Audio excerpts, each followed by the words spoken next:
felt so good. I wondered why you noticed me. If you gave me just a little time, it would sure ease my troubled mind. Don't tell me that you don't feel the same inside. Don't tell me who. These are feelings that I ought to hide.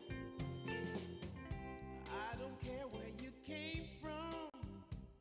Just tell me where you wanna go. If there's a chance to be together, that's all I really need to know. Is it real or make believe that keeps me thinking of you? If you've got time to walk with me, I'll show you how my heart is true.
so good. I wondered why you noticed me. If you gave me just a little time, it would sure ease my troubled mind. Don't tell me that you don't feel the same inside. Don't tell me these are feelings that I ought to hide. I don't care where you came from, just tell me where you wanna go. If there's a chance to be together, that's all I really need to know. Is it real or make believe that keeps me thinking of you? If you've got time to walk with me, I'll show you how my heart is true. And here I stand waiting for you. Tell me, baby, what I gotta do. Don't tell me that you don't feel the same inside. Don't tell me these are feelings that I ought to hide. Don't tell me that you don't feel the same inside. Don't tell me these are feelings that I ought to hide.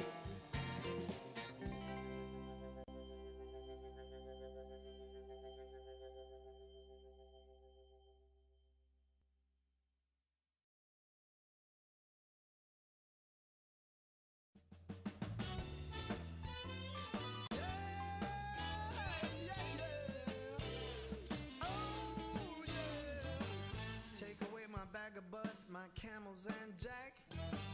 Go ahead and take them all, I don't want 'em back. Those nasty things mean really nothing to me, 'cause lately it's so plain to see. All I want is you, honey, is so true. Give it to me, baby, all I need is you. Yeah. Come on, you can take away my mint Cadillac. Take my Harley too, I don't need them back. I got an engine, Lord, it runs so right. As long as I get your loving each night, all I want is you, honey, is so true. Give it to me, baby, all I need is you. Yeah. Well,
celebration.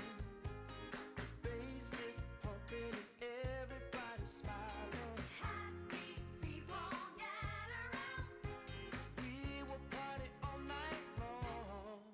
This will be Oh, magic, magic. a magic night to remember. A joyful celebration for a whole new generation. This will be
found the one.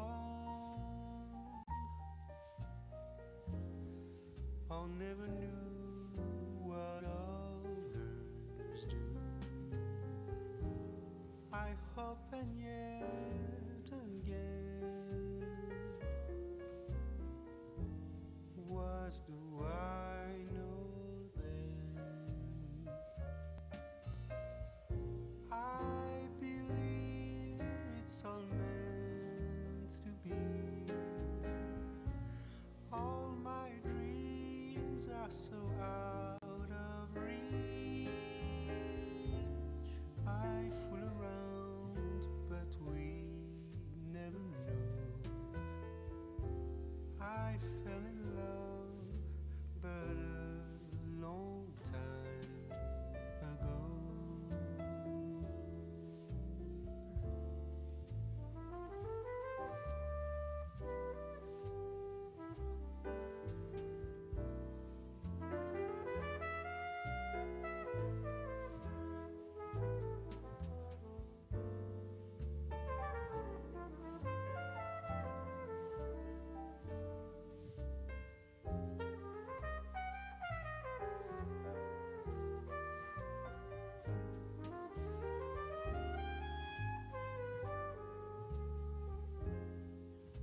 I sing the same old song,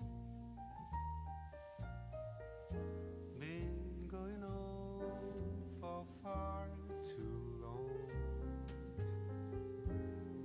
I hope and yet again, what do I know then? I believe we're all meant to be. All my dreams are so out of reach. I fool around, but we never know. I fell in love, but a long time ago.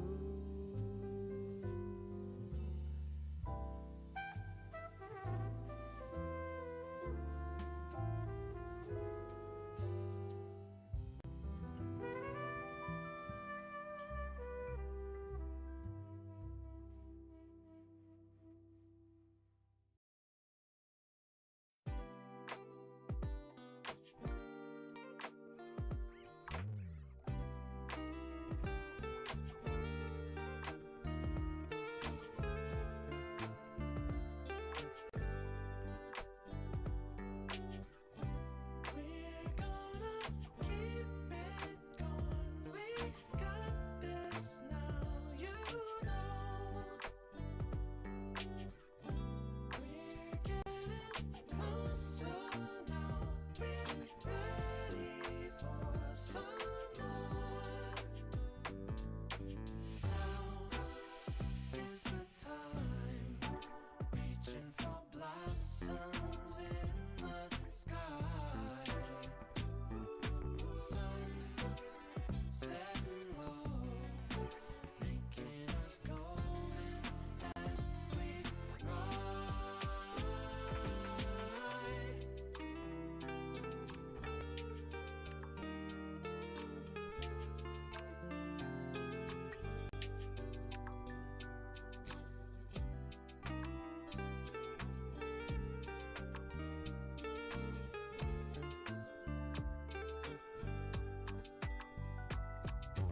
Now is the time, reaching for blossoms in the sky. Sun setting low, making us golden as we ride.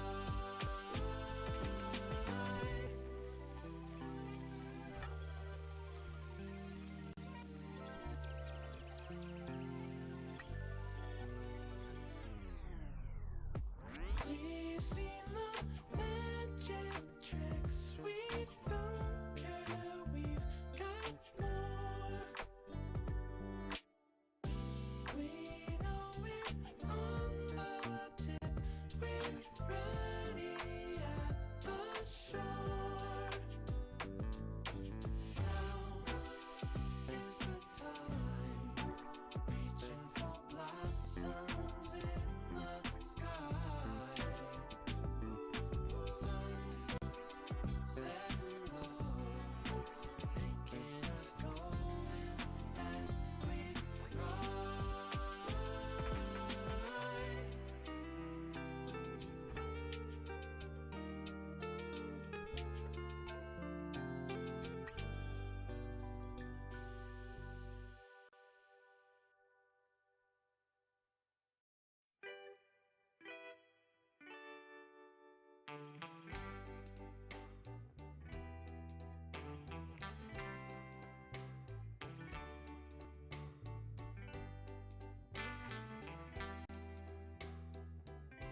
Sometimes I say the wrong thing to you that makes you feel sad. But one thing is true in all that we've been through. You've never stopped loving me, no matter what I do. So let me say that every day I try to find the words from my heart to say thank you. 'Cause you take me as I am.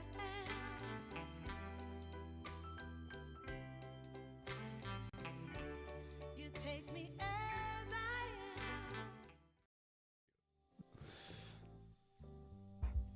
Hello and welcome back, everybody. We're getting ready for our final day of the Eastern European qualifiers. Nemiga facing off against BetBoom, Trent. And I just had a bit of a brain fart when we got started because our lovely producer was telling us about Metroidvania that he was playing. I was like, oh, Castlevania. Yeah, I wonder if that's like Metroid too. So I'm ready to go. Oh, wow. Yes. My guy's waking up. Did you ever play Metroid? I did. I loved Metroid. On the original. NES. Like the pixel art and the way that it looks in that game. I mean, I can just envision so many of the creatures because that was the thing about pixel games is that you kind of had to create your own your own imagination of like those floating things that you're like jumping on. Like, what is that thing? Yeah, you know what I mean. I have no idea. Is it a plant? Is it a creature? I love the music too. And then my favorite was to run by shooting straight up in the air. Oh, it's like you're right, actually, and you get so yeah. Anyways, we're old. Add Samus Aran to Dota. She goes so hard, actually. That'd be sick. Oh man. Yeah, I will first started playing Melee, and I was a Samus main. Whoa. Oh yeah, that was a long time ago. And I was winning, so I thought I was good, and then I realized I was just down smashing, and it was broken. That was pretty good though. I also will say that for my money, it was a game that I played a lot of, but I never got very far in. Just because I was games not like very that. good. Yeah. But I had fun it was every a time. confusing game. You it's like Dota, man. You gotta spend hours trying to figure it out. But at least there's no one yelling at you in Metroid, I guess. So that's a plus. That's true. Yeah, it does just like kind of drop you in a world and let you discover it. It's like if you were to play bot games of Dota, you know? Mm-hmm. Mm-hmm. Speaking of bot games, man, some of those last two games that we saw last night, holy moly, it was looking a little bit rough. And Nemiga is going to have to be battling down in the lower bracket against BetBoom, who have been avenging, making their run from the very beginning, dropping down and looking pretty freaking good. Yeah, and I mean, Liga, the team who's now waiting in the grand final, they defeated Breaky Cheeky, the team that knocked down BetBoom, and then Power Rangers 2-0'd Breaky Cheeky. So BetBoom's demon of Breaky Cheeky is no longer in the qualifier, and maybe that will assure their safe passage to victory. I like that. That sounds good to me. I'm trying to think back to this game. I just saw Vanilli, by the way, has the Spider-Man Tobey Maguire in front of a train as his profile picture. Yeah. That's pretty great. But some of the games that we saw yesterday from Nemiga, I'm looking back through it. We had actually they had to play against one win, I guess, in a different qualifier, or this was still DreamLeague. Am I crazy? They played them 2 days ago. They played one win. It says a day ago. Yeah, that's probably a different qualifier. You're probably right. It's under the DreamLeague thing. Anyways, it doesn't matter. Let's get into it.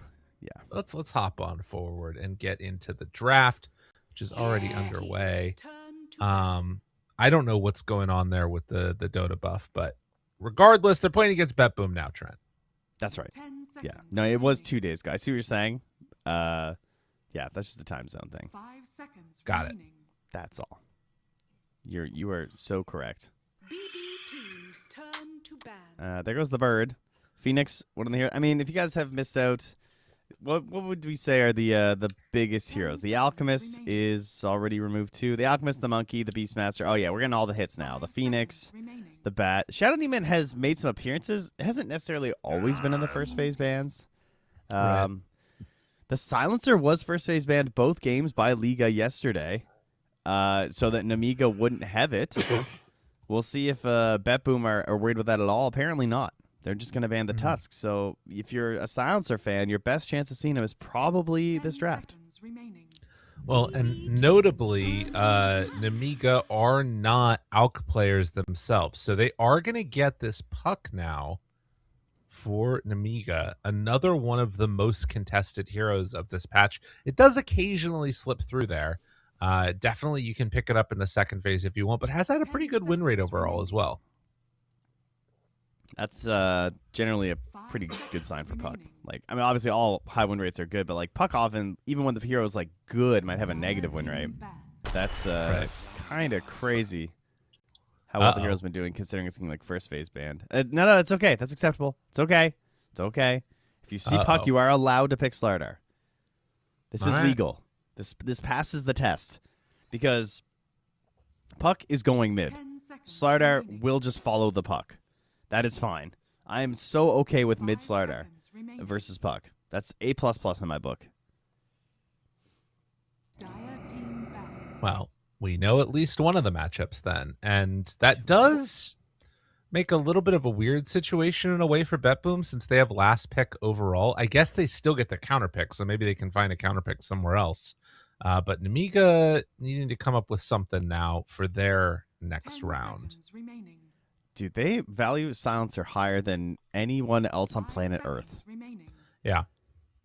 Like, there's some Guardian level Silencer spammer who's looking at this draft being like, why'd they ban Silencer? That hero sucks. And they have like 14,000 games on Silencer. So they clearly have decided that this hero is insane and makes the game pretty unplayable, which, I mean, obviously, yeah, it's true. Silencer does make the game hard for Puck, but that has also been true for the past like 6 years. And we don't see Silencer despite Puck being on top of the world. So clearly these changes have just pushed him to a new level in their opinion. Well, I think there was a period during 7.40 where people were like pairing Ember and Silencer to counter Puck. And that was happening for like a little bit, but I don't think that it caught on super hard because I remember starting to see like the spirit heroes that were just getting destroyed by Puck and Silencer being the answer to it. But if you already have the Slardar there, like, just take a Lion. I mean, this is, I don't know. This is going to be a hard game for Puck no matter what. If you're first phasing it, like, I guess you have to commit the Lion to be in the area is the argument. 10 seconds. Yeah, that's painful. I mean, that's also just the whole game, though. You have to now worry about Hex. 5 Right. seconds remaining. Which is pretty spooky. You know, and shoutouts to the, wasn't there, it was, I mean, I saw a Reddit post yesterday. It was like, this hero's insane. Why don't they pick it in pro games? Yeah. And obviously, you know, BetBoom, reading the subreddit. Yeah, look, top number 6 post right now. Lion feels like an insane support. Why is it not picked enough in pro scene? Shout out to you, impressive-store4163. Wow, what a made-up name. Wait, hold on. Real quickly. Yep. Go in. First couple comments are over-explaining that's trying to make excuses for pro players. Am I right or am I wrong? Oh, no, you're 100% correct. Yes, actually, that's not true. The very first comment is, as someone who mostly plays support or off lane, laning against Lion or Jakiro just feels miserable. So, you know what? Fair.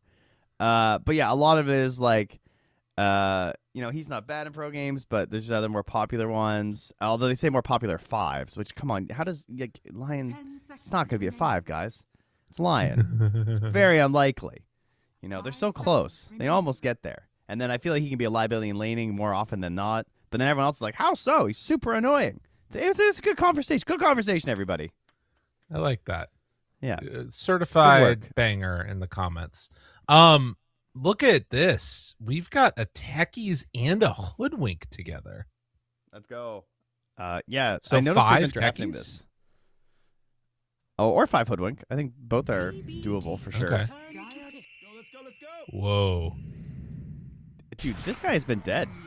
No Kez picks. I don't think we've cast a Kez this entire tournament. You and I, at least. No. And I was taking a look at his popularity. It's also pretty low right now. But the Lich has been looking 10 solid. seconds remaining. I think they're some of the only people playing it, though. I'm looking at only 5 8 seconds Lich picks remaining. in these qualifiers. And I've seen Yeah. Katomi play it 3 times now. Yeah, they're seeing the value here. You know, speaking of most picked and least picked and whatnot, I did something I hadn't done in a while, and I went on Dota 2 Pro Tracker to just look at, like, you know, the high MMR averages and stuff last night. Right. So I was curious.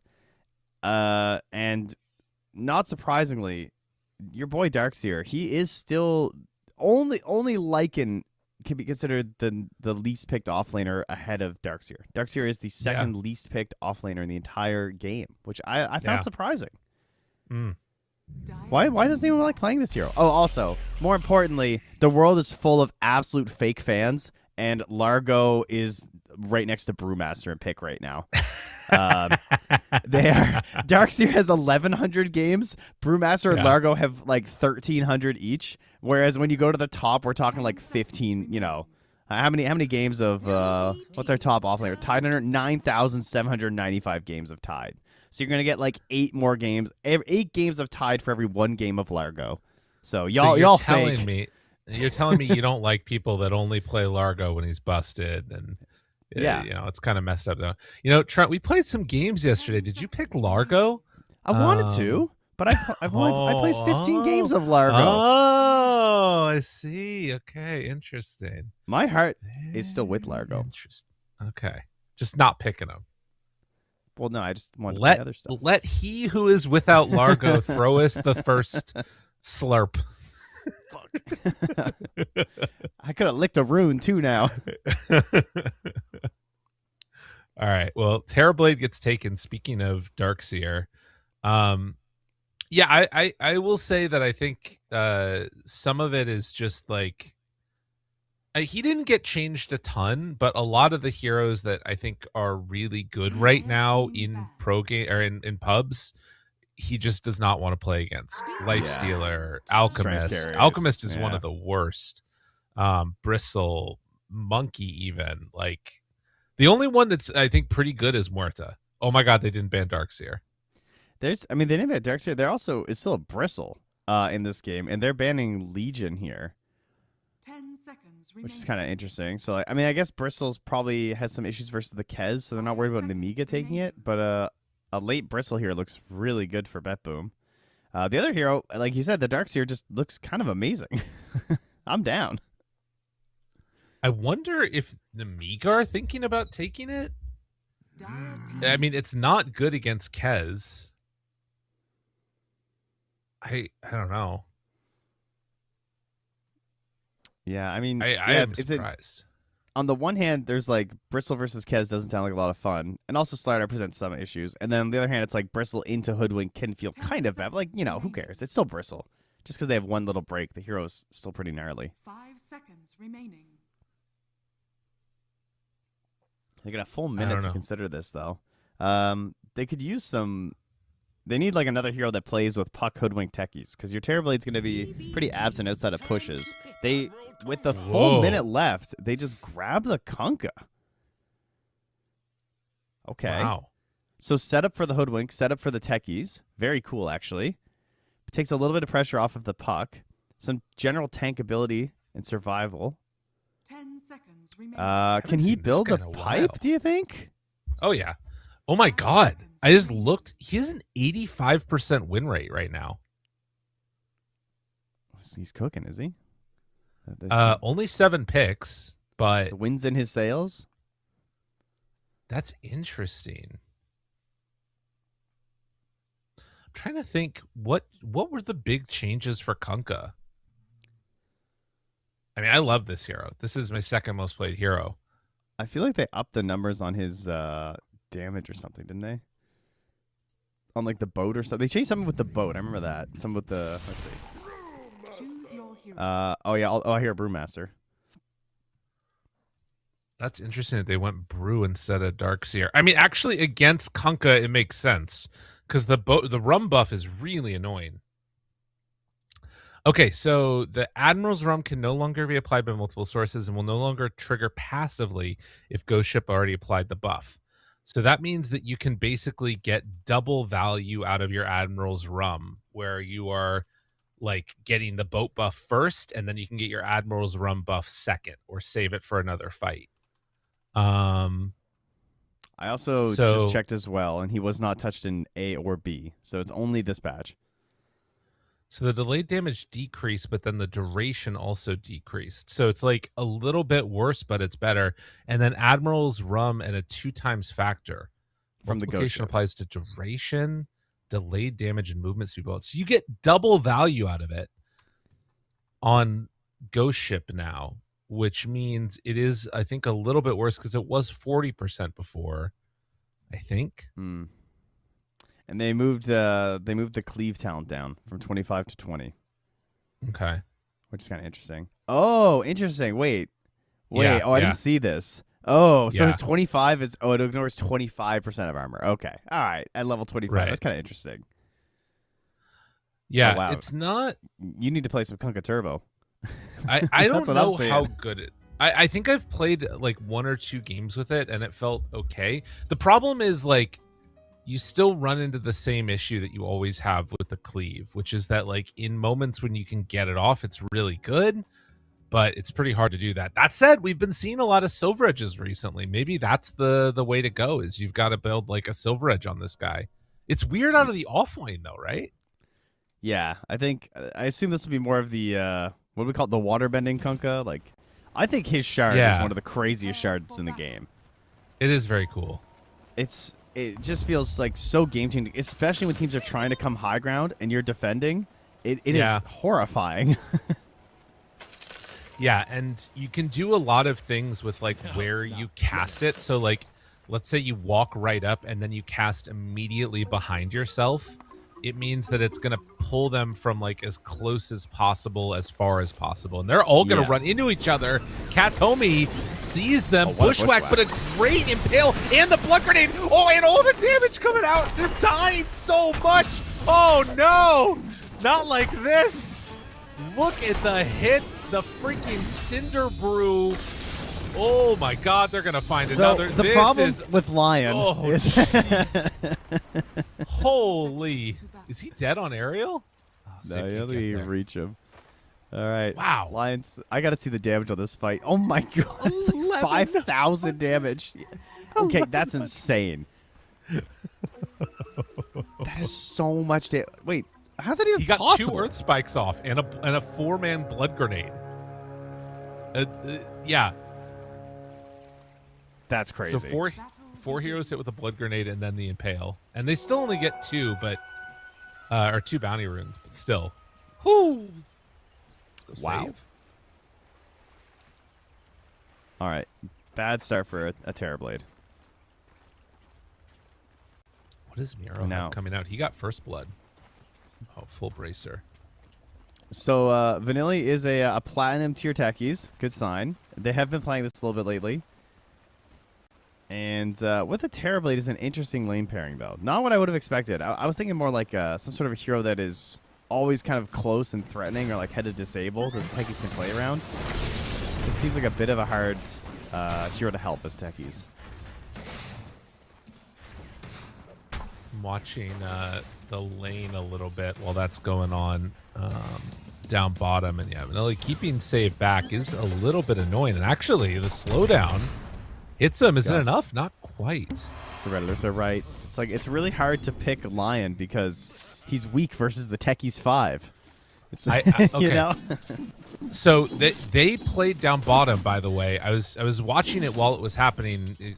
Costa 9 was playing with Area where he torrented to help him harass the Lich. And then afterwards they bushwhacked and killed the Lich. So he's playing without Tidebringer first and instead like working with his support to get just big damage out onto this other support. Well, this is better than your max rocket flare to help the mid. I like helping your own lane more. Listen, right. I got an assist on that kill. I called you out on the Largo thing, and you're just suddenly very upset. It's okay. I get it. Hurt people hurt people. That's right.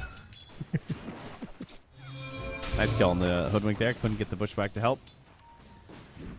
And Young G struggling mid here. as to be expected. I'm sure if you guys have watched some pro games in the past, well, really like half a year, you're seeing this a lot. This is the one problem of picking the early puck is the Slardar. It used to be the Monkey King. Slardar is the new hot thing. When it comes to melee heroes that beat up puck mid, Slardar is just, you cannot do anything to Slardar. He regens too much in the river. He's just going to keep bashing you. You can't dodge anything, really, unless you get, you really outplay him. Hard time. Most definitely.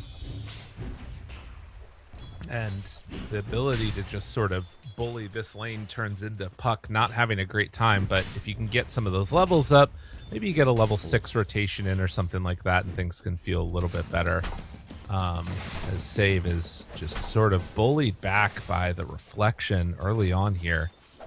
Super annoying to contend with. There is also a sickness that occurs to the Slardar players. Oh, which is they don't know how to properly extend on this hero as a mid laner, because they all get really excited to play Slardar because they've all been the puck getting owned by the noob Slardar in pubs, and they cringe and they're just like, really, you're gonna pick Slardar in pubs against my puck mid? Like I'm trying to play a real hero out here. But then they overextend constantly in the mid game once they get their Blink Dagger, because they don't have the safety and security of a puck or any of the spirit heroes. So we'll see if GPK does a little feeding. Okay. Good, worth noting as well there. See if he's going to be able to, make some bullying happen the other way. Vanilli up top. Yeah, he's taking a lot of damage here. Does have the taser. That keeps him alive for now, and actually with the salve going, he should be fine. So he tried a max range blast off, and the response was there. Caught him mid-air with the Earth Spike. Which is how he ran into trouble. Bottom seems to be going, like, kind of okay for the Kunkka Hoodwink lane. He's, like, harassing Kiritich a bit. Kiritich is getting a lot of CS and a few denies in there. But, honestly, like, they're doing okay. And it looks like he's gearing up a Blade Mail Crimson. Yeah. Which is interesting. Meanwhile, Miro maybe going to get jumped on here. Vanilli thought about it, decides not to. The save is nearby still. Yeah, we are really going to have to keep an eye on that Miro Storm Panda Dispel versus the Kunkka Rum and everything, because that really could just be everything in the fights. I don't think it's dispellable. Yeah, no, Well, okay, that's what I was trying to figure out. So it's not dispelled. Oh, no. I see. I saw the breakable thing. Okay, I thought that was part of the change, that now you could dispel it, and you brought up the Brewmaster, and I was like, wait, that's insane. But now I see it. Okay. Breakable but not dispellable. That makes way more sense. Right. And I think that the other thing about it that ends up being a weird one is, like, there are... I guess he doesn't have hex breaks on Lion. Okay, so no, they're not going to be able to do that.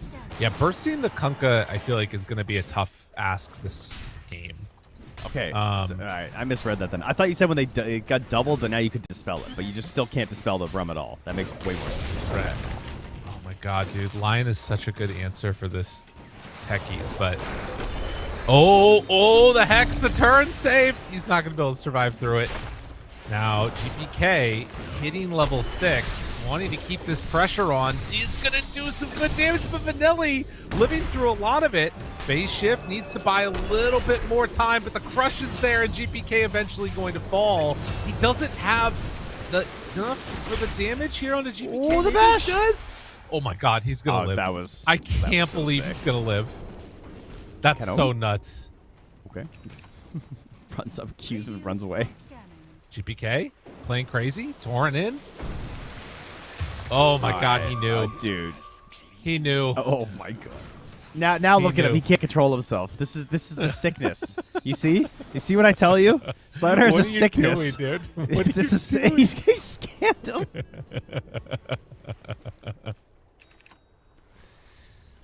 He's crazy. Yeah, he's like a worm that gets in your brain when the mid laners play this hero. Oh god. And Kiritich is now going to go steal this. They're just not They're so kerfuffled. Oh, they don't even know. That's crazy, man. You can't make that. You can't have that happen. I mean, are they saying they can't fight him? No, sure. No, I think sure they just. could've. I think they just forgot. He forgore. Yeah. There's no way that's a play, right? Just out of range there. And now, oh, he doesn't have his rum anymore. Oh, buddy. Bushwhack, too? Oh, buddy. Pretty unlucky with the bounces, I gotta say. That was looking like Maybe it was they gonna be are a kill. saying. Maybe they are saying that they just couldn't fight them there because Kez had 6. I don't know. No, because he got 6 from the thing. But okay, then never mind. Yeah, Yeah, I just right? don't know. Dire's Yeah. bottom tower is under attack. Dubious. And look at Young G sitting here. He's like, should I approach the creep wave? Oh, D wards the other. He's got a lion on one side, a lich on the other. I think Slider's getting the rune, folks. Pretty brutal. Pressure Okay, in. but they have a Terrorblade, Trent. They do, but BetBoom are not giving up on Young G here. No, he's gonna be chased around this area. All right, Hoodwink. Hi, how's it going, everybody? Nice to see you. I'm a little squirrel. Bushwhack in trying to run. Skirt. And Ariel is going to be able to survive. That actually works out pretty well for them. okay. Like, Wasting some if more you time. can keep one support away, sure. Yeah, it means they're not running at your Terrorblade, so that's good.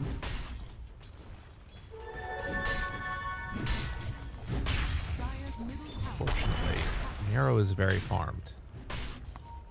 Oh, and Kirtish is going Mage Slayer. I thought he'd be going Battle Fury this Whoa. game. Fortified. Dire's middle tower is under attack. Bringing in the Kunkka. Does have boat ready, and GPK playing it safe as the Kunkka left. Yeah, they called on Kiritich that Kunkka was running mid. So Katomi is going to be found here, and it looks like they're going to be able to bring him down pretty easily. Now they bring the Terrorblade. Looking for more save and some trouble here. And finds the coil just barely onto GPK. Do they have any way to chase him down, though? Not really. So with all those heroes rotating mid, I think you're going to be okay with that as BetBoom, just losing the 2 supports. But also, you kind of needed that as Dire. I mean, you lose your bottom tower, but like now it feels like, you know, you have a team right now. Because that was looking really depressing. That's fair. Is under attack.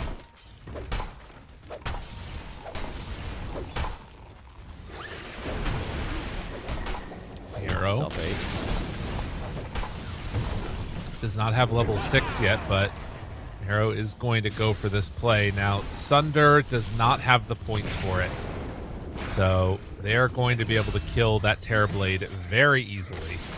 And should make the move next to just take down this tower. Dire's top tower is under attack. GPK. Like a crazy man. Man possessed. Oh, look at that camp.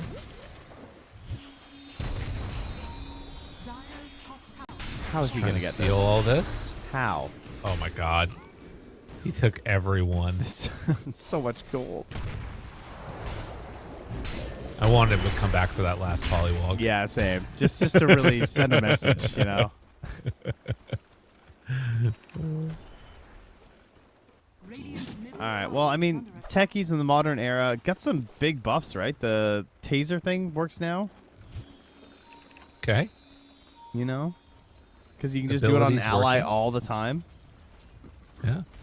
Oh yeah, and then that whole thing, the innate. I forgot about that actually.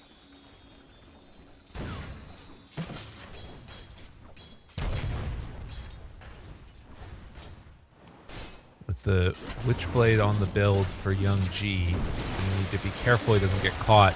But they're trying to go now onto Kiritich. The boat, ooh, did not land, but they still have enough damage. I mean, that's big. And Kunkka, one of the things that is really great about this hero is, if you can get that X marks on somebody for a very long period of time, they're probably just dead. Yeah. And Coil's really good at setting that up for you, too. I mean, all his spells. But, like, Yeah. Coil's just this nice reach to just kind of guarantee stuff. We are seeing Katomi again rush this Aghanim Shard, and he's going to have it when it becomes available for purchase. The Ice Spire has looked crazy. Like, he just drops it down to the fight, and immediately his ulti is just good. But also, you just have the additional effects. Right. Yeah, it can be pretty nice. Just that little bit of slow on there. It's still a gold lead right now for Radiant, the tune of 3,000. That's mainly the difference in the cores, a little bit. Also, as you said, on Katomi having a bit of a better time of it. But it hasn't translated into like a full item advantage yet. I think that when these first couple of items come out, it's probably not when BetBoom is looking for a huge fight. Maybe something with Slaughter Blink Dagger, but like it's Midas Brew, right? And then he's going back for the Ags afterwards. Dude, he has Midas and Earn, and a point booster. Yeah. He is big. Yeah, he is huge. Like he is like Level 1,600 HP or something with his Bracer in right now. That is wild. He also scans that he's being hunted, but I mean he has split, so I think he's just like whatever. He's just gonna back out immediately. They're gonna try and smoke into them. Oh, with GPK Blink Dagger, yeah. Young G, the first person they see, he gets out, I think. Is he gonna stick around here? Well, that's not how that was supposed to go. All the trees are gone, so they can't bushwhack. They do kill the Lich, though. And now, with the Kunkka in the area, they managed to bring down the Lion, so it's actually not horrendous. Well, it's pretty horrendous. Okay. Yeah, it's pretty bad. Explosive 9 is going to try and get some good hits out with the Tidebringer, but to no avail. That was a pretty crafty play by Miro, too. Like, running to the Twin Gate, but then he just TPs the Tier 1 mid and joins their little gank. Coming from below. Yeah, I don't really know what happened to Young G there. I guess he just got Earth Spiked into the Hex. Just got full-on controlled the whole way through there. I didn't see how he saw them first or anything. Stunned, silenced, damage out, doesn't get the Raptor Dance off, and they are going to do some damage onto Vanilli. As GBK jumps forward, finds Ariel. Young G gets the lift up onto Terrorblade. Now hunting, finding, killing Katomi, and the Chain Frost bounces. Not going to be quite enough to take down Vanilli there. As Miro comes out of his ulti form and trying to live. It is going to be a dead Techies, but Miro likely to fall here as well, as Self-Hate reigns supreme. Kind of stick around a little too long there. And the Coil, man, is just shutting down the Kez. Yeah, I mean, he even used a great healing Lotus in that fight, and he still goes down. And does 59 damage total. But the streak going to Self-Hate, getting a little bit of a rebate versus his frustrating lane versus the Brewmaster, has now put him neck and neck with Kiritich's Kez. And Kez, again, going for this Mage Slayer build, cool that he's getting so involved. And it also explains why he's doing this, like, ulti and getting in the middle of the fights and stuff, because he's so tanky, but... Boat. Big damage. Young G looking for the snipe here onto him, and they will get it. As Miro shows up, though, Young G is going to have to back out. You'll take that, though. Yep. Trade of the offlaner for mid. Ariel. Young G taking some hits. Kiritich forces both of them back. They're setting up here onto Self-Hate, but Vanilli is nearby to help. What was the RCY mid-Kez build that he was doing? Were you? I don't know if you saw those games. Yeah, I think I was. I don't remember what he went. It was like Vlad's. Was it Vlad's into Mage Slayer? I think so. And Blink or something? Or maybe it was just Vlad's Blink. Yeah. I don't know. It was cool. This is kind of what Kiritich is reminding me of right now. That style of gameplay. He went an early BKB, too. Oh, looks like he's still on it as well. Still rocking at some of those games. Yeah, Mage Slayer first into Manta, into Blink. Yeah, it's basically this build. Yeah. Oh, not BKB, okay. No, he got Very one cool. in another game too. You're right. Like he has gone early B gaming too. Okay. Yeah, just whatever item he needs to like feel safe getting in there and fighting, I guess. Yeah, it's cool. I like the active Kez style compared to like the Battle Fury and everything. I don't know what that was right there. That I feel like Coast of Nine could have caught him with the X, but maybe it was on cooldown or something. I mean, if he finds GPK right here, this is great. X marks the spot. He does have a... Oh, the timing! Dude, GPK. What can you do? What can nuts. you do? Okay, so again, for anybody that doesn't know, the Coast of Nine pulled back the X there. So GPK internally recognized the timing that he was going to hit to try and get the X mark. Like, he knew Kunkka's timing better than Kunkka. Yeah. And I mean, maybe like because the raindrop too, they couldn't even like tag him to like stop the blink or something. Like that's tough. That's a tough one. Damn. Well, that would have been. I mean, that would have been an amazing fight. I don't know if it would have mattered though, because he had a regen anyways. I think they could have just killed him with everyone there. I think they'd probably kill him. You know. Yeah. And then maybe even tower and stuff too. And instead, you lose the techies and are back on your side of the river. True enough. Well, the 4,000 gold lead and a Deso done on Kez. I mean, this is not an insurmountable lead that BetBoom has pulled together, but it does feel like pretty comfortable for them, I think. Yeah, they can also kill Roshan Tormentor like instantly with Slardar and Deso Kez.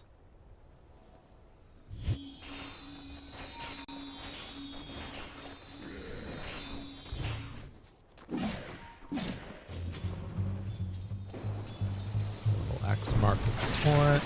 9.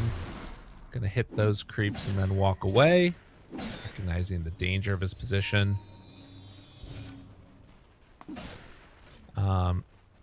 Oh, he's going Shivas after Crimson. Yeah, and then back for the eggs. Cool. Dire's middle tower is under attack. I mean, kind of a cool game for it, honestly. Yeah, very solid. Attack speed slow going. Very crazy this game.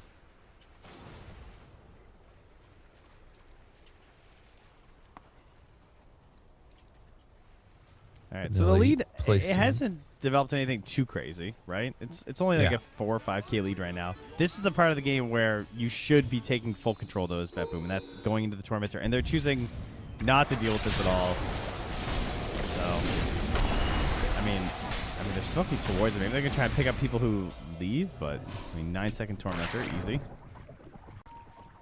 Also, we'll say there are mines on the other side of that gate, but don't think that Katomi or Save are going to go through it. How did Kiritich get it?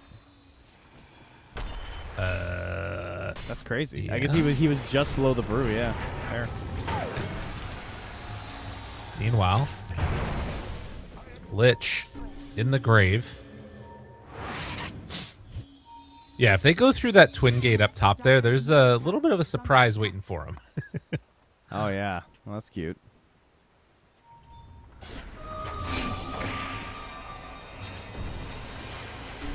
Coming mid. Kiritich? What? Dude. All right. The Kunkka is actually a sick answer for the Kez. Yeah. I mean, also, just getting coiled just kind of ends him still with his build. Right. He's just dead. And yeah, then the instantly guaranteed future lockdown from the Kunkka. I believe Miro just tanked a bunch of those mines looking at his HP. He exits the twin gate all purple from the magic weakness. I will say one of the problems that Globus 9 is going to have is he doesn't have any mana regen items right now, and none of his teammates have arcanes. So he's kind of in like an awkward spot in terms of like staying out on the map. Just chugging those clarities. Yeah, he might have to consider a mystical or something on tier 3.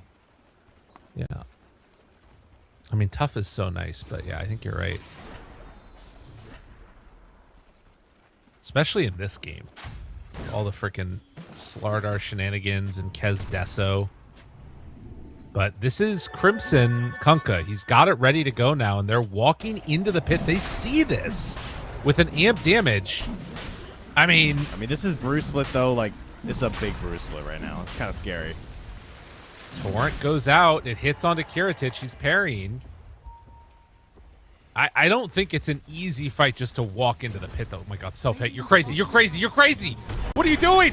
You're out of your mind. He gets away. I don't know What? either. I got nothing on that one.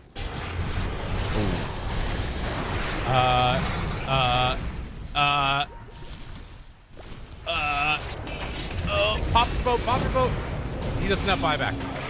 Now Young G jumps in. They fund. What is Did he happening? kill?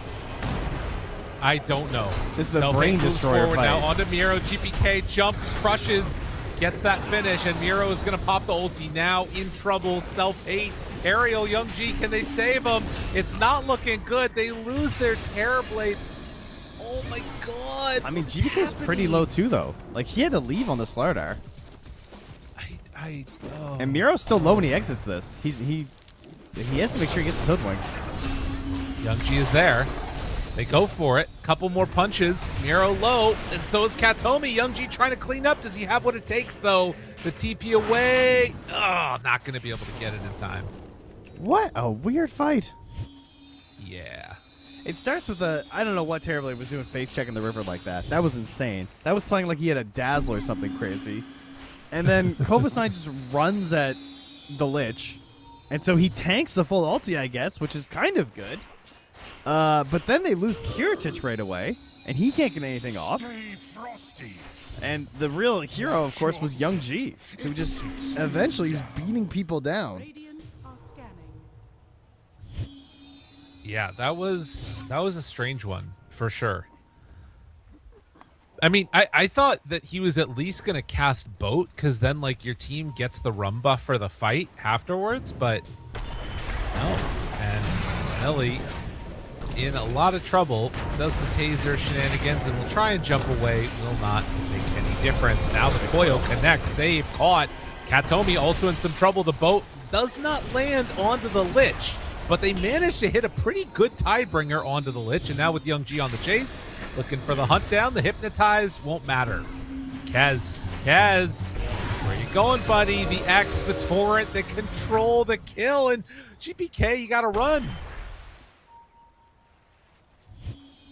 Yeah, he is struggling to get into these fights, but it's a no-split fight, which is immediately going to make things harder.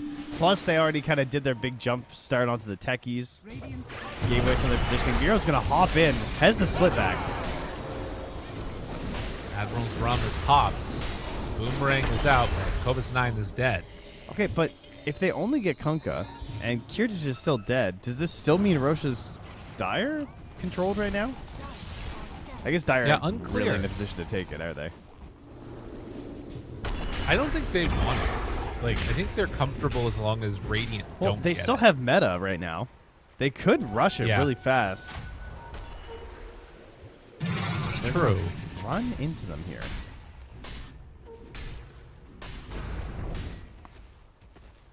What is going on? They're actually going to find Katomi.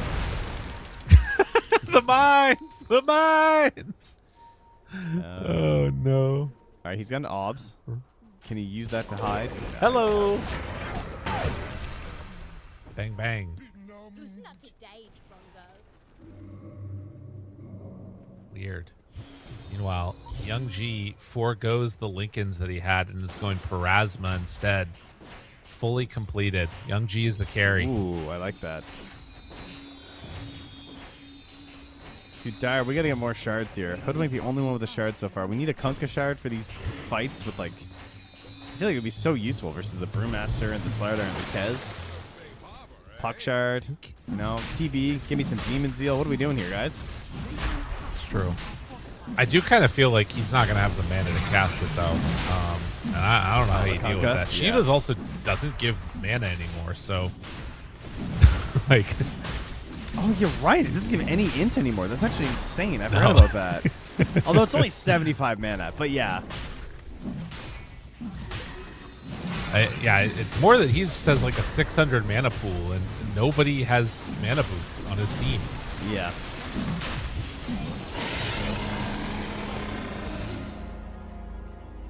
I mean, he's still making it work.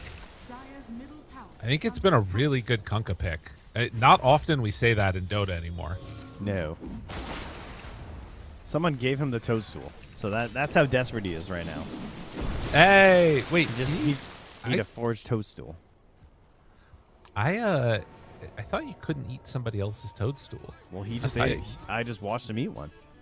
That's awesome. I must have been doing it wrong in my game. Coil. Find their man. Is he not going to die? Oh, no, they shot him. Radiant's middle tower has fallen. Look how much save is BetBoom. right now. He's Yeah. just standing. He's just menacingly under a ward. Radiant are scanning. Dire's What's he top doing? tower He's under looking to attack. just kill a courier. That's literally all he's doing, Middle actually. tower is under attack. Oh, they're both going for this. Kiritich. Oh, on the sentry. They got find him. They find him up on the high ground. Oh And my Save god. wants to save him, but it's not going to happen. A good Earth Spike. GPK jumps in, but he gets away from them. Now the brew split. It's not looking like it's going to be enough, I don't think. GPK off to the side. They lost the techies. The lift up is there on the Terrorblade. So maybe there is a chance. With Cobus 9 dead and a Hex on the TB, he's in trouble. That's the Aegis. Ariel getting chased down. They do have the Cyclone available. Can use it now onto self-hate. Still has Sunder. No, dead. I mean, the way that started was insane. A sentry to the high ground just directly on top of the Kez. But such a dangerous place to fight. Right next to the tier 2. So easy for the enemy team to get there. Split being available. A bit too much. Also, Katomi threw the ult and it just killed the illusion, which was very funny of the Terrorblade. Yeah. Just like tanked by the illusion completely in the Ice Fire. But big win there for the side of BetBoom, and yeah, that's a tough one. Unfortunate use of their Aegis here from Nemiga. They did get the shrine, though. Keep that in mind. Very important. Okay.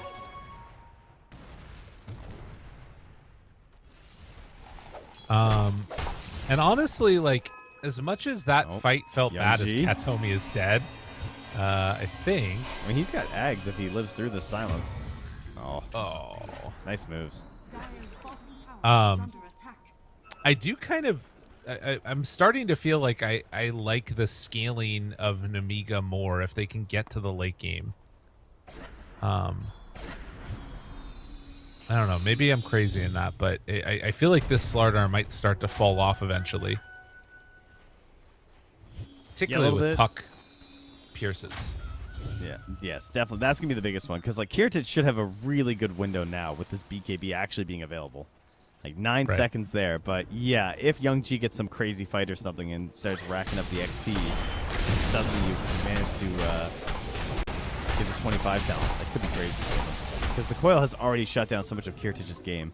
But it's greedy time. 100 GPM. Hey. And the Lion getting the other shard now as they take another Tormentor. It's greedy across the board, it seems like. Smoke up. Young G. Pops on Kiritich, immediately blinks away. Techies tries to escape. Can TP out. They have any way to break it? No. Kiritich Oh my god, he presses popped R ulti. button. Was he trying to mark him or something? Yeah, must have been. Yeah, I think he was trying to like Raven's Veil into a bash or something. Dire's top tower is under attack. It's a lot of buttons, you know. Oh yeah. This ward is getting a lot of value. True. Radiant's bottom Really. Yeah. It's like, oh, there is a ward up there. Okay, good to know. has fallen.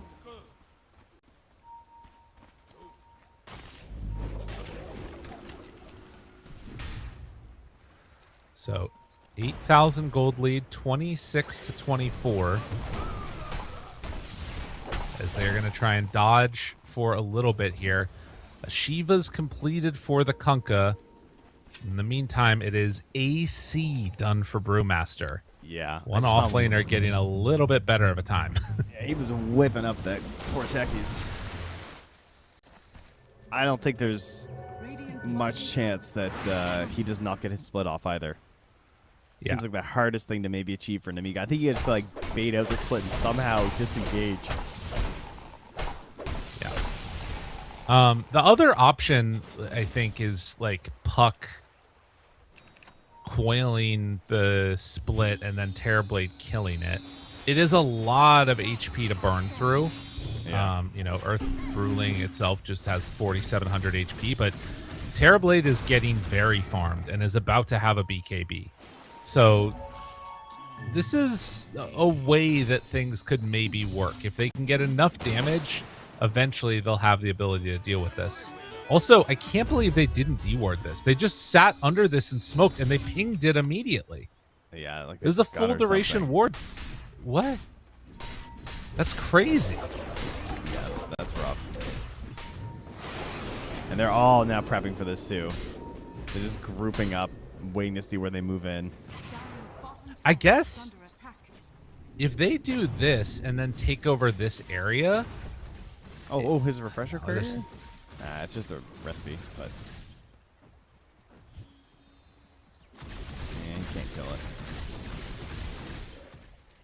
Wouldn't matter. You just buy the recipe again anyway. Right. Oh, wait, no, sorry. That's the old recipe. It's 1,600. Never mind. Yeah. You cannot just buy it again. So the problem is them even taking this high ground isn't really worth it because Roche is going to be bottom. Yeah. I mean, they at least drove them all back. They grouped up. They all farmed together. They did reduce some of the GPM there at BetBoom a little bit. Yeah. Of course, it was also their own because they were also running around as a group.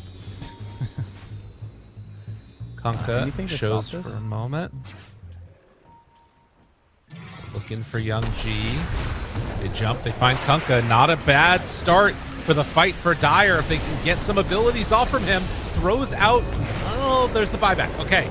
Now the coil is off to the side, finding the lion, trying to kill him off. The Hex is there, controlling Young G, but he gets the phase shift off, and now Kiritich is going to fall. Kovis 9 chasing Katomi. This is not the fight that BetBoom wanted. It did cost them a buyback, but well worth it to take down that Kez again. Jeez, man. Kiritich is just not fine at this game at all in the Kez. He has been a big liability. But yeah, the buyback is there. If it's an instant roach spawn, this would be insane for Nemiga.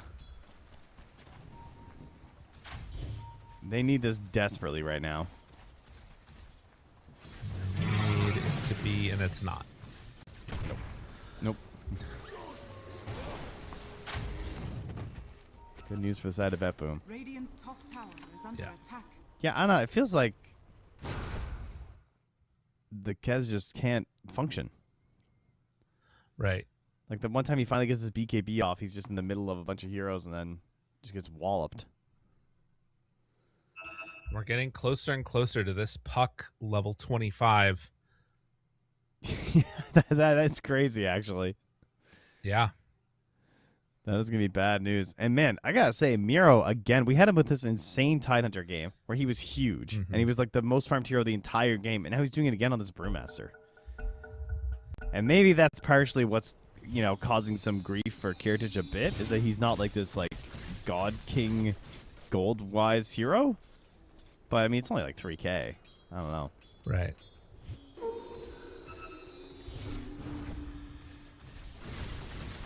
Ariel. Yeah, they need a gem.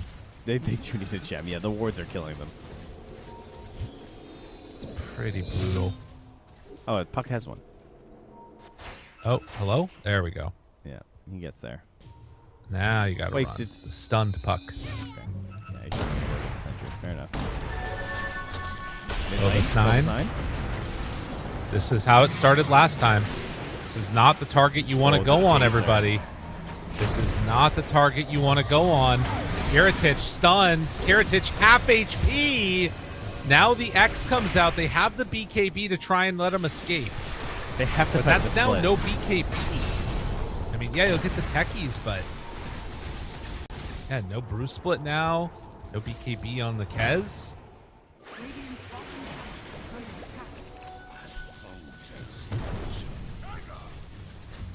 attack. They are not able to kill this Kez or this Kunkka.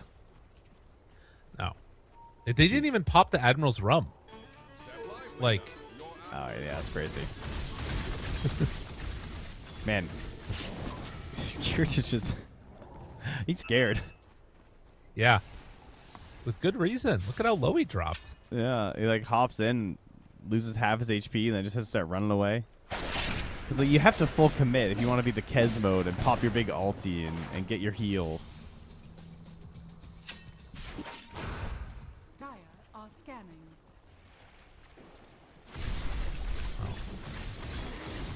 Blink dagger for Katomi. Maybe these supports can do it on their own. Yeah. Honestly, between like Save and Katomi, they could just win them the game. They actually could. This is like when your Witch Doctor gets the eggs and you're just like, oh, thank you, please.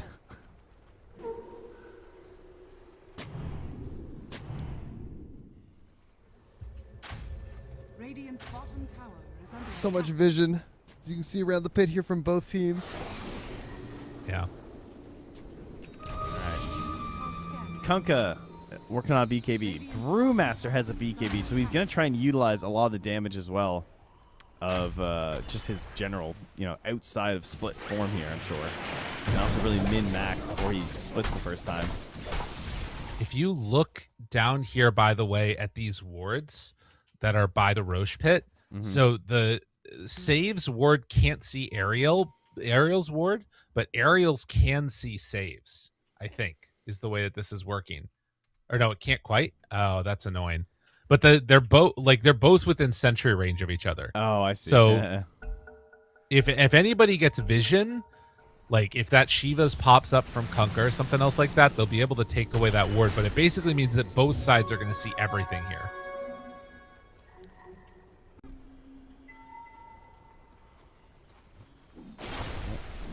He's got another 2 minutes till Roche is going to start moving. This is just the banner Roche. It's not our cheese and refresher yet, so it's not like really worth throwing your lives away on. Dude, look at Vanelli. Good choice. I like it. You've got a safe place to run back to.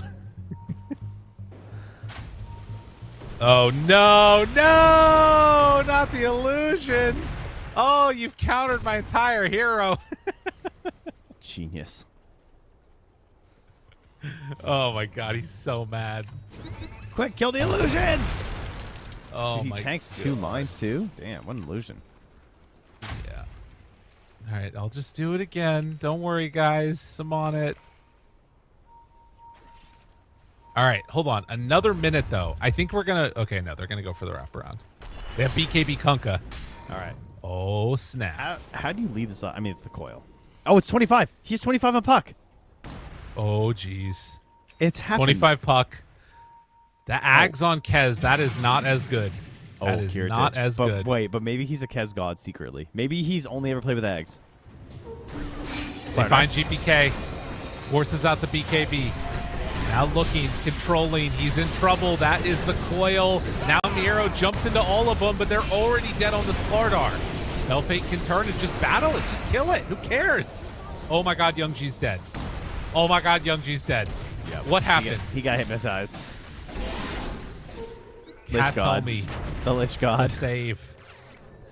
Saving the game. Yeah, honestly, I don't understand how GBK was able to so quickly recognize that the puck was 25 as well. Yeah. Like the fact, I guess they must have just noticed before. But the fact that he didn't instantly snap that was crazy.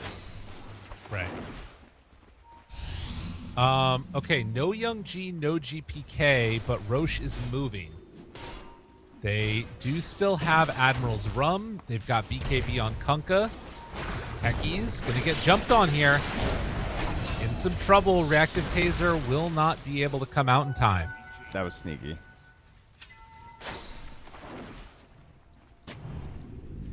just taking that high ground and predicting that Techies I'm gonna try and do something about you coming out after the Roche.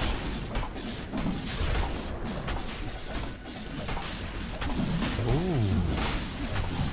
Terrorblade, next item. Gonna go for the Hydra's Breath. Okay.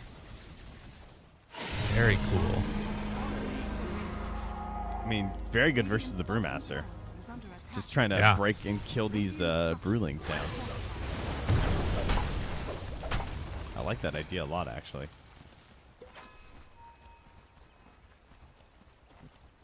Yeah, it is kind of interesting, having that in the Parasma doing, damage over time to him.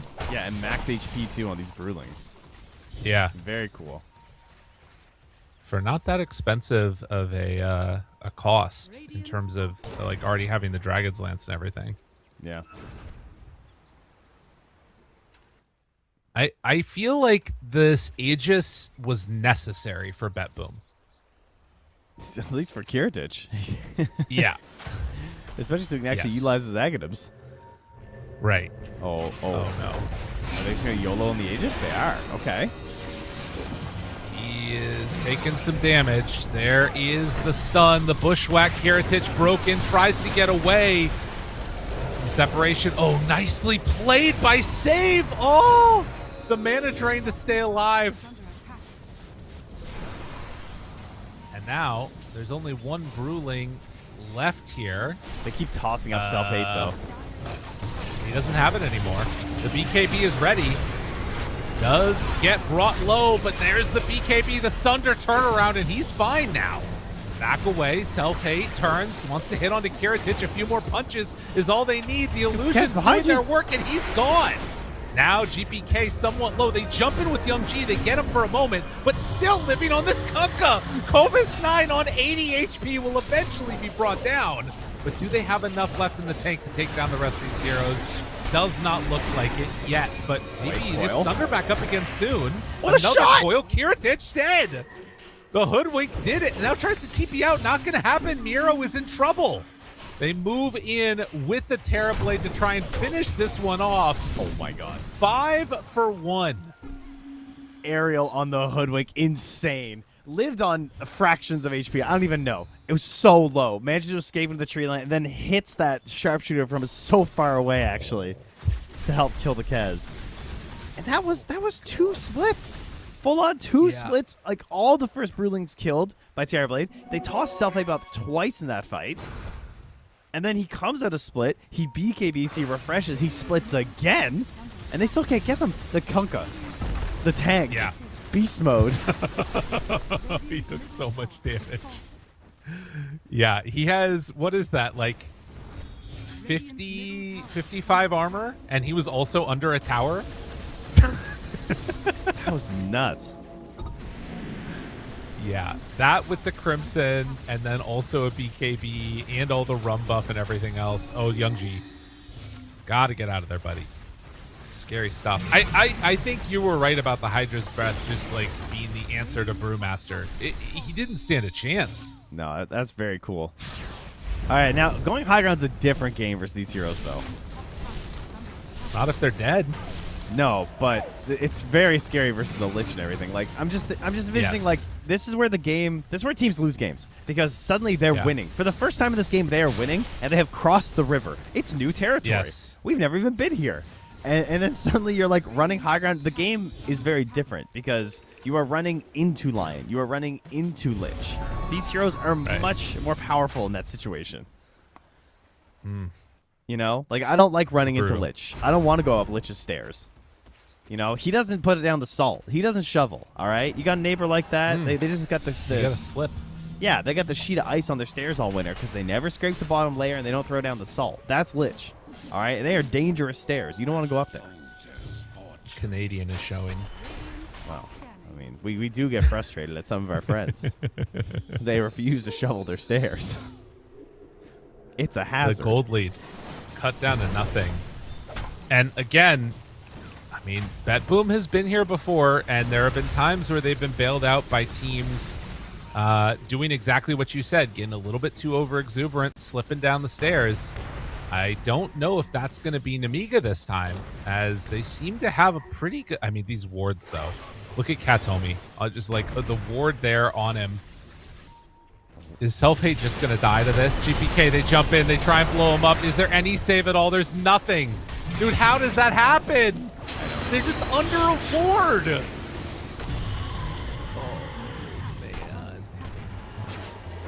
They're not respecting the power of the Lich ult. I mean, it's 2,000 damage. 2,000 damage. And, like, not a glimmer cape in sight either. Gem costs less than that even. I mean, they have a gem on Puck too. They're just not using it, I guess. I mean, these are almost expiring wards. Yeah. That's crazy. Yeah, that can't happen. That is nuts. The two of them. Doop-de-doo. I mean, I think part of it is that Young G feels like he needs to be able to, like, you know, push out the lanes to the sides and all the rest of that. And so he's not wanting to clear out the vision here. And he needs to feel safe being around on the puck. But they need to, like, you know, take out the garbage. Yeah. Yeah, it's piling up. Also, 25 Kunkka, spell area of effect. He also took the torrent cooldown. So that means 6-second cooldown on these torrents that are pretty big AoE. Radius 425, that is just bigger than a black hole. Okay. All right. He also is about to have the Agnes. Yeah. Well, those courier's confused. All right, he's just going to take it with him. Fair enough.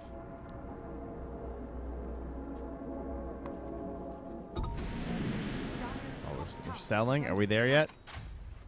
75 gold. All right. I mean, this was more recent Kunkkas. I feel like we're really rushing the Sagnims and seeing it a lot earlier in the game. And they are, I mean, it's better the earlier you get it, right? Yeah. I mean, it still is, like, pretty strong. Because, like, you've seen the damage has not really been that impactful, but now it's going to be very impactful. What? Because it basically, like, you get, I mean, what is it? So it's 40% times 3 of the landing, and you get 2 ships. And what happens with the doubling of the run buff now, with 2 boats? It just reapplies, if I'm not mistaken. I could be wrong about that. Yeah, I guess because of the we don't know because of the patch. Yeah. Kiritich. I mean, this could be a game winner. I don't know is my big answer to this. It's so slow moving. His blink was on CD there. That was horrifying. Yeah. I mean, he could have just been coiled and dead there. Yeah. And just forced the buyback. The 2 supports are on a mission up top, though. A clandestine operation here from BetBoom, looking to just solo kill a core. Very possible they do it. I think after that last death, though, I don't expect it to see Terrorblade get caught out like that again. Yeah. I kind of agree. I think they're going to play it pretty tight now. Yeah. Because that's one of those that, like, you can lose the game off of it, and he is lucky that he did not. And now it's like, okay, we're going to go do something better. But they needed an earlier roast spawn. It's just taking too long. Oh my god, he didn't grab the wave. Miro just going to show up top. How did that illusion... Oh, he X'd him! Oh, that's so sick. I missed So it. Kunkka X's the Terrorblade, and then he pops an illusion which shoves out the top wave. Yeah. So you can stay with him the whole time, and he can still deal with all the creep waves as Terrorblade. Kiritich again near the enemy squad here, but Kiritich's allies are coming. Oh, the Dire have scanned him. They're actually all here under Kiritich. Young G waiting. He Big missed the coil coil! misses completely. A whip. Oh, buddy. This is where things get a little bit dicey. Techies is already in trouble. Now Hoodwink caught under it. The big gaze pulls them all in, but they should be able to get the boat off. boat comes out. Now they're already deciding for self-hate that he's just out of here. So it is a buyback from Techies. Young G caught and killed, and yeah, now it's all weird. It's all weird. Sunder the turn! What? Kiritich, what are you doing? Oh no, he's still a Terrorblade. Bro, you can't win the fight and then lose the game. Oh no. Man, they annihilated Youngji that fight too. He was a non-factor. Like, Youngji's been the core carrying most of this game. And now in the late parts, that we got our Kunkka and our Terrorblade coming in to help out. They are paying back what was paid in by the puck, because he just got 100-0 in terms of control there. Yeah, look at that. Yeah. Stunned into Hex, into Silence, into Stun. Like, he just had nothing. Wow, that was funny. Kiritich did so much damage in that fight too. And he just ends up dying to, like, randomly running in without BKB. Yeah, sometimes, you just get sundered for 2,000 HP, and that's just what happens. That's just Dota. Oh, man. And they can't even go in and take Roche now. Dude, save is going Ags. Let's go. It's Lions time. What? Is that good? I don't know. I mean, it's lower cooldown. You can start punching people. I guess that's true. Jeez. Okay. 52 minutes. Suddenly we're here, and Terrorblade is the strongest hero in the game. And also queuing up an Axe. Yeah, I was struggling to feel that, like, that big oomph. Yeah. Of the Brewmaster anymore with this Terrorblade. He's able to chew him up. Yeah, the Terror Wave could be massive, especially with the puck. If they can combo that together. Kovis 9, the first person they find, still not the one that you want. I don't know if they're going to be able to take him down in time here. And in fact, they definitely won't. Oh, he possibly BKB Now though. they turn, ready to fight. Save in trouble. Save is dead. And this Brew, it's a little bit scary. He's dead, and now trying to find the last one. He can't quite get him there. The Chain Frost immediately Hex interrupted and dead. The boat, it's out. The coil, it's there. They found their target. They're deciding not quite to run it yet on self-hate. To jump in from GPK, nullified for now, but the turn, the hits, he still has Sunder ready. Do they have enough damage to blow him up in time? Yes, they do. But the support's trying to clean up. Almost enough there as Slardar runs away. Young G chasing get down some Save. separation. How is Save still alive? What? Oh, he fought back. Yeah. He's almost dead again, though. Young G stalking, has the gem. Doesn't see him, though. Hunting. Oh, he's going to find him? There it is. He's in trouble. Save. Forced Staff to try and get away, and found and killed. That's a dieback from the Lion and the Kez. No, Kiritich bought out. Kez did dieback, but he doesn't have buyback. He bought a butterfly, I think, right? Oh. Man, he barely died at the end of that fight, too. I just saw, like, a boomerang come out from the hoodwink, and that sealed his fate. He took so much damage from Kunkka. What the hell? That's the He took 900 pure damage from Blade Mail. That is very funny. Oh, yeah. That's... yeah, that's going to cut through your guess. Yeah, that's a problem. Yeah, the total damage from Blade Mail was like 1,100. And he also took 700 from Ghost Ships. Damn, Kunkka annihilated him. Yeah, the Ghost Ships with the Ags, it makes it so the boat doesn't have to hit, and it's still very, very strong. Nice. Okay. And, like, now they have Refresher. They've got, Aegis. They're taking buildings. He's got Refresher on the Kunkka, by the way. Kovis 9 ready to game. And how many of these fights have started with Kovis 9 just being the first point of contact and then surviving through everything? Yeah. Yeah, too many. Ariel had a clutch scythe last fight to try and deal with Kataomi. Yeah. I'll tell you, if he had Chain Frost unlimited bounces, that would be the real problem. Oh, here we go. They jump in, Aegis. they burst him immediately. But now the coil, when they're coming back in, how good is it going to be? The lift up there, the stun. He broke the coil! Oh no! Kovis 9 fucked up. He accidentally pushed him away. That is not what they wanted to do there. Oh, now are they going to stay for the building? They're just going to run. There's no meta. I think they're out. No, they get out. They popped the Refresher, too. Did he shard the wrong way? I was watching the Lich fight. Yeah. He sharded it. That's true. Okay, thank you. No problem. Appreciate that. Help. All right. Well, no buyback Yeah, that anyway. should have been Kiritich dead. Yeah, that's painful. So Terrorblade is just going to buy out for the Aghanims. Needs to get the Blessing, though. Can't afford to even utilize his Aghanims yet. Ooh. God, I just realized Brew is huge in terms of levels. He's level 29. Yeah. I mean, he's constantly pushing Puck. the waves by himself, too, with the bots, too. Yeah. Did Lion buy out for Ags? Not yet.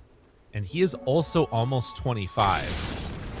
AoE Hex could be insane.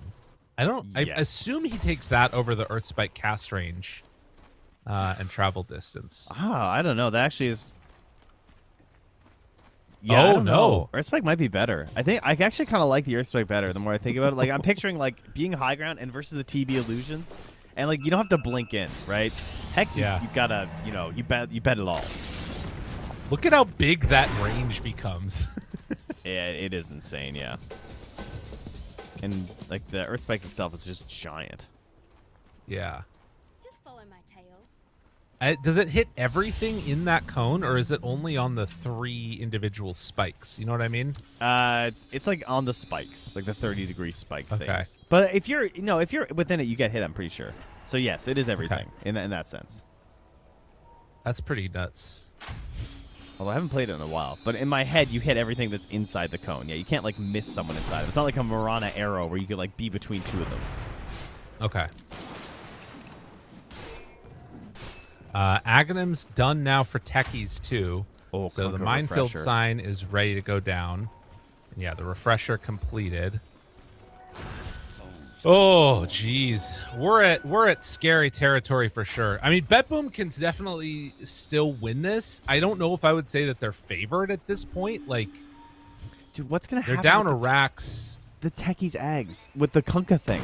Because can't you like put down the minefield sign and then force them to be dragged through it, and that activates all the mines? So they're gonna be well, that's forced the to shard. instantly- Yeah, but yeah. No, that's the Ags thing, right? You plant the sign, it becomes a minefield every time you move or No, whatever. I'm saying the Kunkka shard. Yeah. Sorry, that's what I mean. With the techies Ags. Oh, that seems so it interesting. should work that way. I mean, that's such a like defensive posture thing. I don't know. Dude, the I mean, you could play PKBs it like the Monkey King too, you know, and just like lay it down on their tier 3s or something if they want to. This is like the nightmare game for Refresher no longer working with BKB for the Radiant. Yes. Like Yes. like Kunkka, techies, Puck, Hoodwink, like how do you play this game? Like Kiritich is just struggling with his BKB. I also like the water bending Kunkka at this stage becomes so much better. Yeah. I still feel like a little bit weird about it with just his mana pool being able to use it all, because Refresher is 325, the boat is 225, so we're at what, like 775, and then you're torrenting every like 3 seconds or every 6 seconds. So I like, and then also, you know, Shiva's like BKB costs something. His game would actually get ruined if they had like a disperser or something. Or if Lion just mana drains him. Yeah, like I think it's hard to recognize it in the moment, but yeah, he basically only has enough mana to cast his full round of spells once. Right. And he does regen 11 mana per second. That's the benefit of getting Refresher here. True. But like I think if he gets an Octarine Core next, then his mana problems are like solved. But right now there is that problem. If Save can mana drain him, it'll be an issue. And there's no easy way to stop that either. No, it's true, but it's so hard to like justify mana draining in a fight at this point in the game because he'll just get like hit by TB twice. Right, but think about all these fights where they're starting by jumping the Kunkka, and then after he doesn't die, he gets all of his abilities off. What if you just mana drain him? Yeah, no, it would actually be huge. But I don't know. We'll see. So they're leading Terrorblade again. Young G going to try and wait minutes. for a better coil. Oh, yeah, true. Is it worth backing away right now? Yeah, it looks like they're going to not get anything yet. And in the meantime, BetBoom, they do have the ability to go on and get their own 60-minute items. We almost never see this from Puck, the 350 waning rift radius and max distance. So the waning rift is massive right now. Like, it has a 750 radius when he casts it. It's actually absurd, but obviously you need the Pierce's debuff immunity all the time. So it's only the rare level 30 Pucks we get to witness this. And again, BKBs. Like, it's going to be really hard to play around. Also, against Save Kez in particular. Yeah, Save still has no Dispel, by the way. Yeah. Lich has no Dispel. Like, if they get Silence, they actually can't play, which is nuts. Katomi's going for a BKB. Yeah, I can see that. And he does have Chain Frost unlimited bounces or the Frost Shield regen. He's trying to decide right now which way he wants to go. Honestly, this is the point in the game where usually a Frost Shield regen can actually provide some interesting dynamics. Yes, with the if bases. he takes that, we might be in for like a really long game. Like this could just be the start, honestly. Well, let us hope. We've gotten a lot of items here. A lot of timeless harmonizers I'm seeing here. Okay, everybody's picking their items now. All right, what do we got? Where are we at, folks? Timeless Harmonizer. Ooh. This is the gain 5% spell mana cost reduction for every spell off cooldown and 6% spell amp for every spell on cooldown. So your first spell has like big amp, basically. Puck went for it too. Yeah. Ooh, okay. So that's for Puck and Tag. You've got Minotaur Horn for Hoodwink. Very good for the supports at this point. 2 Book of the Deads from Miro and Save. I thought this item was dead, Reddit. You told me it was dead. They have no more True Sight. Also, Rift Shadow Prism. Ooh, they run into each other. Terror Wave out. Got him caught. GPK. He's gone, and so is Miro. They didn't get to cast a thing. Ooh, okay. Now control the space. Roche is going to be up in time. Oh, wow. They died, Lyrical. They really, really died. So quickly. The evolved Rift Shadow Prism on the Terrorblade, he did so much damage. And the big thing is the Terror Wave coil. Wow. That was crazy, actually. All right, he has taken Chain Frost Unlimited bounces. The decision is we got to get in there and battle. But this is the problem. Like, look at these illusions. They're just going to come in and take him out. Yeah, this Rift Shadow illusion is horrifying. And look at this. The X play just pulls him back in. And look at the damage! He's low. Whoa! Oh my god! That was nuts! Trying to throw it out. The Torrent, it connects. Kiritich almost dead. Ooh, what a blink! And a jump What in a from blink! Puck. The control! The unlimited bounces! It's going, it's going, it's going! The Chain Frost is going! But they're going to get away from him now. GPK jumps forward, finds himself another target. Kovis 9 on top of GPK. With the boat landing and some hits out onto Kiritich. They're going to try and disengage from the rest of it. Protectus jumps back in just to buy space for his team to get out. But now they're hunting. Oh, Fear GPK. control. GPK, he fought back here. Cannot afford to go down. Self-hate is on him. There's no way out of this one. They take down the Slardar. He is not coming back. They can't keep up. Kuka's just chucking water spells down the river.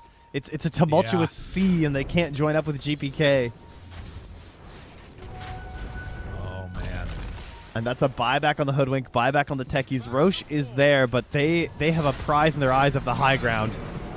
And Kiritich, no no BKB BKB. on Kiritich. Yeah, that's a problem. They mean, how hex. can he Do play? they have Chain Frost again? They do. They need something huge here. It's not good enough. Where's the Chain Frost? It's not doing it. Oh, no. Oh, the Kiritich Brewmaster. in trouble. They hit on the Young G. It's not going to be able to be enough there. I mean, it is still bouncing, but I don't know if it's going to be doing enough damage. It kind of is. It's killing off all the illusions. Wait a minute. Wait a minute. The infinite bounces. It did it. The infinite bounces. That's Okay, a and crazy now pause. a DC. Like, They have buyback.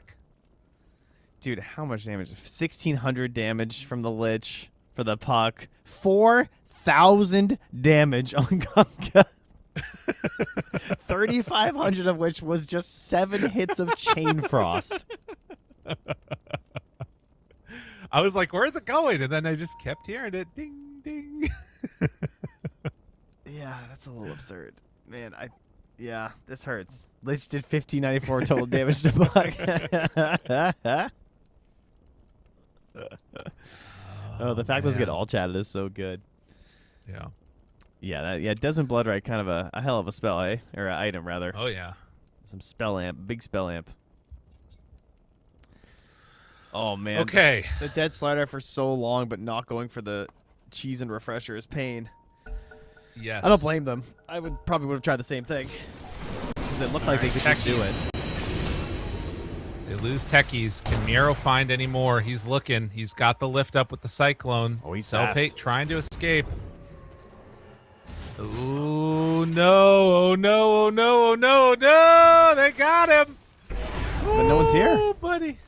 They didn't go for it. All right. I mean, it's hard to keep up with him, to be fair. Yeah. He's pretty far away. He's got 14,000 gold, man. He's bought a moon chart for himself. He's got 4,800 surplus. He could buy someone for somebody else. Yeah. Oh, jeez. Well, all right. We have a Roche available here. Dire unable to really play out here, though. Presumably the Radiant could opt for it. Kirdich is level 30. How does this help his life? Not by much, really. No. Ags on Puck is pretty big.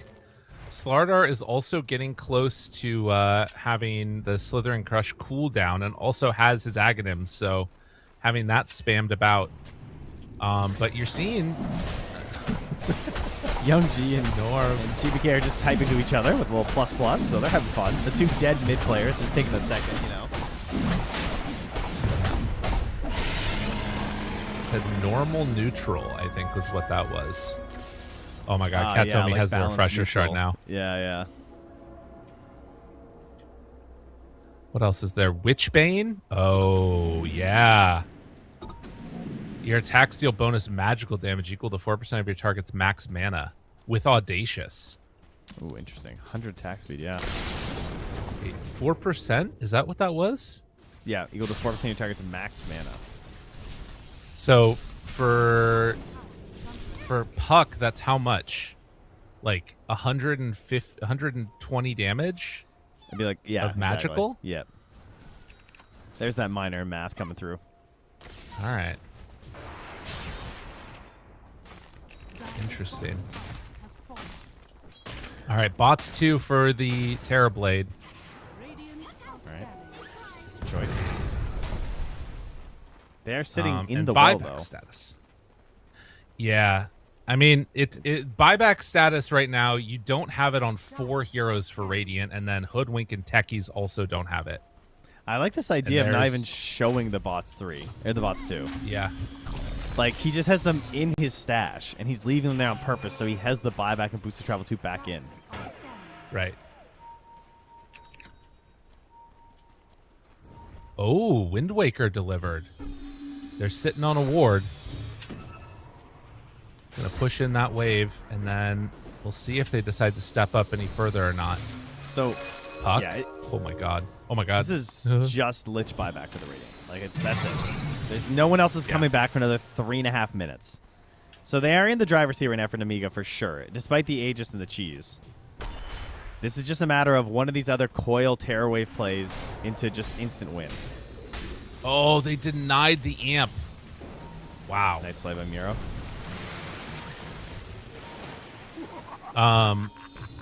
Let's see. Fallen Sky is also a choice. Hoodwink got the Minotaur Horn.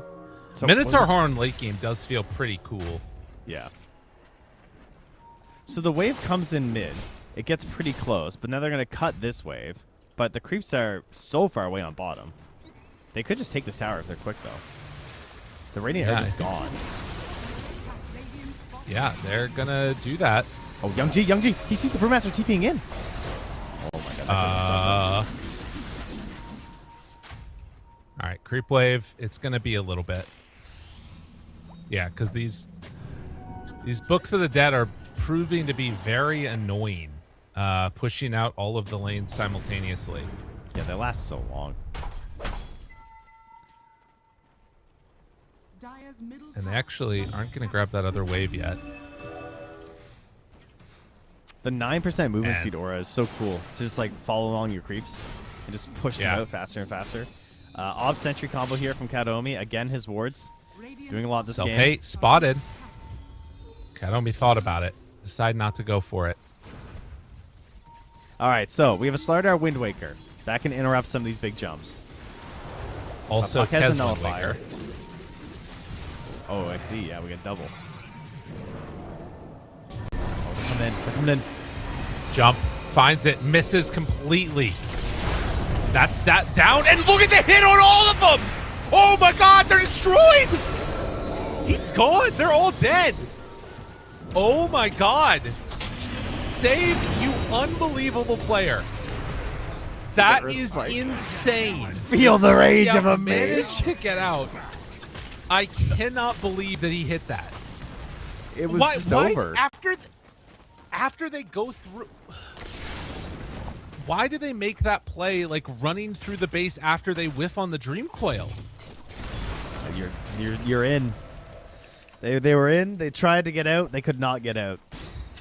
Yeah, I guess the Ags was worth it. Oh my on the God! Lion. Big old 1500 damage ulti on top of him there.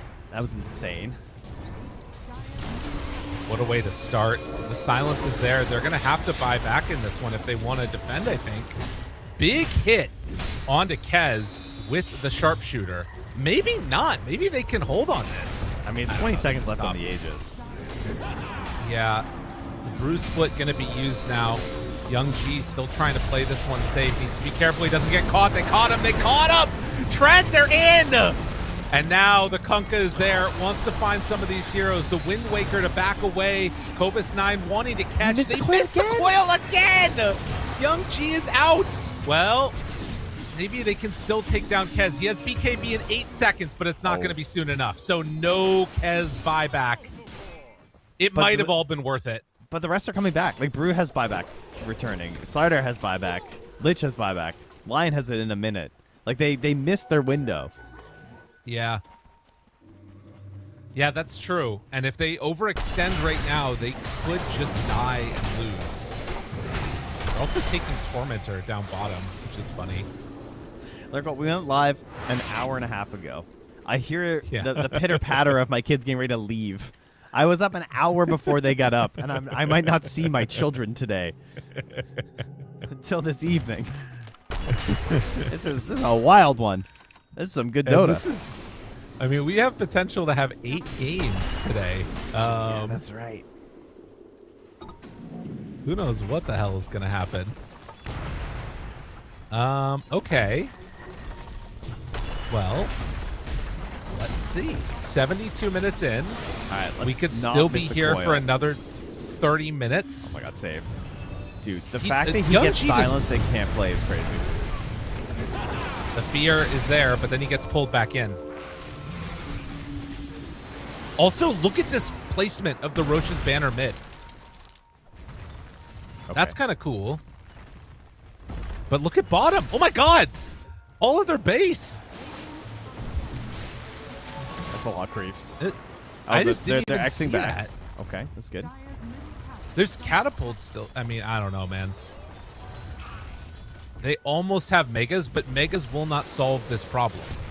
Also, we're getting closer to Katomi level 30 on the Lich, and then they're really going to be in trouble. We're at neutral reroll state as well here, right? Like, we could, in theory, be looking for some extra stuff here. Tidebringer ignores armor. He got 25. Terrorblade is close for the Sunder cooldown. Yeah, I think they're going to need to reroll for, like, Books of the Dead or something. I'm not sure what you need to do at this point, but, like...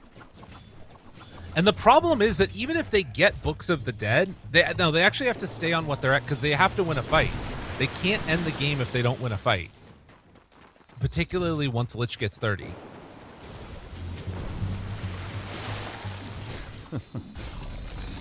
I mean, the advantage of Nemiga should be that they can at least deal with these waves while using the X marks the spot. So they don't have to necessarily get the creeps. Oh, he changed his enchantment? Is that what I just saw? For who? For Terrorblade. He re-rolled to change the enchantment of his Rift Shadow. Oh, for fleet-footed. Yeah. Yeah. Interesting. Okay. Oh, man. What is going on here? I honestly, I don't know how you end this game as Nemiga. I mean, look, we're at 50-50. We're at the dreaded late game oh my God, situation. we are. That's how it feels. Yeah, because, you know, I think the worst feeling hero in this game is probably Miro. Because it feels like you did everything right this game, and you're the most farmed hero, and yet you also feel like possibly the least impactful, well, other than Kiritich, the second least impactful on your team. Honestly, he needs to start, like, splitting to take tier 3 towers and racks. But he'll just die. If he sends in the other two and keeps the Earth Panda I back, guess like, if send he in hides, his creeps yeah. and Blizzard. Or yeah, hide the wind panda. Yeah, I guess. I mean, it's so hard, though, because no one will kill the... yeah, you can't send in the Earth Panda, so you have to send in the other two.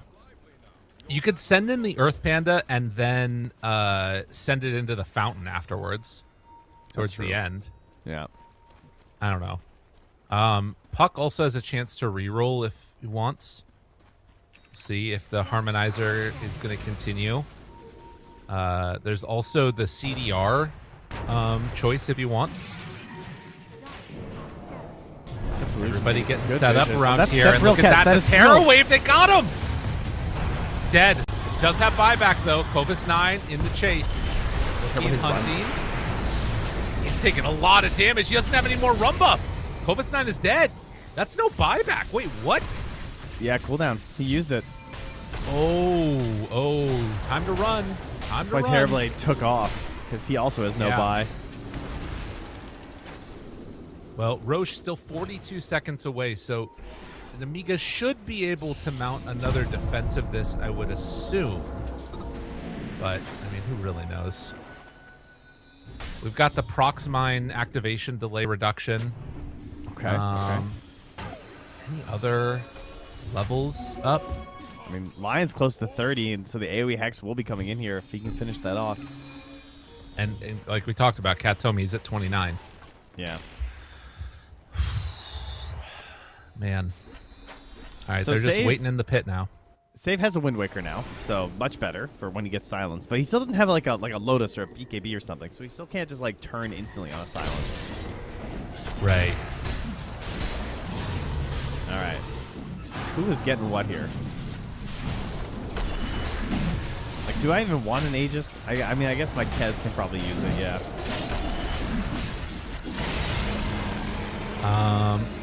Buyback, Kez did have to use it, so yeah, he's going to need it.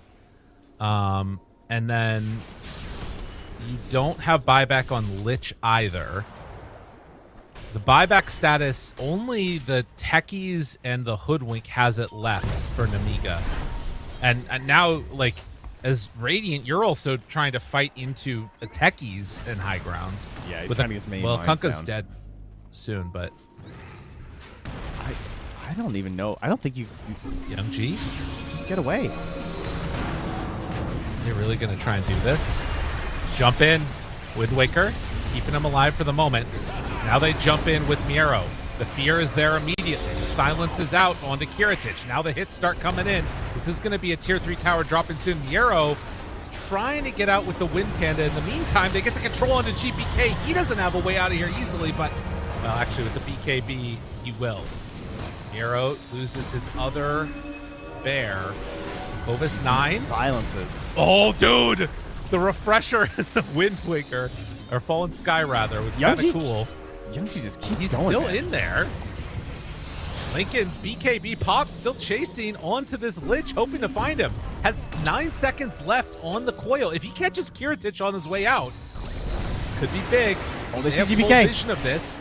Terrorblade got him. And there it is. He used his Wind Waker already. GPK is gone. Now they're jumping in for a second salvo. They buy back on GPK, but they're not on any target. Creeps are in the base, though, so you need to back if you're Nemiga. Youngji was a menace that fight. He is being so cautious with his phase shifts because it is horrifying. He has gotten got so many times by Save. And Save was lurking that entire engagement, waiting for that one moment he could actually get a Hex and some sort of a catch into Youngji, but between the Lincolns and the Aeon Disc, there's just no window that he can find. Yeah. Man. Also, look at Ariel with the extra damage on Sharpshooter. Makes me wonder if like Ags is worth a play now. Oh my God! They have Kiritich here. He's hexed. He's bushwhacked. They got him. He's done. The damage was there. Oh no! That's all of them. All right, Lich has buyback in 45 seconds. They might be able to hold. God, it's going to be hard. They need to do it in 35 seconds, but they're not going to know the exact timing. They're probably just going to go get Megas and back. They should know about Kiritich's buyback for sure, though. Yeah, 100%. I mean, Terrorblade has meta. In for it. Walks in, tries to take it. 19 seconds left. They find the Lion. Lion does have buyback. They jump in, they kill him. Now the Hex control. Foil, hitting, GPK, he gets bashed, but the buyback is there. They're going all in for this. Can Lich be the savior? They need everything as these BKBs are going to wear out low. He is 70 seconds away. He buys back now. Going to Frost Shield the Ancient. Is that enough to stop them? There it is. Chain Cross starting to bounce for the Lich. Under control and dead. That is a dieback. In his death, can he hold on with the Chain Frost? I don't think so. They did it. Nemiga aim for the throw. Wait a minute. Self-hate. The Chain Frost is still going. The Chain Frost is still going. Wait, they might have done it. Youngji is there, though. They need a little bit more damage, but they got it. GG is called as they have enough at the end. The Chain Frost was not enough. And Nemiga take game one. What a match. 81 minutes. Where's my GG easy? 81 minutes? That's deserving right there. Drop that down right there. Whew. All right. So, ladies and gentlemen, we have a best of 3 lower bracket into a best of 5 grand final, and one of these two teams is going to be starting a little tired heading into that final. Right. Looks like 81 minutes. We just played a series worth of Dota, and many best of 3s. So very well done. Insane game. Nemiga, that's a hard game to win versus a team as experienced as BetBoom. And Katomi does the most damage on BetBoom in that game as the Lich. Respect. Seems appropriate. All right, we're going to go to a quick break. Yeah. We're going to go let Trent say goodbye to his children as he'll never see them again. And we're going to go to a break. We'll see y'all in a few.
Shake that body, shake it down to the ground. Whoa, girl, shake that body. Don't be late to the party. Don't be afraid to scream and shout. 'Cause when we dance to the music, you know that's what it's all about. Yeah, yeah. Hey, girl, shake that body. Shake it to the left and to the right. Yeah, girl, shake that body. We're gonna shake it all night. We're going down to the nightclub in my stretch SUV. 'Cause you know, girl, when we're dancing, there's no place I'd rather be. Yeah, yeah.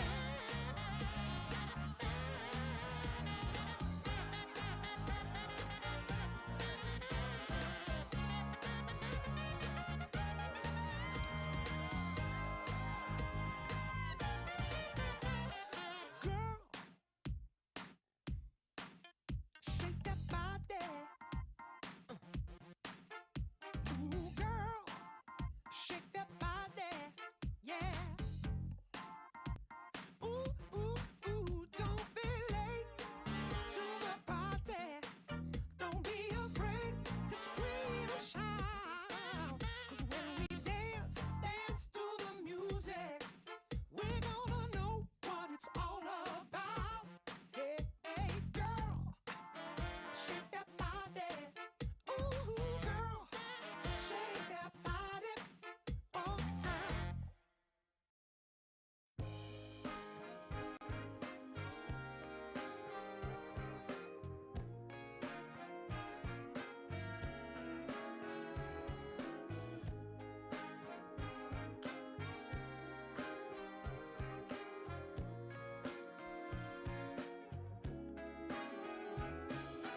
leaning on the window pane,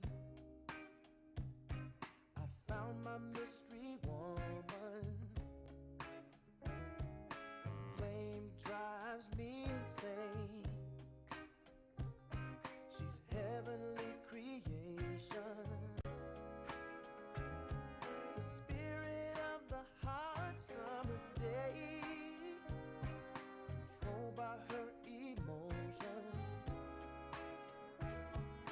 Tomorrow seems too far away. Now I've got my shot. I'm meeting my soulmate. Lady, can you see me? You're my everything. You're my lady. Lady, can you feel me? I feel head over heels. You're my lady, lady. Maybe you can't hear me, my sweet little thing, my sweet lady. Lady, can you see me? You are my everything. You're my lady, lady.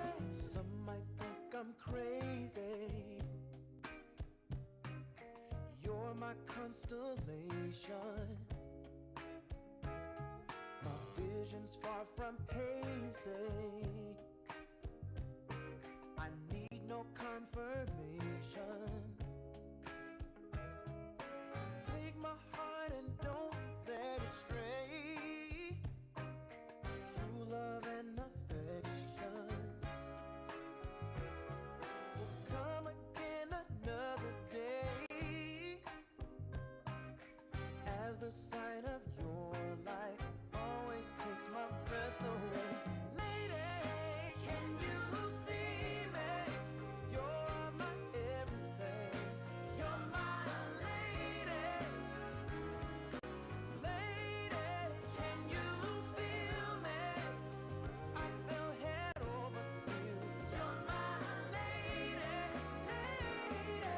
Maybe you can't hear me, my sweet little thing, my sweet lady.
when you know you got a good thing that makes me feel fine.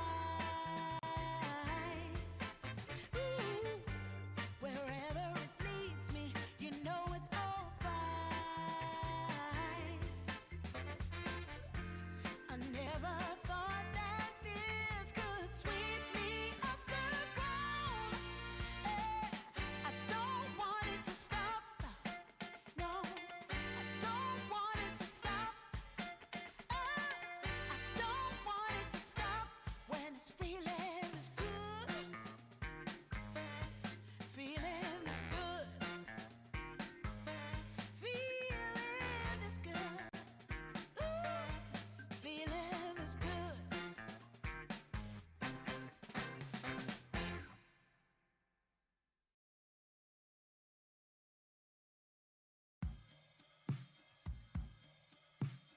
I took a walk down Pico, heard someone shout from a crowd of fed up people, getting told they should calm down.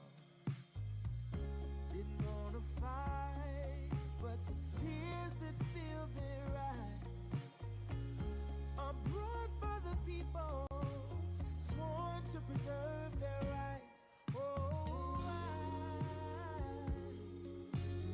how could you not see it all coming? Stuck in our ways and running out of time. Time to change. We've got to at least try. Hello and welcome back, everybody. We are here with game number 2 of Nemiga versus BetBoom. A crazy game number 1 going 81 minutes, Trent. True. And I think we might be in for the long haul. Like this could go a couple of different ways. BetBoom, I think, have shown in these types of games at times they have some amount of resiliency, like in between games.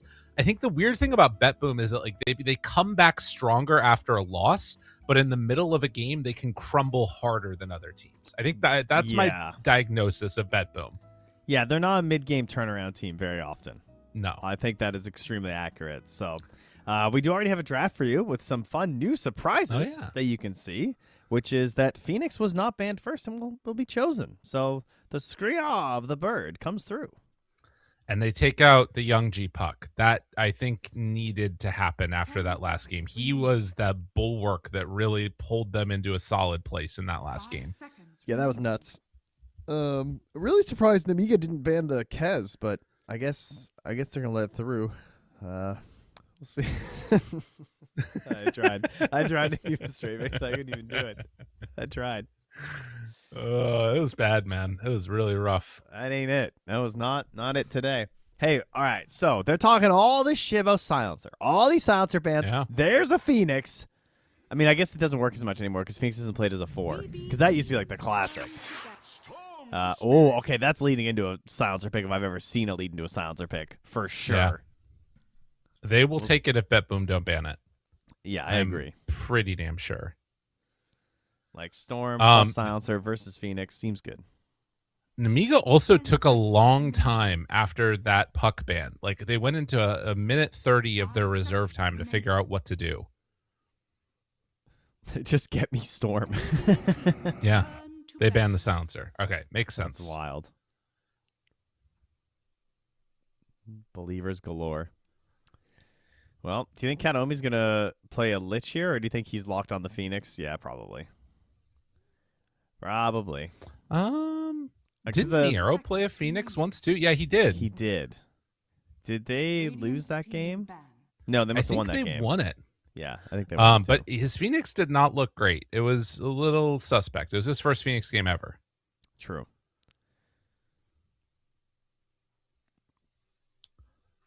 Okay, they banned the techies too. They just do not want to deal with what happened last game. Which, to be fair, I think that Nemiga showed the power of Kunkka in that game against Kez in particular. It seemed awesome. And I was just very impressed with like Nemiga's composure. That's there's not many teams that I think could close out a game like that against BetBoom. A couple of mistakes here and there, but overall really solid performance. Yeah, and a very scary late game. Just like you saw the explosions that were happening on both sides. Heroes were just going 100-0 in like a second flat. And so you really have to be careful. And they missed so many Dream Coil jumps near the end. I really thought they were going to lose. I thought they were going to like lose their confidence after all those misses, but they eventually found their way. But there he is, my GOAT to fight the aliens. It's GBK Ember. I'm sorry. I'm sorry. This game's over, you know? I got rules about first pick Slider, and I got rules about GBK Ember. That's a W right there for me. I mean, Storm has not had a great win rate as recently, and we've seen this matchup more than a few times where Storm does tend to do good against Ember in the laning phase, but then afterwards, there's something about Ember. It's just, it looks very strong right now. 60% win rate over 74 games versus Storm at 43% win rate over 62 games. It's very impressive Young G, considering he lost the chain gang too. Like the fact that we're back to the old Ember and it's just this like a little bit more damage on the slight and getting that control instead. This is the other Young G hero though. Quap Puck Storm. Yeah. This guy he's very good at them. And they go Pango. Are they doing safe lane Storm?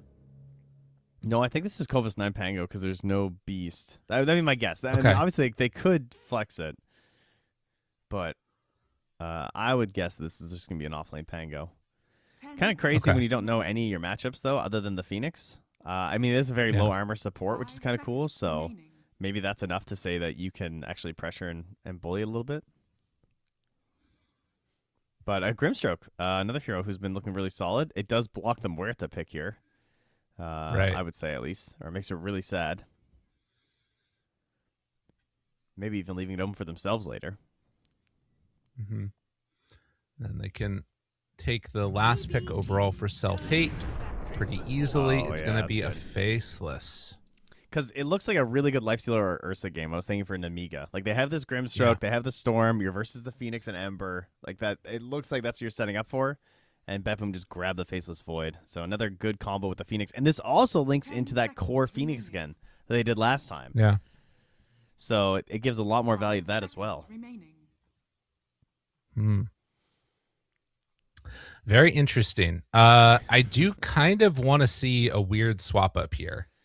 I think they're going to pick Lich. Oh, you mean with the Storm safe lane? I think they're 100% going Kataomi Lich out of this. And no, definitely. I think it's coming. And yeah, we're going to ban Ursa and Lifestealer. Anyway, I meant crazy. I meant a Nemiga taking like some offlaner out of the safe lane. Mm-hmm. Maybe that's not the right play though. I was thinking like a Doom, basically, is what I was thinking. Yeah, they could safe lane Doom. I think that would be actually pretty good here. With Grimstroke, I like that a lot. Yeah. I'm trying to remember if it was Nemiga that did that before. 10 seconds remaining. I through don't their think drafts. so. Radiant team ban. I think it might have been one win that did it. Oh. Yeah, it was violent. One win. You're right. Yeah. Oh, yeah. Scriff in our ears saying it was violent. There it is. Correct. While eating something that sounded delicious, at least. You gotta love it. Some good Brewmaster and Bristle, 2 Bs. I mean, that makes sense because they are BB team. So you want to make sure you ban those heroes. Scriff also, I just see texted in our chat that position 1 Doom. So he believes also. All right, everybody's a believer. Ooh, oh, now no, you're they here. aren't. Okay, can Nemiga 2-0 now? Now do you believe in the Nemiga 2-0? I think so. I think they can. If they Doom here, I am down for Nemiga 2-0. It's a possibility. Man, the Underlord. I mean, this hero, speaking of heroes that have been struggling, I still believe in this hero. I still see the benefits. 5 seconds remaining. But it's not been looking good. Think they have a Kez player? Maybe. I guess versus Self Void, that's pretty annoying. I think Self-Hate is not the name of a Kez player. I think Kez players are like self-lovers. You know, We're the Meepo like players. slight narcissism. That's what we need. A Meepo. Yeah, although I guess maybe the nerfs were too much. He's just not broken enough anymore. I feel like this Give me the tournament just Doom. missed out, you know? Yeah, it's true. You want the Doom? Is it still good with Underlord? I mean, what would they do at like 15 minutes? Swashbuckle, Inkswell plays, Doom one of the 3 cores. That does look pretty Maybe good. Doom 2 of the 3 cores. Yeah, it's true. If you play well enough. What do you got for us? It's just the Ow. Muerta. So they did cover themselves the whole way through. I mean, so the good part about the Muerta is that it is versus Faceless Void, so it does put this pressure on him when he comes in for the Chrono. She can just like insta-pop her ulti, and he can't just kill her inside of it, but then she obviously loses a lot of her damage. I was worried that they don't have the best bodies to play around for the Muerta this game. But Storm is kind of like a mix of like he's in the middle of the fight, he creates enough space for the Muerta. It's just going to be about how she hits Pierce the Veil and how controlled they are. And when she click at the head, do they die? Right. Also, Grimstroke Ags, if we get to a late game scenario, can really mess up the Faceless Void. Like, not mess it up, I guess, but it can be strong against it, I think, in a way. Because you can like sort of leash him down. He's not time walking anymore then, and then you also are creating the illusion that even hits within Chrono. So that part can be kind of nice. But we'll see. Camera, We're into sorry. this game number 2. I'm Darth Trent again. My bad. Oh, unbelievable. I left it on for that entire last game. So then the game Yeah. ended, and I was like, why do I feel like I'm blinded? And it's like a big light, like, ugh. 81 minutes awesome. of just blasting my retinas. I just never turn my lights off. Actually, to be fair, I have this other set of lights that I don't use that often. You see how bright that is? That's brighter. That's, yeah. Yeah, that's a lot brighter. I have 2 of them. Very shiny. Look at me. I'm a Muerta. Look at me. I'm a Muerta believer, though. If I had to pick one hero who I really am believing in these recent games and qualifiers, it has been Muerta. That hero's insane. It feels really hard to shut her down. I mean, outside of Alk. Alk's probably like my number 1, but hopefully we're not seeing that guy ever again. I think that he is not going to show up. There is a chance that at some point BetBoom don't ban it, but because Nemiga don't play it, and neither did Liga. But we'll see. Let's get into this game at number 2. I'm turning off my lights now, too. What can you do? Exactly. That's And good. some tips being exchanged. Young G, GPK, knowing each other very well, of course, having played against each other on the servers. And let's see how it goes.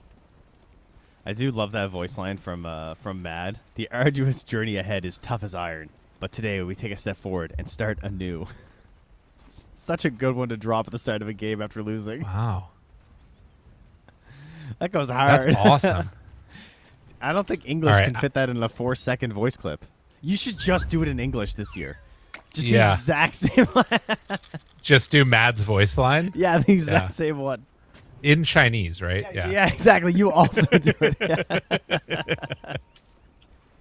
seconds to Oh, battle. God. That's funny. All right. The mids meet each other. Smoke breaks. Neither of them ends up placing a ward. Young G going to pass to the other side and maybe get one down himself. We'll see. This wraparound doesn't look like it's going to hit anybody. Maybe a chance they try and go for a Miero kill. Nah, that's crazy. There's no way. I was just trying to think if I could do it in my really The battle awful begins. maritime Canadian French taught by people who only knew English in school. Or just Yeah, really that's good. disappointed people who moved here from Quebec to try and teach French in school and they just knew it's never going to take hold. Oh, my God. He's going to get the D ward here? No, he's not. Oh, I thought he was going to drop it. Miro, I know a little bit of noticed Spanish. 7 wins in a row as Underlord. And also, last game that he played in his pubs was a Lycan. So he's at least he's researching the hero that I think you and I have both been calling for. We'd like to see the Wolfman. It would be cool. I am really an Underlord hater given the removal of the facets. I think it really hurt what this guy does, and like not having the demon reach anymore. It's brutal. The cleave was pretty cool. Can't deny it. He has a 36% win rate right now in competitive. About to go up. Okay. Listen, the thing about Underlord is that the arduous journey ahead is tough as iron, but today we take a step forward and start anew, right? That's when you're right, you're right. That's who Save was talking to. You know, Miro's like, why are you picking me this? He's a 36% win rate, and he just drops that on him. Well, at least we know now. I just look in like about 6 minutes. Ariel is going to ice shards, tag team. They're going to get a dead shot backwards, and it's going to kill Miero off a rotation from the Grimstroke. Like it's just going to happen. You know it's going to happen. No, because Save's going to save him with Acorn and Pushback because they know they play wins. Making a move onto Katomi, forcing out some rotations. Now in some trouble, starting to die. Will it be enough to keep Vanilli alive? It will. Kiritich also dropping somewhat low to Kovis 9. And has another shield crush. Oh, he missed! Oh, the old swing and the whiff. That hurts. Did break the salve on Katomi, though. Oh, okay. Well, that's value. And a Ring of Health here for Kovis 9. That feels so good right now. With all this fighting they've been doing, that's insane value. Totally. Oh, the fortune favors the bull. I didn't even think about that. Versus Faceless Void and Lane. Oh. So he's is it 50% at level 1? It never scales? Wow. That is crazy. So you just straight up have a half as likely chance to bash Pango. Damn, that's cool. Very cool. So, wait, does that mean that it is... Well, he's not skilling time lock, so whatever. Mm-hmm. Listen, you're the math miner. You're going to figure... I assume that literally would translate to a 6% chance instead of a 12% chance, right? Isn't that how that would work? Well, it's a 0% chance right now, but yeah. It is a 0% chance right now. Thankfully, we don't divide by 0, because that doesn't go well. Breaks everything. And the only time you want to divide by 0 in lane, Dota is to crash it. Yeah, he is. He's doing very well. I think all that trading early in the Ring of Health really helped, because they just backed away on Kiritich and Kataomi. Yeah, there's no way to play against that right now, I don't think. And if they want to, I mean, Grim could even go, like, stack a little bit, honestly. Like, I think that Pango... They can play aggressive, though, too, so go either way. Such a good Mage Slayer game, too. Yeah. For 2 heroes, obviously. As Ember is going to be grabbing one as well this game, with Young G taking a solid lead in the mid so far. As we look at bottom, they're just battling out and really forcing back Tusk and Muerta. So Underlord getting some work done here in the earlier levels, at the very least. But it's like you said, you are looking for that rotation, maybe.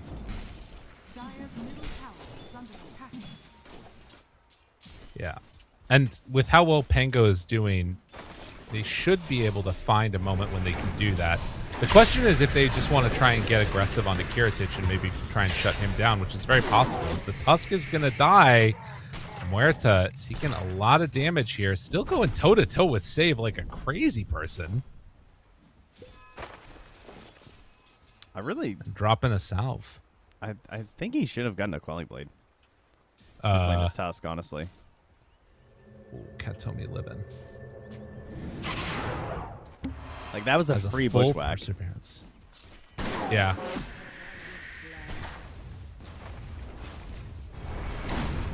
To be fair, he also had a Tango, so we could have maybe played around it with that, too.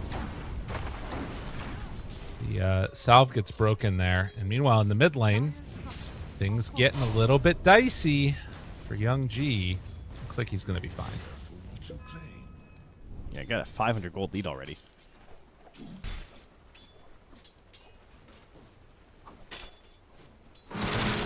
Interesting.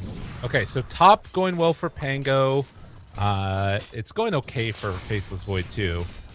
Mid being won by Young G, who now gets level 6. And the rotations are going to come in to try and help out with the first rune. Radiant are scanning. Vanilli is nearby. Has an Inkswell. They see Katomi. And this should be a free pickoff if he steps too far forward. Yeah, and I think that Wisely is going to leave that one alone. But, I mean, GBK. Oh, silence. Yep. Got him. Easy. Same thing down bottom. They do sack Ariel's life here, but he did stop GBK from getting a rune. So he's going to have to TP home, I guess. Oh, nice deny. Self-hate playing it low. In some trouble. Bushwhack comes out. Dead. All right, I take everything back. Apparently Underlord's the GOAT. Maybe it's just Miro. They find GPK. Stunned and tries to remnant out. Not going to happen. I think he greeded it up too much, trying to play this wave without TPing home, man. And I know that's the GBK methodology there, but it felt like he kind of just had to go. He was so low on resources after not getting either of the runes.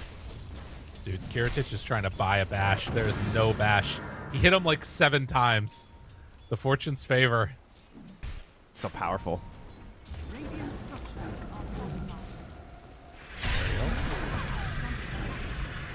Radiant's bottom tower is under TPing in the Grim. And I think that they're going to try and make that move that I was talking about now.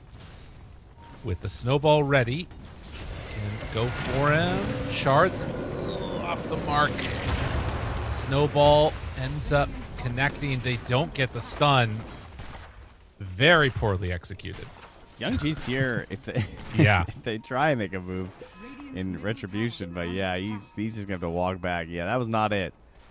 And GBK skips forward. He's just gonna grab the wave and get out of there. Radiant are scanning. Yeah, that's brutal. Radiant's middle tower is under attack. Yeah, so Storm I mean, misses that- 3 melee creeps for that. That move like just happens because Ariel misses the shards. Now save is blocked off here. Gonna snowball. Tries to get the silence down, but Arrow is here, and Young G can't really run into that. And GBK's coming Again, too. one of these moves. This is really bad. Yeah, Young G realizes I gotta get the hell out, and maybe Vanilli tries to get a deny. Won't happen. Thankfully, That's they don't lose the storm. Yeah, that's now Muerta is the lowest farmed core in the game. Just behind the Pango. Not a good start here for her. She has to work it towards that Maelstrom and then just start hitting jungle creeps for 20 minutes. And Miro well on his way towards an early pipe, which is going to be amazing this game. Radiant's bottom tower is Oh my god, Ariel, I think, is dead. They find this Tusk. Rooted. Snowball to try and extend it. They're going to just take that kill.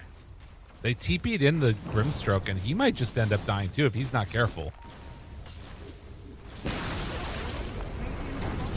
GBK with the Max Flameguard build as well can do quite a bit here. He can just kind of roam around. He's very hard to kill at the moment. If he has a remnant anywhere, they can't really deal with him. So he's actually zoning Young G out of his own jungle because he can't really like hunt and kill people that easily, but he can do this really well. Yeah, shutting down the Storm's farm, making him feel uncomfortable. Like, this Cat-Tomy kill is very possible if they had the Grimstroke there, but No he way. TP'd bottom to try and help out. Is Muerta Right. dead under a tier 2? I think so. Yeah, they can't do anything. Dude, the save level 6, insane. I mean, this was the problem with the Muerta pick. I agree she's broken, and I trust in the hero, but there were issues picking her in this draft. The lane wasn't too crazy, but now she has no bodies in front of her either. Radiant's bottom tower is under attack. This is a big play right here. They're going to get the silence, get the pull, get the roll. I mean, this is what they needed earlier. The Chrono, it ends up connecting, which just kills GPK, I think. Oh, no, he gets the slide off, and then there's the runaway. All right, never mind. Storm is dead. It's all terrible for the side of Nemiga. Wow. He saved his life with that Chrono, actually. Yeah. I thought they were going to be able to kill him, but not enough damage out from Vanilli. Now GPK's back. He dives in behind. Yeah. Yep. Silence there, but it won't matter. Kovis 9 can't do anything here. He's going to try and get to the low ground, I think.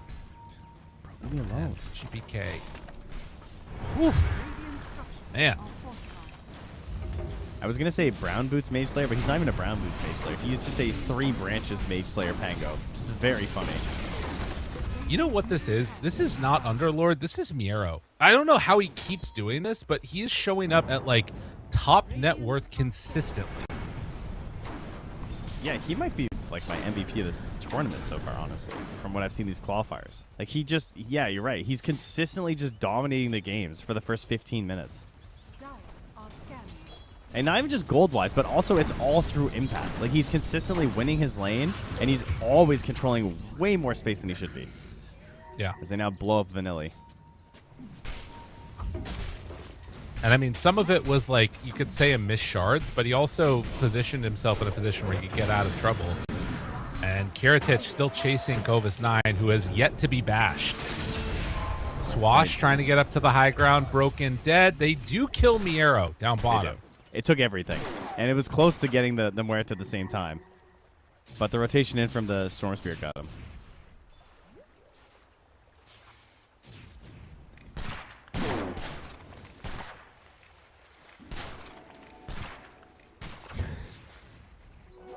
This is one of these times I wish I had a worse mic so you guys would hear my 8-year-old Curly yelling, "Fee, fi, fo, fum, I'm going to eat Grant's bones." So nice. That's good. So anyway, they're going to eat Miero's bones, I believe, is the plan here. That's how they're going to get back in this from Nemiga. Ready. Getting found. Feeling bad. They have a jump if they need it. And yes, you thought you were going on them. Not so much. As 4 heroes move in, kill them both off. Brutal. The old punch and BetBoom, run away why'd you from have to pick GPK there. Kez? Why'd you have to pick Kez? Radiant's top tower is under attack. Muerta really feeling of this game. Currently has the Midas queued up. Listen, That's bad. this is what they got to do, man. I don't know what to say. Radiant's top That's tower a is bad sign. They're going to be stuck in a very uncomfortable spot for a very long time, and I get it. You know, it's funny, though, because like they have the Battle Fury Faceless Void. Right. So it's... And they have a Mage Slayer Ember. Who's ready to fight? But then there's also this Underlord building pipe. Like, maybe they actually find a bit of reprieve here? You know? I think so. Like, the catch isn't that crazy. They got... You know, Storm can kind of live. He can get out. Pango's pretty slippery. Like, maybe there's a world where they rat this out a bit and the lead isn't too insane in the next 10 minutes. I'm just saying a Doom would have been in a better position. There's no doubt in my mind. It's hard to argue that. That's Radiant's fair. top tower is under It's hard that it could have... Hard to think it could have been much worse. Yeah. GPK gets the regen. And I think that's the Mage Slayer being delivered. Meantime, Miero back on the other side of the map, and he is going straight shard into Ags. I actually kind of love this build. Like, they can't lose a fight with Pipe. He can always be in a fight because of Fiend's Gate. And now he's also going to have some, like, immediate impact when he gets the Aghanim's. Okay, I like this. I mean, this is your cleave, right? This is how we talked about the last Underlord game. Is that your cleave, they buffed the Firestorm, and this is your cleave in spirit. Right. And it's still, I mean, what's the max percent HP? 3%, and the talent is at 20. Okay, and it's only at 26%. Oh, nice one. Oh, self-hate. Oh, wait, cuts it. Okay. That was a very bold Pierce the Veil. I will say. It was. Can they kill Kiritich? I mean, I don't think so. I'm going to say I'm voting no on what the horse. Silence is there. You know what? Oh, they got him. I forgot. Just barely. I forgot. And now the silence onto both. The TP away. Do they get out? Yes. Oh, buddy. Who's got a 10K lead now? Well, they still do, but whatever. I did not calculate Grimstroke silence into my equation. That was my issue there. I was like, no, I think he lives. That's like, all right, this guy's got two issues right now. 2 points in the Phantom's Embrace. Are they trying to bait out self-hate? Apparently. Snowball. Well, if your goal was for GPK to dive him. That's the bait. Supernova down. Listen, if Nemiga can somehow manage to pull this game back, they deserve to play in DreamLeague 29. Honestly, that is for sure. It might just be the motivation they need, to get them a little stronger for their rematch potentially against Liga.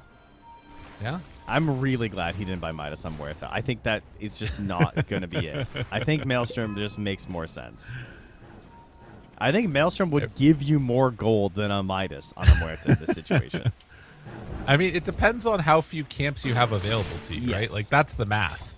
But, surely you're the only one who gets camps in this situation. I guess some of it is... It's because Young G can farm out these other areas, right? Oh, hello. He dodged the Phantom's Embrace on GPK. Damn, this guy's good. That's nuts. I've never seen that before. Tell you, the aliens come. It's GPK. Underneath a ward. Covis 9. He does have the Tusk nearby, but that doesn't provide any real sense of safety. These are the best games in the Hoodlink, man.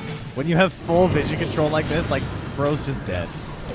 He's not even ulting. Save's just saving the sharpshooter. He's so confident that Pango core hero is dead. He doesn't even start sharpshooting. It's very nice. Bro, come on. At least make it look hard. Top tower is under attack. Ariel going for the big wraparound. He's waiting for 21 minutes here. Yeah. Yeah, that's what he's doing. Look at him. This is a real depravity. Meanwhile, at least you're not vanilla. Yeah, that's fair. Oh, God. GPK really wishing he had Spirit Vessel this game. My guy would have so many charges. Yeah. Working towards a BKB next. Mage Slayer BKB. That is quite the call. It's a tanky boy.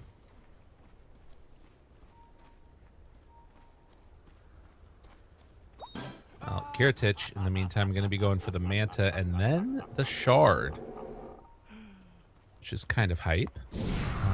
Miero showing their mid.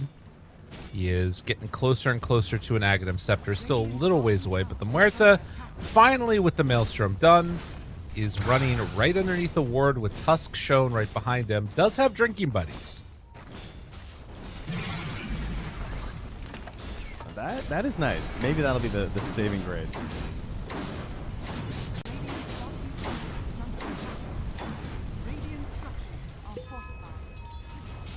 Give him drinking buddies. Give him some extra, armor. It's so good.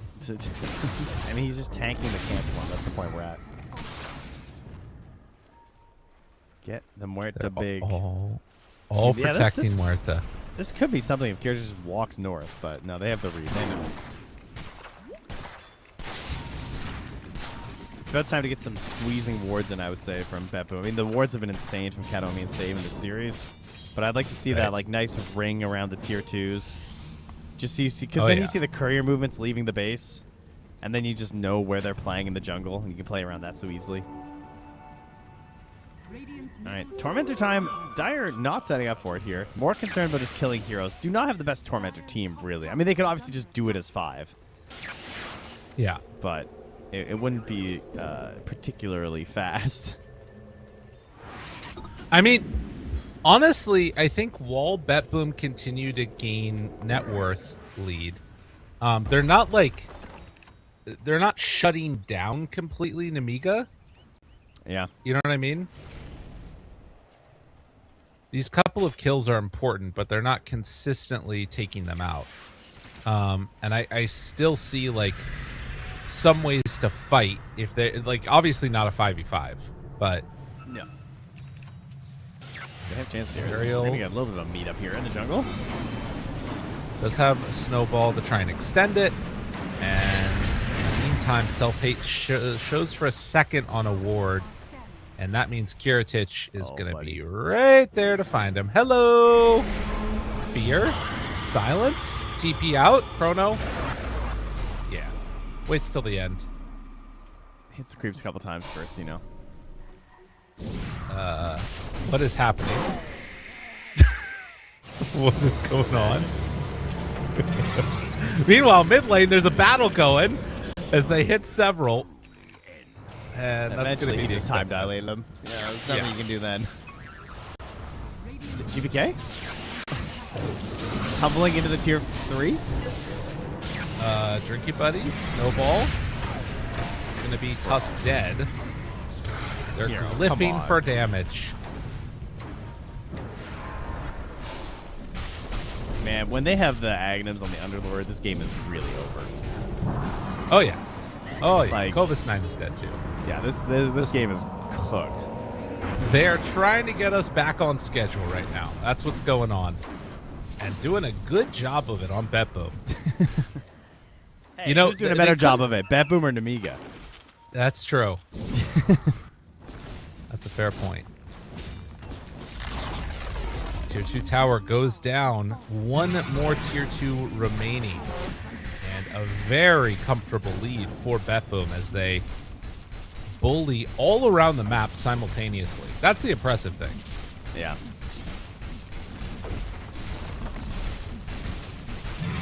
I'm going to have to take a look at the damage dealt graph at the end of this to see what it looked like for Nemiga, because it's been pretty brutal. Yeah, Ariel's dead. That's a god like GBK Ember. All right, well, going back to what I mean, this game is, you know, it's at this point. But looking in terms of how the draft went down and where the problems were, I think the Pango and the Storm were generally fine. I don't even think the Muerta was necessarily that terrible. I mean, they kind of just got outplayed. Draft-wise, I don't know if this is a massive draft problem. I think Muerta makes the lane harder. Yes. And I think that's the problem, is that, like, you're going to get outplayed by BetBoom. So you need to, like, limit the amount of damage that outplay is going to do, in my opinion. Yeah. No more chains. I mean, they did a really good job of shutting down most of the heroes. Like, the only hero that was left would have been the Life Sealer. Because they banned the Ursa and the Slard, and the Slard. Right. So this basically would have just been a Life Stealer game instead of a Muerta game. Or a Doom game. Or a Doom game. That's true. Or a Doom game. Yeah, maybe that was it. All right. They can try and jump, but the problem is Underlord does have Ags now. Okay, yeah, they're not fighting. They're never fighting. No, I think the Underlord Ags is just... Whoever he hits is just dead. Yeah. Except for Storm's BKB, of course. He's the one saving grace they have here. They do have a shield rune. Oh, that's going to be scouted that they took it, I think. Maybe they didn't see it on the map. There's nobody here. It's fine. Don't worry about it. Kiritich is going to have a little knock at the door. Oh, there we go. He's going to load ult. Uh-oh. Uh-oh. Oh, no. Oh, no. Oh, God. Yep. All right. Well, Arduous journey ahead is tough as iron. Man. They are really owning on BetBoom. Crazy. What a night and day difference we can have in a Dota match, too. We're like, yeah, it can just be this like tight back and forth, neck and neck sort of game, and you're not sure who's winning, and truly you see some really disastrous moments, honestly, out of BetBoom. And then you have a game like this, and you're just like, well, yeah, obviously they're gonna stomp Nemiga. Yeah. That first game, it's a warm-up game. That's the same thing that happened with them last time, right? That's how they ended up in the lower bracket. Well, except what happened in that game 3 in that series? They still lost. That's true. That's a good point. Very good point. Yeah, they had Actually, big- this is the BetBoom curse. Yeah.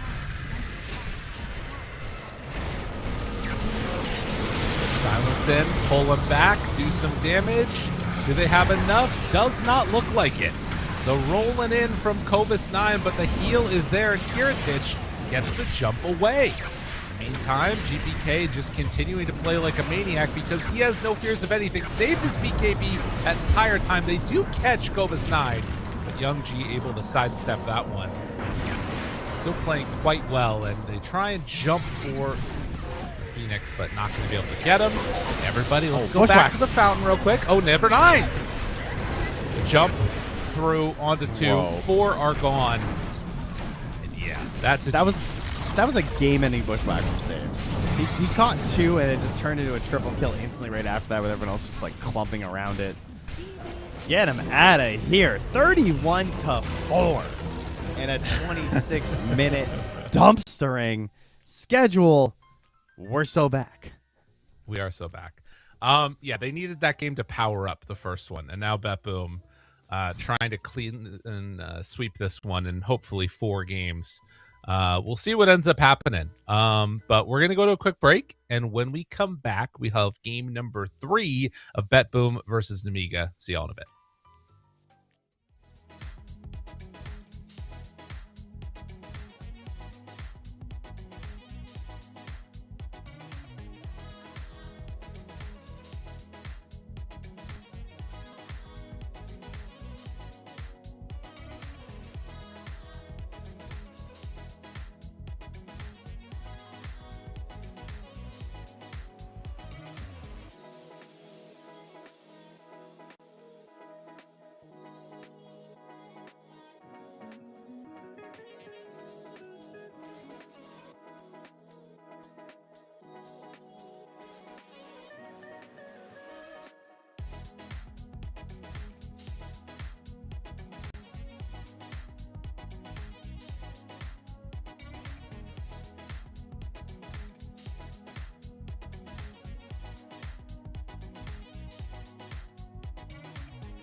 you need is love and understanding.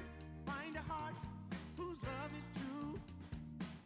Deep down, there's only one companion who's there for you when you need him to be. Your heart was broken in 1,000 pieces. So much pain that you've been through.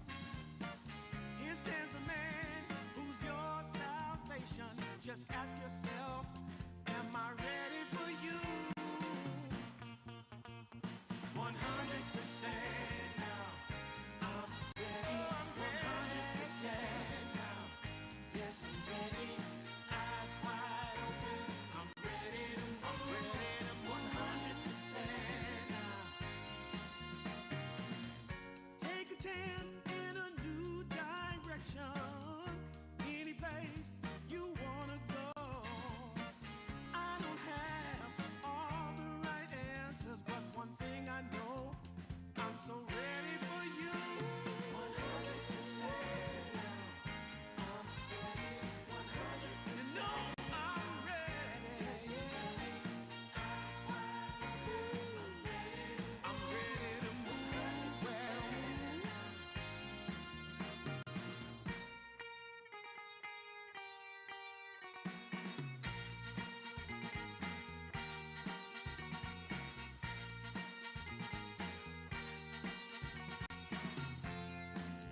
sure knew it felt as good as it could be.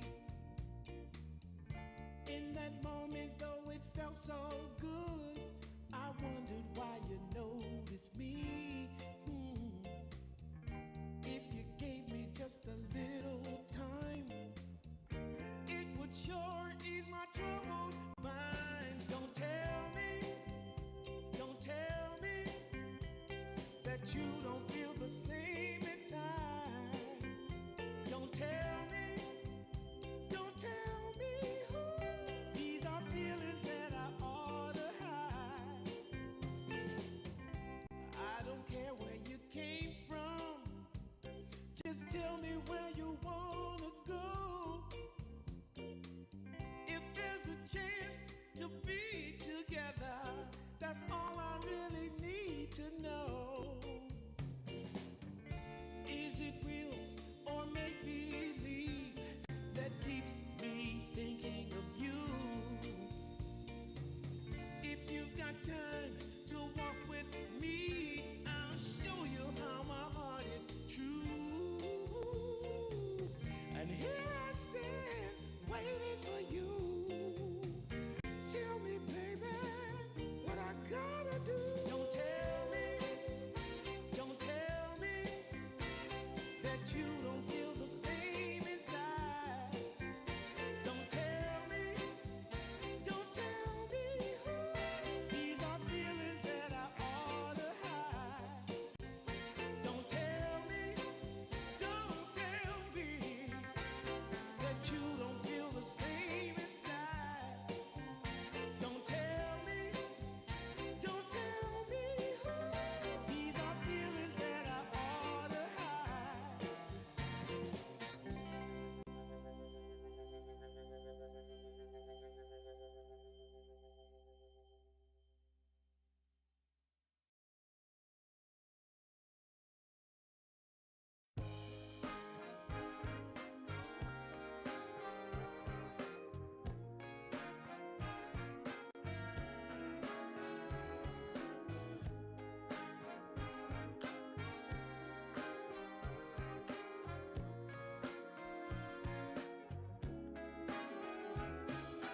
Leaning on the window pane,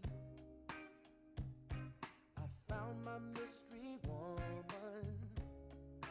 The flame drives me insane. She's heavenly creation,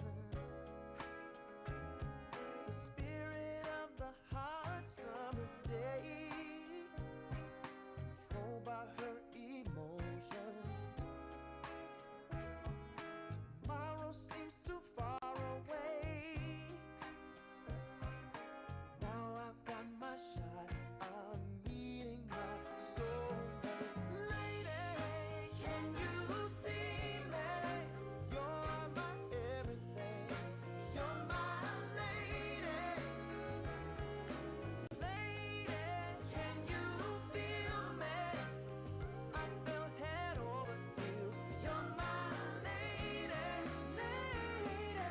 Maybe you can't hear me, my sweet little thing, my sweet lady. Lady, can you see me? You are my everything. You're my lady, lady. Some might think I'm crazy. You're my constellation. My vision's far from hazy. I need no confirmation. Take my heart and don't let it stray. True love and affection will come again another day. As the sight of your light always takes my breath away. Lady,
Sorry for the delay, everybody. There was a little bit of issue with the lobby hosting going on and then getting all the broadcast slots back in. Of course, we were well taken care of by our wonderful production staff, making sure that everything was running smoothly. But we are ready and into the draft. Let's hop into it. Trent, game 3. We're back. Game 1. A real slobber knocker. 81 minutes. Holy moly. It was insane. Game 2. Oh boy. What a stomp. It was really quick. So game 3, maybe going to be somewhere in the middle. A nice 45-minuter, perhaps. As we start off with a couple similar things here. A Phoenix for BetBoom, but the Hoodwink taken by Nemiga this time. Yeah, that was definitely an issue in the lane that they played. It helped to enable the Underlord. And, we were talking about the power of Miero, and I sort of just attributed it straight up to Miero. I think you also have to consider the effect that Save is having to help ensure that he wins his lane. Sometimes it's hard to disentangle the effect of those two players on each other, but Save has also been, at times making the biggest plays for his squad. So this team is just very good. That's what I've decided. Yup. Good Dota 2 players in this one. So Save will be grabbing something else. And Young G with the puck ban, not having a fun time on the Storm Spear last game. He takes the Ember away from GPK. So now, can GPK fight the hubris of simply picking Storm Spirit here? That is the question. I think it might be too much for him to stop. And the question is, will Save stop him from doing it? Yeah. Give me Storm, give me Storm, give me Storm, give me Storm. Yeah. No, he goes Pango. I mean, they could still do the Swapperino. We've seen it before. Yeah, we got a lot of options with this Pango now. Off lane, mid, Phoenix off lane, Phoenix safe lane. Choices galore here. And almost certainly Save having to pick his own hero in this moment right now. See what he wants. Right. Almost all of the same bands that we saw last time around. And Tusk still in the pool if they want to take that for BetBoom. It just kind of depends on which way Save wants to go. He's not really a... Oh my god, Shadow Demon's in. Yeah, Shadow Demon and Bane. Also kind of sticking out to me in terms of like Save heroes maybe, but also could go to Kataomi with the Phoenix swap. Right. That would cover a lot of bases for them. But yeah, SD is probably the much safer and easier one. And pairs well with Pango, I find. That was banned out in game number 1, was not banned in game number 2. The other one is Muerta, and then we also saw Save play a Mirana, but that was in response to the chat. Now he's just going back to the Lion. Run it back game 1 style. I mean, again, similar to the issues versus the Young G Puck, just grabbing this early Hex. Makes it difficult to play the Ember. And now we need a position 5 and what else? Probably a position 3, I would think. And we'll save the last pick for self-hate here. Try and get him into like a PL or something sneaky. Yeah. I still think back to that game number 1 from BetBoom. You know what it is? I think I just have a problem with the heroes that Miero wants to get. Because I was thinking about the Brewmaster, if that was a Darkseer instead to go up against the Terrorblade. And then the Underlord, it could have been anything else. And it still ended up working, and they win that game. Whoa! Okay, we've been asking for the Dazzle. Wow. Primal Beast, another hero we haven't seen very much of lately, but a classic versus the Pangolier. Is this giving value to the offlane Phoenix at all? Not really. Doesn't do much versus Primal. Is good like AoE control, and Primal doesn't do much versus you in terms of the egg, which can be nice for a core Phoenix, but I think like a save would be a little bit better here. God, that Shadow Demon. Really missing that Shadow Demon right now. Yep. Tell you that much. I was just thinking the same thing. Primal, very decent win rate right now, 57%. Dazzle, not so much, sitting more down on the 42% mark. So in terms of just raw effectiveness, it seems like it's been pretty okay. And I think that in terms of the lineup that Nemiga has, it's a very fast tempo lineup, which I do kind of feel like means they need to win their lanes a little bit.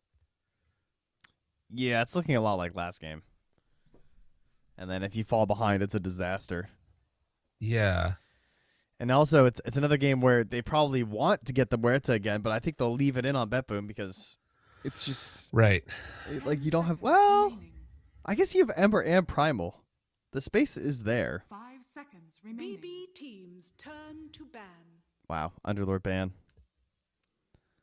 He's the GOAT. Apparently. I'm feeling a Legion commander from Miro this game. Even versus Dazzle. No. I mean, Miro Dawnbreaker could be pretty good here with the Faceless Void. There's always the Axe Classic, too. 5 seconds remaining. Yep. Yeah, that's pretty solid. Good follow-up for the Lion. Although it's a little hard. It's a little too overlayered, I think, with Pango and Void. With Chronos, it can be a bit tough. Yeah, that's true. Dawn at least can kind of follow up easier. Yeah, I mean, from BetBoom right now, the thing I'm seeing is massive amounts of control. You have some damage coming out with the Lion ulti, but it's on a pretty long cooldown through the early stages of the game. But in terms of damage, like Pango Diffusal, kind of, yeah, sure. Yeah. But like it's going to be a while before he has Ags. And with a Primal already taken, I wonder if Nemiga could just go some type of like big, bulky hero, like a Dragon Knight or something like that. Is that hero just completely dead? No, I saw him a little bit lately. He still seemed okay. I think Rincey Q was playing a decent amount lately and looked pretty solid. Only 5 games in these qualifiers, but decent win rate. I like it. I don't know. We'll see. I mean, the other Or the question Wraith is there... Oh, what about... oh, damn, there's a Dazzle. There's so many things ruining my cool picks, like a Necrophos or something versus the Ember mid for GPK, but we have a Dazzle, so kind of kills a Necrophos. Very little reserve time left for BetBoom and a ton for Nemiga. Team ban. They just cover the same 2 bans, and they put the pressure right back on them right away. Instantly just banning the Brew. Because they want them to be forced into something. Because like, you can tell they're still trying to decide, like, is this Pango mid versus the Ember, or is there more value going elsewhere? Like, should we get GPK a big game winner hero, like a Lina-esque hero or something? 10 seconds remaining. Well, we'll see what they're locked into. Do they have enough time to pick? 5 seconds remaining. Just a couple seconds left here. Yeah, they're really getting down to the wire. Team picked. With 3 seconds left, they are going to go for the axe. I mean, it's a good Miro hero. It's versus the Dazzle. Okay, take your time. You've got plenty of time to figure out what this last pick is. You know it's mid Pango now against the axe. I guess hypothetically they could do mid axe, but 10 seconds remaining. do you want to try and like what's going to be the answer against axe? I mean, they could try the Lifestealer again. Oh, It's actually a pretty good ABBA game. You know, with the Dazzle versus like Phoenix and Void, ABBA goes kind of crazy here. Yeah.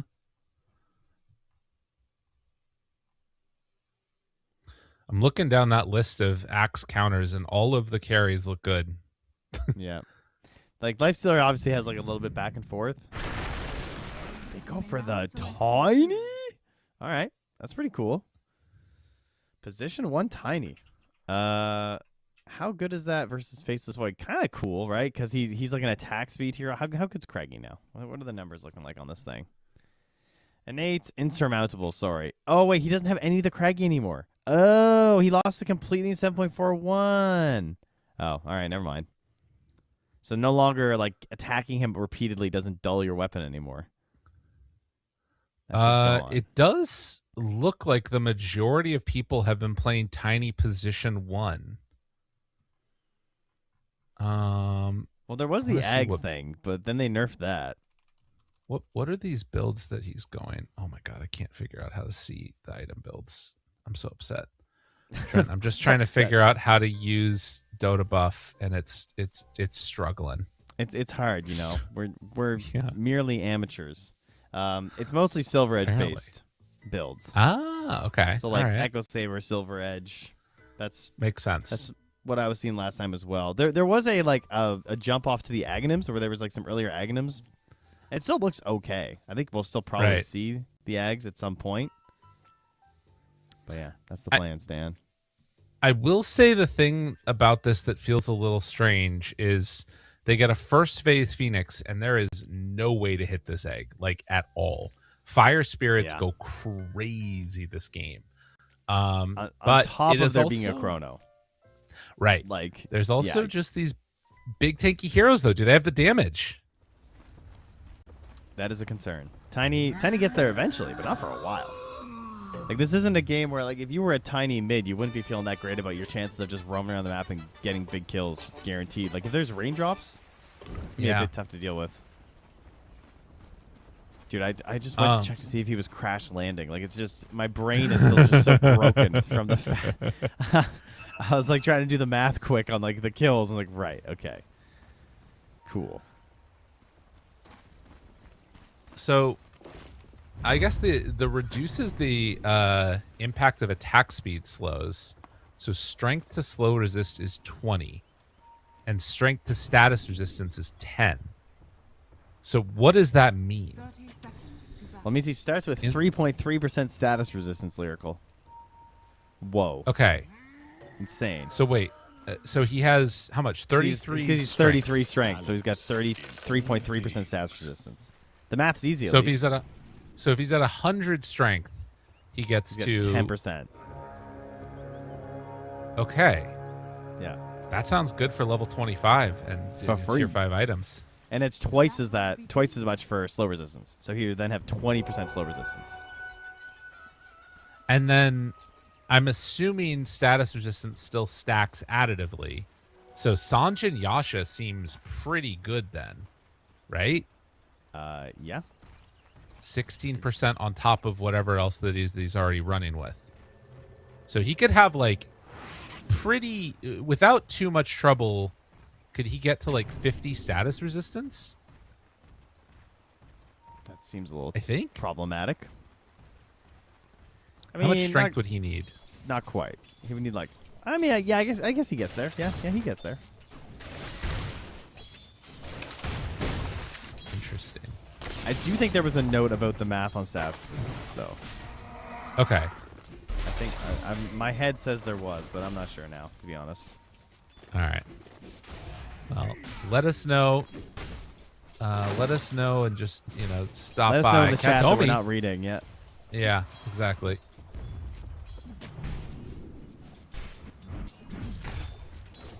Some good pressure there early on.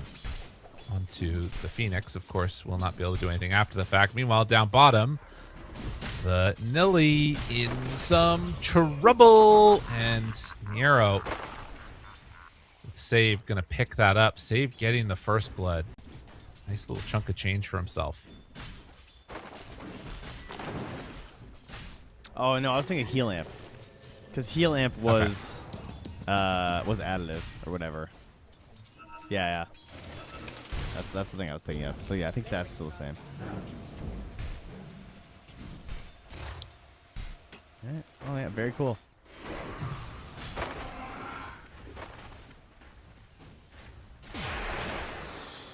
Wow.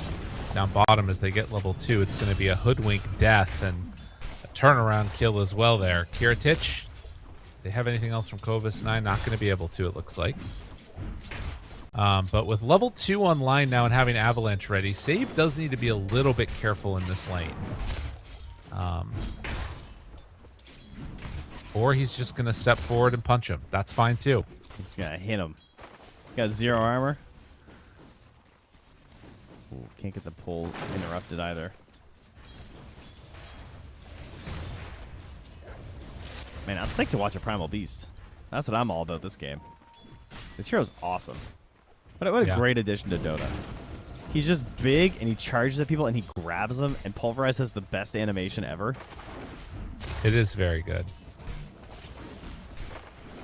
Also, I think like maybe one of the best instances of heroes being added to a midi game turning into hero being added to the game. Yeah. Oh, it was good. Especially like his shard too just feels so good. Oh yeah.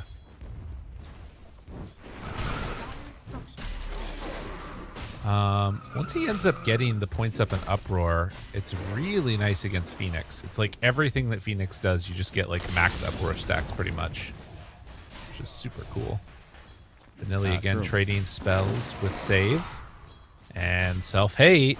No creeps to deny. Turns to hit onto save. Do they have enough damage? Throws the tree. No, not going to work. Miero passed that over. Nice. Oh, man, that's going to put him on a fast track to Vanguard. And then he is just planting himself here. And that, I mean, it's Miero again, guys. I don't know. I've been reading the rumors. I read the news. We got noticed possibly out of Yandex, possibly poached by Paravision. The rumors say GM thus going to Yandex. What about Miero? Y'all sleeping on Miero. Yeah. Miero just content in his squad. He believes in his team. I would hope so, because he's crushing this qualifier. It's kind of nuts. I don't know. I don't remember Miero being this good. I will say that. And same for Save. Like, they both have been just having insane tournament here.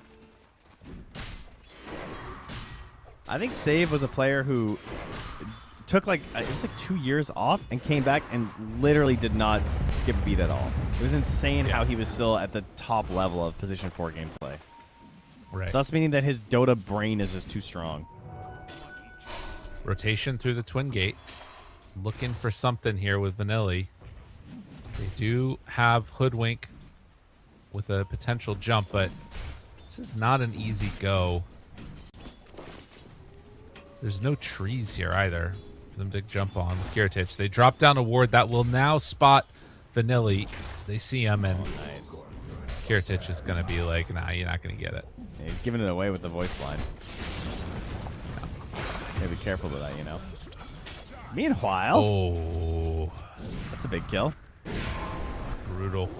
Swashing. They have him? Spike and Hex. Ariel forced to TP out. Not going to happen. Katomi finishes them off. They're rolling, man. Uh-oh. Looking like game one a little bit here. Or game two, rather. Not game one. Miero's running around with the catapult. This is the Miero special. He loves doing this on his Tidehunter as well. He's just going to pull the wave, head to a neutral camp, and enjoy his time. I think I'm going to start doing this in my games. I just get lazy. I don't want to pull the camp with me. Should do it. He dodged an ogre stun. No one dodges those. I always see everyone get hit. Are they really going to attempt this move onto him? I feel like they might just die. He needs to keep reapplying it, but doesn't want to do too much damage. And with the Vanguard, I mean, the poison touch keeps on hitting. It's enough. Vanilli gets the final kill, and GPK in pretty far, trying to roll around for all he's worth, but ends up dying. All of this minus armor coming out from the weave.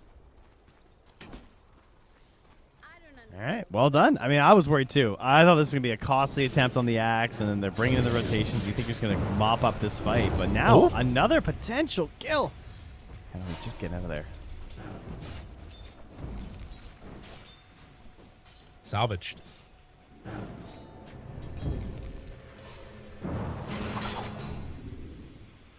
Honestly, such a necessary kill to take down Miero right there. That was close.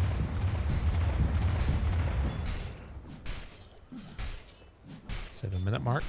Save gets the shrine. On the other side, the Hoodwink going for it. Ariel. And again, they're going to go through the gate. This time, again, scouting the movement. Kiritich will back away. And this ward getting a ton of value here. Yeah, they are going to see it now.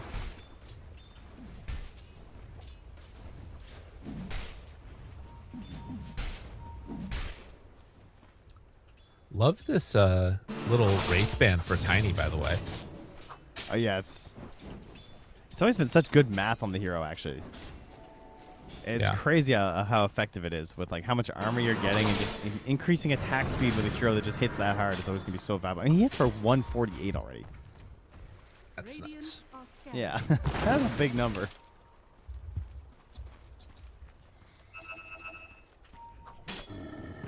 So Primal having level 6, and Save and GPK rotating in to try and find Young G now. See if they can make anything happen. Not going to be there.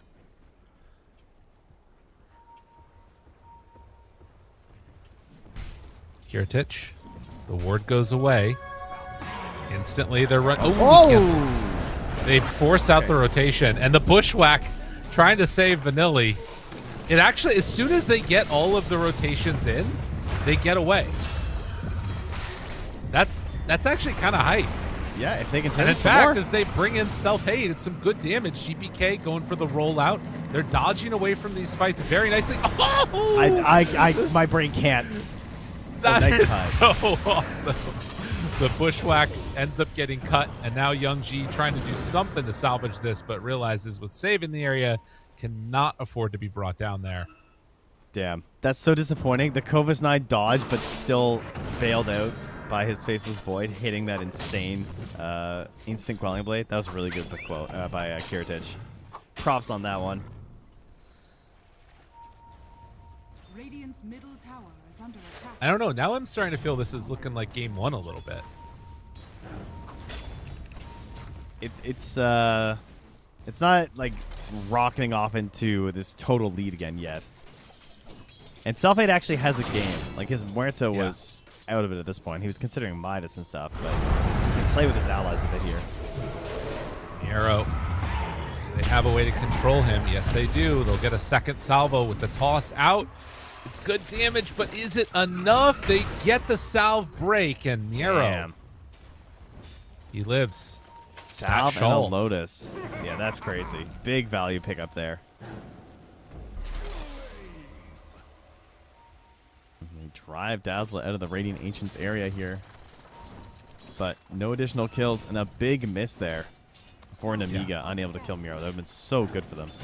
Now he's going to have Consecrated Wraps at 500 gold. And oh boy, what an item. Yeah. Kiritich getting wrapped on here, not seeing it coming. They do have friends nearby too, though. Now Dazzle is going to have to use the Grave. They're going in very deep for this save. Not going to catch him. And they're going for the well, lion. now they will. Yeah. Go for the easy kill. It makes sense. I mean, does it though? I feel like you kind of. I guess if they try and go on the Penguin or the Void, then Lion just shows up. Right. They do have ulti still on Primal, as Ariel is going to be the one left behind. Can't get any denies there to neutrals. Fight's popping off with no GPK? axe. GPK? Caught. Pulverized. Chrono. Chrono, he can't get it off! And the self-hate toss! Oh, he gets the Chrono after, and now the Supernova. Okay, that's a little bit scary, but I think that they're fine. Kovas 9 still sticking around. Bushwhack connects. Big hit. Now Katomi. Sleight of fist. They find him. Oh, save. Respawns, comes back in. They do have a tree to pick up if they want, but Ariel is in trouble and going to end up falling there as Save tries to find the stun. Won't go for it. Nero this whole Chrono time. and Egg. Makes things pretty easy. Look at that damage from Phoenix. Insane. Like, the value of these two heroes together is just ridiculous. Man, him trying to get off that Chrono was so funny. It looked like Clock versus, like, Earthshaker back in the day, you know? Like, just trying to get the totem down. Not wrong. Goodness. The lead just grows a little more, though. And finding the Ember into a grave. Young G remnants away. GPK getting hit by the poison touch. GPK dying a little bit here now. Self-hate is in the area. Can they get another reapplication? The blood grenade is there. Tosses the tree, but they find him with the axe. Now GPK ready to roll out. Man. Doesn't want to keep it going there. Starts to look good. Yeah. Radiant's middle tower Little is under moments, but attack. then turned around quickly. I mean, Cobus Knight going into the BKB, kind of needed on the Primal Beast. Not an amazing feeling game for it, obviously, because it's not giving you a ton of freedom. But necessary versus Pango, unfortunately, the Axe and Faceless Void being the other two cores is pain. But it does buff up your other spells as well, because, you know, it's more HP, more bonus AoE, which is good. Leading the charge here. Ariel runs into several. Cobus 9 thinks about a help and realizes that is not going to work. Now it's just going to charge out. 14-minute mark. They can come back and contest if they want. Oh, I don't think so. I think you give up this wisdom. I think this would be a very dangerous contest. You're crazy. Well, they're thinking about it. I mean, if they're just sitting there. Okay. I don't know why the team. Okay. They forgot about the Hex there, maybe? I'm not sure. And now the Bushwhack, the control, they got him! Oh no! A triple kill for Cobus 9! Either like, stay for the wisdom as a team or don't. But they went for everything, right? They wanted to take the tier 1 tower, they wanted to farm the Radiant Agents, and they wanted to set their 2 supports on the Wisdom Shrine. So they just got a little too greedy. Now, mind you, there was no Rolling Thunder. So that's partially why. I think Chrono was also still down. But that was hilarious. The double charge through, supports blown up, and they just gift them so much there. Yeah. Young G, not a lot left in the tank, and is going to be taken down in spite of the shield rune. Diffusal Blade, man. Very good. True.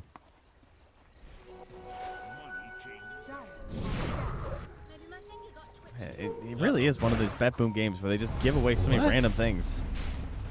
What is this? Kiritich? I mean, that's Chrono down. The level 1. Oh, I got there after Chrono. Yeah, he just chronoed him and he didn't do anything. Okay. Baiting the enemy team to get aggressive because Chrono's down. Actually, Maybe. it just means Kiritich wants to farm, right? He's like, I want more items, so I'm going to chrono this guy. And then my team, when they tell me to come join an engagement, I just say, no chrono, can't. Sorry. Don't know how it happened. Metagaming.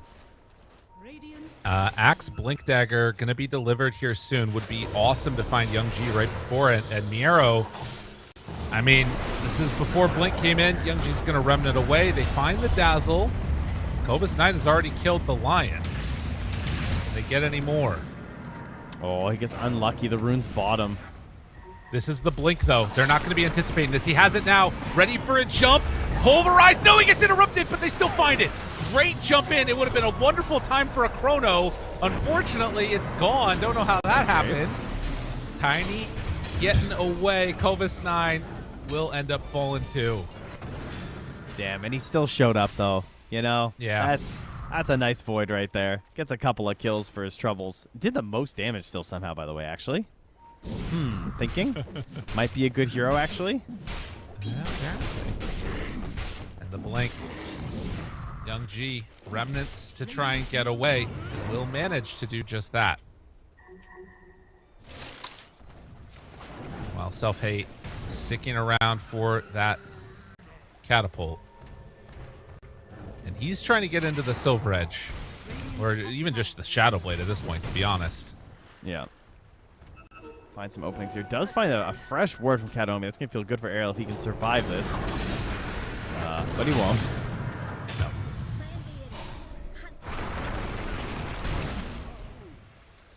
Self-Hate does kill the wave. They're pinging on the Dazzle, who realizes he's in danger, gets the other ward. So, again, staying in it. And, like, for having a mid like Ember, this is not the worst thing in the world being down. But 10k, 11k, it starts to feel really tough to find some possibilities for good things happening for Nemiga. Yeah. Yeah. Yeah, it's a rough one. And now the Greedy's going to start stacking up for the Dire as well. Of course, you know, if the Radiant can get out there, they can also find some Greedies. But even that is looking difficult. Yeah, this is that, like, cursed territory where you're getting close. You have the tier 2s, and if they don't get them before too long, then it's going to be like tier 3s, and the supports aren't going to be able to get them there either.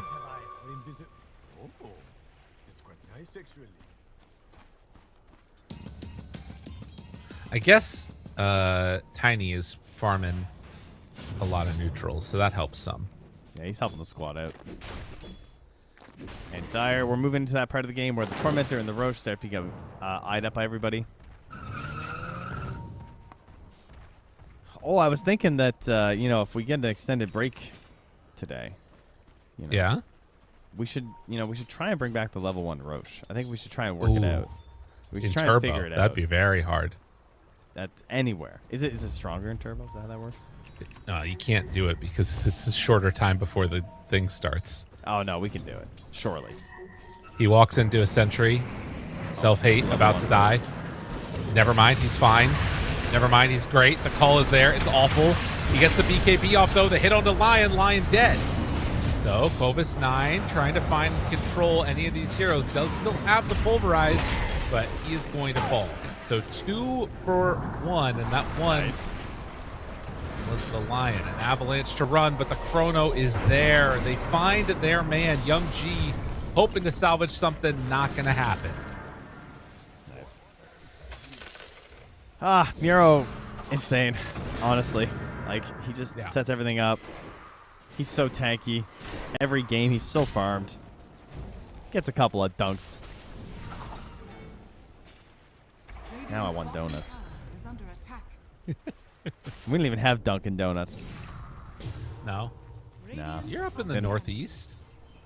Yeah, of Canada. We don't have it here. Yeah, just take a trip down to Maine. Surely. No, it's the international terminal in Boston is right next to the Dunkin' Donuts. So the Canada terminal. They have like this tiny little. They kind of put you in like a big glass box. It kind of feels like you're in an aquarium if you're at the Boston airport and you're the fish on display if you're a Canadian going back home. Oh. And then people just like feed you donuts through the little holes. All right, good pick. That's one. Any retaliation? Get out of there. They're not doing it. Save is upset.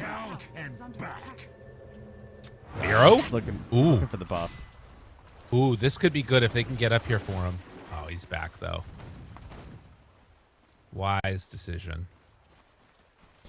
Why does Consecrated Raps get a charge every 4 seconds? Has anyone thought about that? Has anyone ever thought that maybe 4 seconds is a little short? I'm hovering over it, and I see a lot of text, so it must be nerfed, right? Like, look at all that writing. Yeah, that's a lot Surely.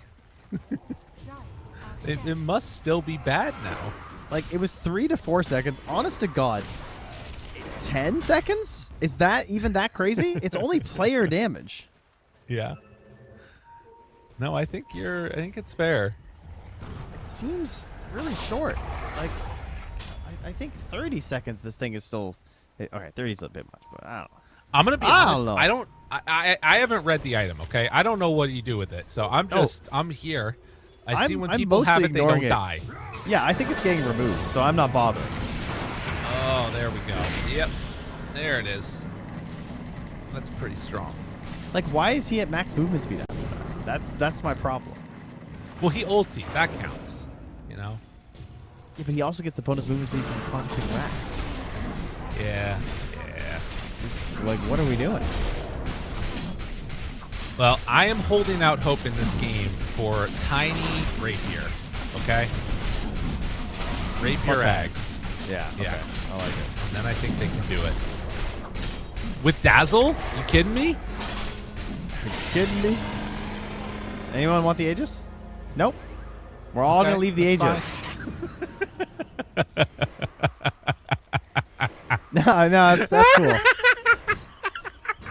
Yeah, Kira just had the empty slot. Are they going to go get it? Oh my god, I wonder if Self-Hate Goes gets it. Did they realize? I think Miro just noticed. Oh, there we go, Miro.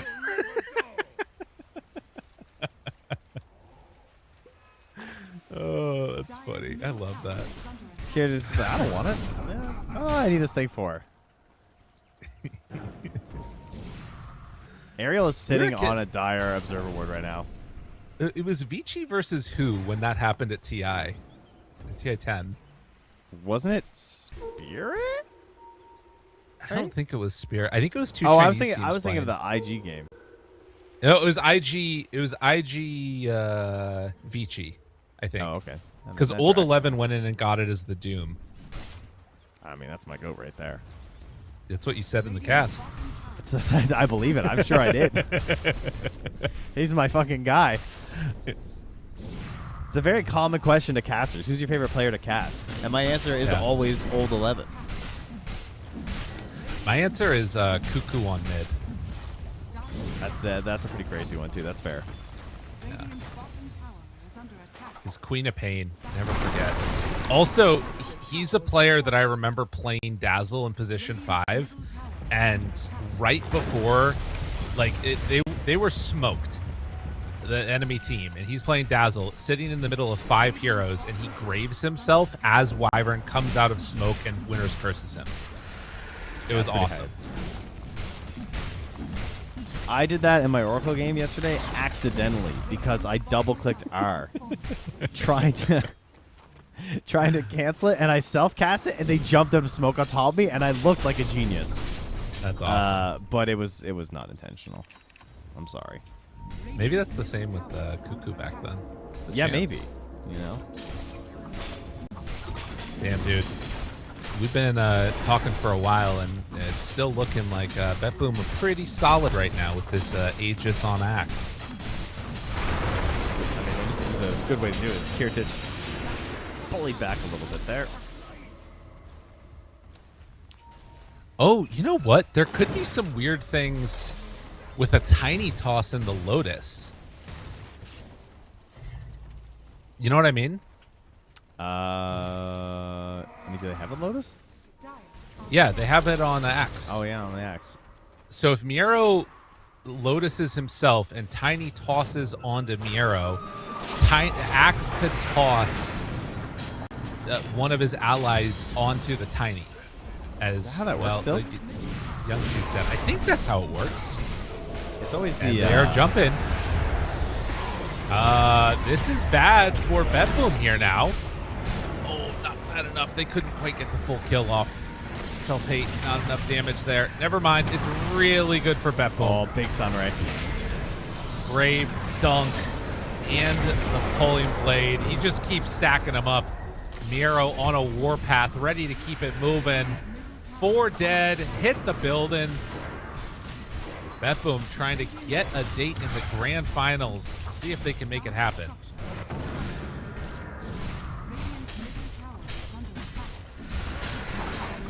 It's looking pretty good. It's going to be at least 1 tower down here, but we still have short respawn timers.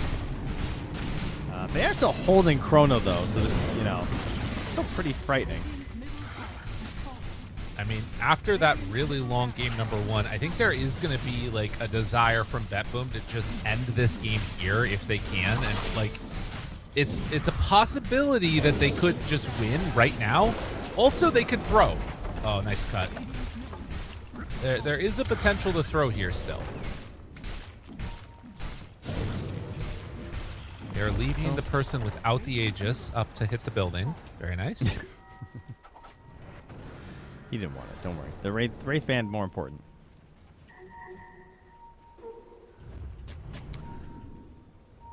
Knowing where they're going.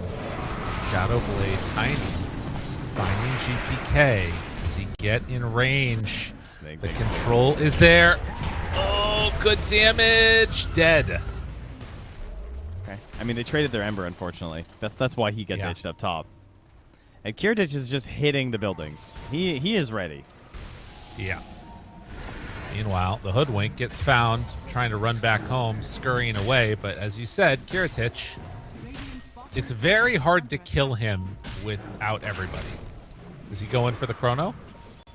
He's thinking about it. And he's still only level 18. Yeah. His 20's going. Well, there goes the Aegis on Axe. Miro 10, 1, and 4. Just another insane score line for him in one of these games. Dire are scanning. Radiant's courier has been killed. wonder if it's just worth it at some point to try and. I guess you can't really go rapier early on Tiny with Faceless Void in the game. No.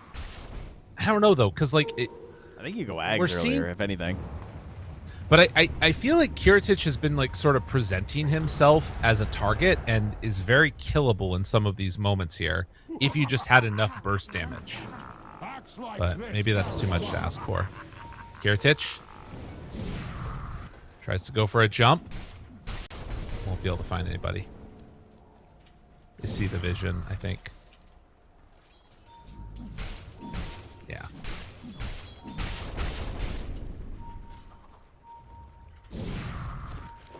Smoke up.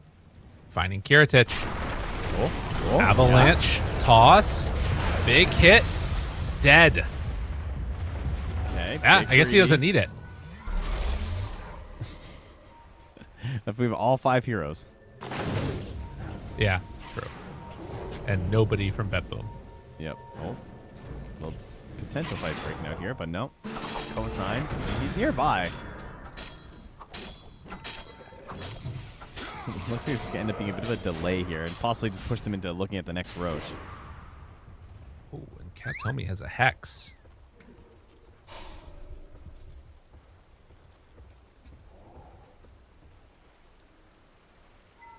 Okay. Well, let's think about this. Tiny is still a massive damage dealer. True. They're up 21,000, but Kiritich keeps doing silly things.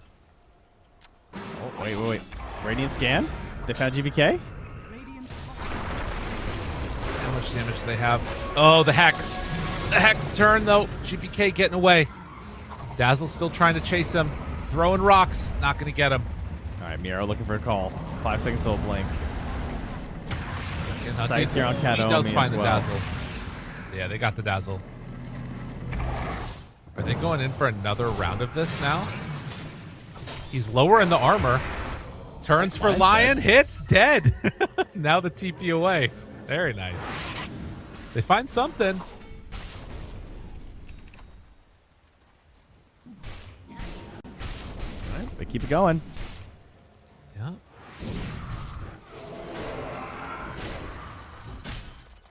Shadowblade Tiny. Radiant's top tower is under attack. Level 20, Faceless. though. Kiritich, time to go for a solo kill. I mean, if he's not careful, Yeah, he might be the solo kill. Instead. Oh my God, he's gonna die. Oh! That's so lucky! Oh no! Oh no! Oh no! Oh no! Oh no! Oh no! Oh no! No! No! No! No! No! No! No! No! Okay. Oh my God, he doesn't have detection. I respect it. I respect it. Oh my God, he just killed the Phoenix. Oh jeez. It has not been Kiritich's day, man. He's owning when he gets the chance to, but there have been some unfortunate situations for him. It's funny that he could have just let it rip like right away, and he was like, nah, maybe I don't need to. It's like, okay, maybe I should have chronoed. And then, of course, it's too late to guarantee it. Dire's courier has been killed. Ariel goes down. Lion building up the finger stacks.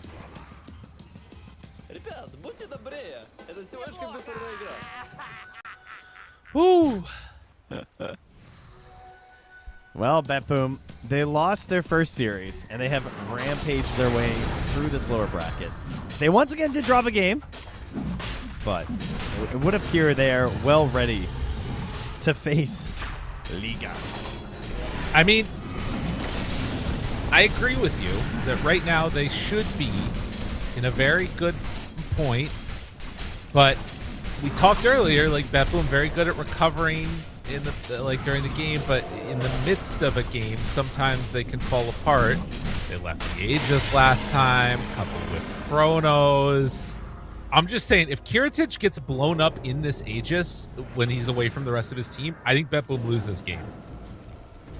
Let's see. What was their biggest advantage in game 1 today? It was a 14K lead. They had like a 13K lead like 3 times.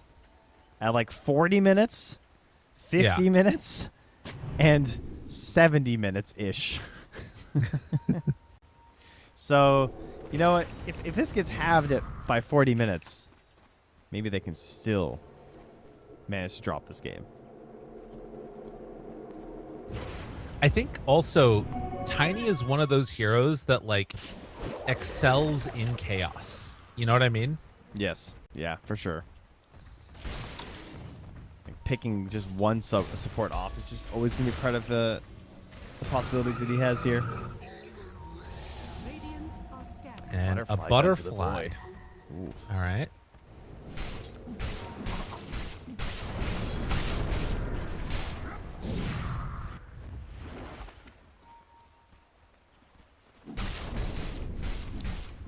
All right, they're dangling their little Aegis Faceless Void here. Yep. They can't even take the outpost away. They're too scared. So, Right. I mean, there's not really any point, obviously. They're not going to fight them here. And buybacks on the Dire, they don't have any. They have just Phoenix. Lion's close. I mean, Lion would be a nice one to have, so you can just buy back and rejoin these fights. Right. Ob Sentry on the high ground. Radiant's top tower has fallen. Kiritich off to the side. Aerial on the outside of the base here. Kind of a scary spot to be. They're going to find Phoenix. Throwing rocks. Throwing rocks.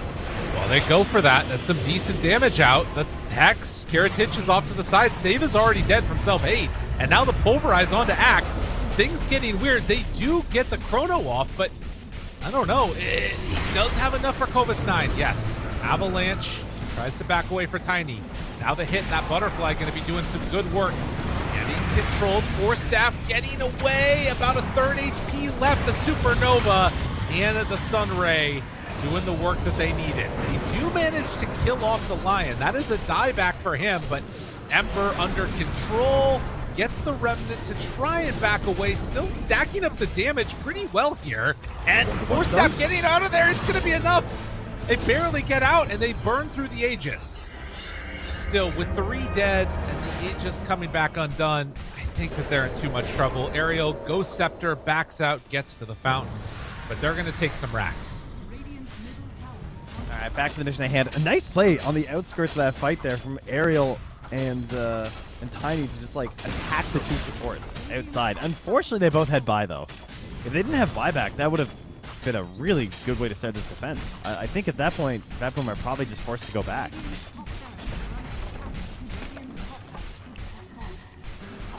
Kiritich did what they needed him to, and a second set.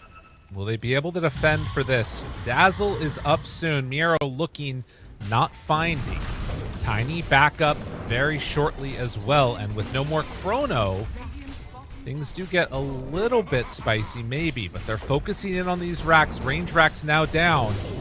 Young G tries to keep him in place. The Manta already used. Now the Bushwhack under control. Hex from the Dazzle. Call connects onto Ember. Still focusing building. Self-hate wraps around. Finds one. Who's he going to go on? Kiritich, he can't do anything. There is no damage there. BKB out. Self-hate the Tiny is going to be found and punished. No MKB means there is no opening. And this should be just about it, as Young G is going to get bashed, killed, buyback. There's nothing there. Call it, as it is BetBoom that are going to be moving on into the grand finals here as they find and kill the Dazzle. Ariel also going to fall. A very interesting Chrono as it catches him in the air. Ultra kill Kiritich, redeeming himself after a game 1. They hit him with the GG. Good luck coming from Nemiga. Seeing if they can send up BetBoom to take vengeance in their place versus Liga. That's right. Well, an impressive show. And they managed to take the victory. BetBoom. That means they're going to be the grand finalists and going to face off, like you said, against Liga. Thoughts for that series, what we're going to see? That's a good question. Probably no Alchemist. Yep. Or it sneaks through, as we know that Liga hasn't really been up for playing it. I imagine we're probably going to be seeing more like this Phoenix from both sides. I imagine we'll maybe get the Silencer. Might slip through. I'd like to see that. But I think BetBoom are the heavy favorites, and I hope Liga have looked at these games and maybe went through all this information that BetBoom have shown us from their lower bracket run, and they can figure out some way to attack this team because you're coming into it at a disadvantage. All right, we'll see what ends up happening. We're going to go to a quick break, and when we come back, we will have BetBoom versus Liga right after this.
That you love to watch me bleed.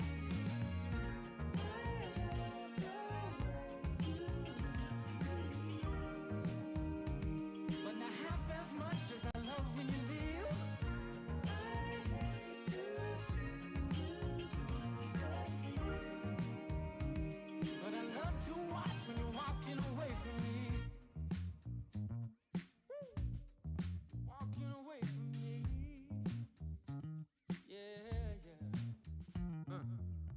I could be anything you want. I could be anything you need. Baby, tell me it's something real, and I'll give you everything. Every now and then wicked smile. You know I can't help myself. They play around with me for a while. Keep tearing me up until there's nothing left. Ooh, it's obvious to me. Yeah, you love to watch me bleed.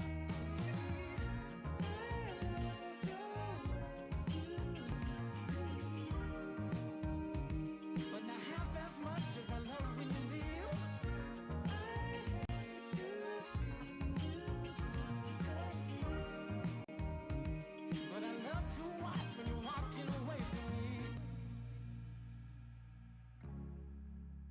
Yeah.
my constellation. My vision's far from hazy. I need no confirmation. Take my heart and don't let it stray. True love and affection will come again another day. As the sight of your light always takes my breath away. Lady, can you see me? You're my everything. You're my lady. Lady, can you feel me? I fell head over heels. You're my lady, lady. Maybe you can hear me, my sweet little thing, my sweet lady.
she sees in me.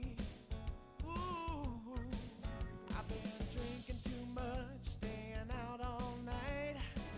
I can't remember my left from my right.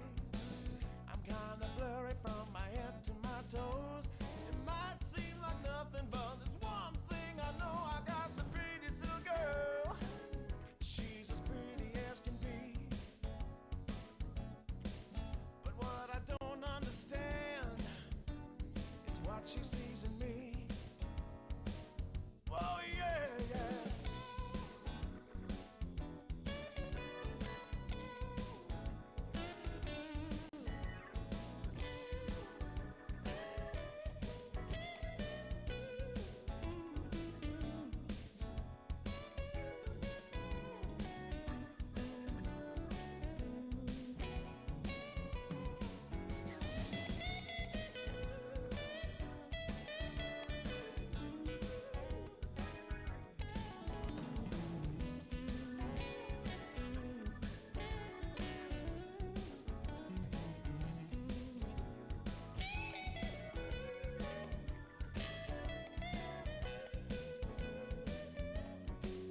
I've been in and out of trouble for much too long. I can't remember the words to this song. I thank the Lord as I'm crawling out of bed. It's another day that I'm not dead. I got the prettiest little girl. You know she looks so fine. I don't know what she sees in me, but I sure am glad she's mine. Whoa, no.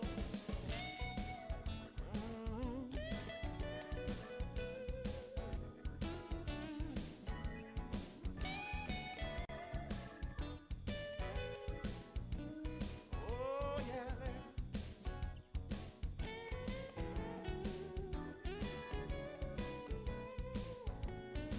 Oh, yeah, yeah.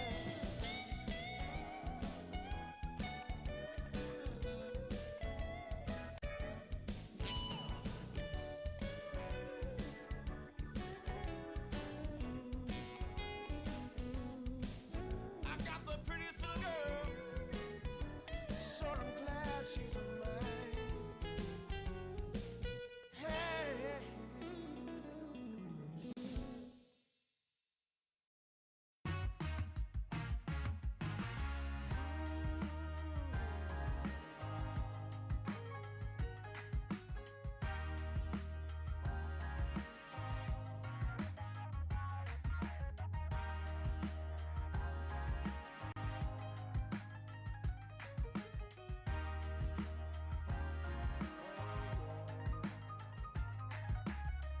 Turned on the dime when I saw you walking by. Something about you caught my eye. Yeah. Ain't trying to waste my time, just standing in your line. Gotta take a shot before you pass me by. So you wanna be alone for a minute? Well, come on, tell me what's on your mind. I wanna know what makes you happy. Wanna know, can I make you mine?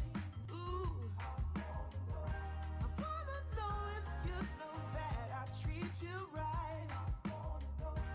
Wanna know, can I spend the night? Well, I had my eyes on you for a little while now.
Hello and welcome back, everybody, to your grand finals. It is going to be BetBoom facing off against the upper bracket champions Liga team. Not the way that I think a lot of people expected this, but Trent, we're here. Yes. Maybe the matchup some of you anticipated, but that's right. A little Uno reverse playing out here on our way. So we've learned a lot throughout this qualifier, everyone. And now it's time for our two teams to take everything they've learned and everything we've learned and everything we've all shared together in this marvelous journey and cram it all into a best of 5. Let's see it, man. I'm ready. The draft has already started, so we're going to get underway. And my Dota buff is struggling to open, but that's okay. We don't need it. Who needs it, Trent? Honestly. Not us. We got it all in our heads now. Yeah. This is looking a lot more like a day 1 draft of this qualifier. Yeah, like that's Rubik true. in the first phase, Bristle in the first phase. Phoenix in. I think BetBoom will take it if Liga don't ban it. And then our day 1 consisted of a few just really early Muerta picks. The other big one would be the puck, which did cause a lot of problems for BetBoom. Right. And everybody's ready to rock the puck right now. Mirage, though, super solid on the Storm, I thought. Was one of his more standout performances. Also worth thinking about the Respect Rubik that looked very, very solid. They're going to ban the Brew. Okay. They give him the bird. Silencer? Is there any chance? Not yet. Not quite. You don't think that the Liga might take it right here?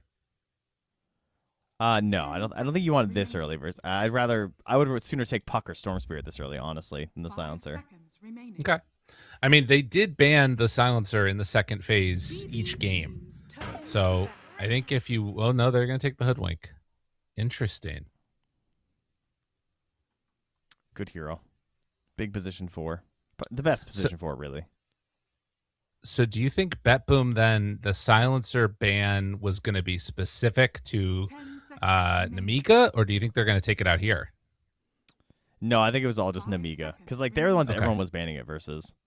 All right. So I think Silencer will just go... I mean, he might still get picked in the second phase, but I don't think he'll get banned.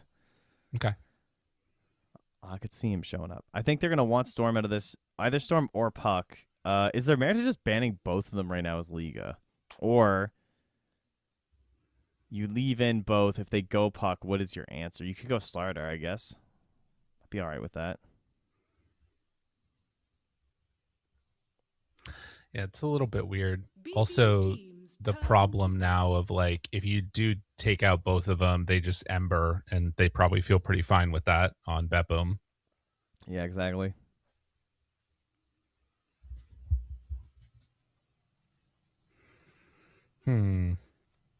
Yeah, I think this is going to be... I mean, if they don't ban the Puck here, then I think this is going to be just a Liga... Well, Liga, yeah. I think they'll be Liga with a Slardar ban into Puck pick.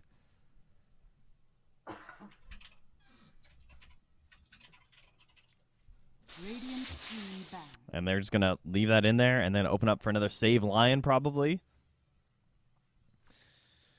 And then Miro with one of his... I guess Tide, actually. If they leave in the Tide Hunter here, then I think we're going to... Like, ban Slardar, you pick Puck, they take the Lion and the Tide together. And then Liga don't have a good option hanging that Tide Hunter. It's so hard to shut them down. 5 Yeah. seconds remaining. Do you have to ban the Slardar, you think, if they pick Puck? Yes, I think you do. But they're going to ban the Lion instead? They're going to open Okay. up the GPK Slardar? Okay. I don't know, man. I mean, it's one way or the other. I think that this tells you more that they're more worried about that like Lion into Tide pick that you were talking about. Oh, GPK instead of the Slardar, he'll opt for the Void Spirit, and then they still Shadow. get I mean, the this Hex. is like that's the thing, right? You ban Lion, they get Shaman. Yeah, I agree. Lion is a little better because like the follow up stuns are easier to Yeah. hit at a like phase shift and stuff, but like. I don't know if that was worth it. I think it's really interesting GPK went for the Void Spirit instead, probably because of the Hoodwink being pretty annoying for Slardar. 5 seconds remaining. And Phoenix opens up a lot of ways to play the fights as Void Spirit too. Like controlling the egg and just dancing all around and stuff. Pretty cool. Radiant I mean, this is why we play the game out, right? Because it gives you an idea of what all of these various permutations of picks might turn into. And they're making a decision on Liga that we are going to say the Lion is enough more valuable than the Shaman. I mean, they didn't even end up picking Slardar. So there's, with the Void Spirit now, it's like a whole different set of problems they have to deal with. It does mean that Liga are the ones that are going to get the Tidehunter now. Yeah, that's my one problem with their move. I think they should have given Miro his Tide. He looks beast on this hero. And I know he's good at a lot of heroes, but I don't think anyone matches what Tide does in the exact way that Miro wants to play right now, it seems. Right, and couldn't they have gone Tidehunter into Shaman? Like, are we really thinking that Liga is going to take Shaman at that point? No. I mean, it would have made way more sense to... I mean, for me, you just leave the Void Spirit in because that's not getting touched. And you just go Tide plus Shao Shaman. But they go... Tide SD, so we finally get an SD. I mean, this looks scary to me for BetBoom. I love this combination of heroes that they have. All four of them, honestly. 10 seconds remaining. Yeah, there's a lot of openings too for their final pick. They can really adjust tempo based on like the items you want to build on Tidehunter and Puck. Really, you can go a little faster, a little slower. They're good at controlling map. They could double down on team fight with something. But Kiritich is about to pick Faceless Void probably, which is partially why they went Shadow Demon, to try and say, like, all right, well, you got a Void, but at least we'll have a save. Is it still worth it, I guess, is the question for Kiritich. I think if you do that, I'm, again, going back to my idea of position 1 Doom. And it sounds awesome into that combo. But I don't think they're going to do it. It looks like Liga is more of, like, we're seeing Muerta, we're seeing Luna. What else have they got? They've picked Void themselves. Abba. They take the Ursa. That's so funny because it's just another hero also kind of gets owned by Shadow Demon. Yeah. Yeah.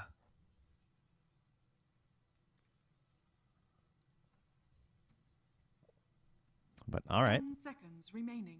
I mean, I guess for the Tidehunter lane counter, that's what they're thinking. 5 seconds remaining. Radiant team banned. This would be a good one Wind Ranger game, kind of, if there's no Muerta. But probably going to be something a little bigger.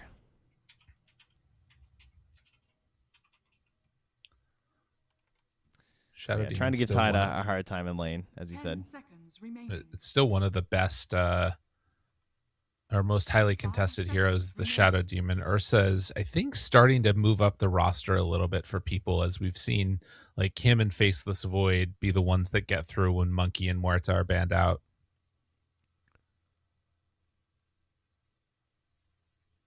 Well, yesterday it was a Luna in a similar draft here, and they have the SD for Liga. That could be the other ban here from BetBoom. Does Faceless Void look very good themselves on Liga? Not really, I wouldn't say.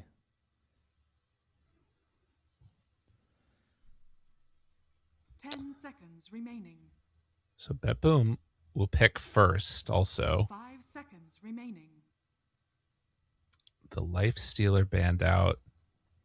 I mean, I do always feel, I mean, I just bring up Darkseer every game, so I'm just going to do it. The combo together with the Void Spirit and Ursa, enabling them to go crazy, can be a strong move, but we've seen that BetBoom like to really give Miro a good game. And that's one thing I'm a little bit worried about, is that, like, Void Spirit isn't completely like Ember, where he's just able to do crazy fun stuff no matter what, right? Like, he kind of needs some gold to come online, and I feel like Ursa does too, so everybody's kind of just going to be farming for a while. And I assume without the Faceless Void, there's like a 0% chance they pivot this to Miro Phoenix as well, just as a consideration. Yeah. I don't think it looks that great. I mean, it would be a faster tempo at least then, and you could like take some support that can go poverty mode, but yeah, it's weird. What about like a Timber? Because like there's kind of no carries left that deal with you. Yeah, that's true. And it would be a lot of damage. BB teams turn to pick. They banned the Pango. I mean, I guess that would just open up the Doom pick again. Right. Could argue. I feel like League is not going to take that though, even if it's a good game for it. I think they'll try and replace the Luna with like a 10 gyro, seconds remaining. Yeah, something like that. so 5 bad against seconds Ursa, remaining. but I mean, I don't know. It's a little bit both ways. I feel like with the Shadow Demon on your side. yeah, that's true. Yeah, I guess you can just delay his enrage, make him feel bad. There's also TA. I mean, she's fallen off a bit, but we've still seen her pop out here and there. But a lot of it depending, of course, on what Miro wants to play here. Does he want to try the Dawnbreaker? Does he want to try the Axe? Radiant team pick. She's going to go for the Centaur. Okay. Not amazing versus Dream Coil, but definitely a very stable hero. I mean, this is just 'Cause a that's where he lot of sleeps. farming. Yeah. I mean, Helm, grabbing waves, cutting waves, killing camps. This 5 is... seconds remaining. I guess you can help enable your team with some stampedes here and there, but like they're into coil and stuff too. I don't know, man. Yeah, it's aggro stampedes for sure, I think. Much more so. Hey, stampeding a shaman into a puck hex is definitely legit. That's pretty cool. That's a good early game catch on a puck with the way they have to play.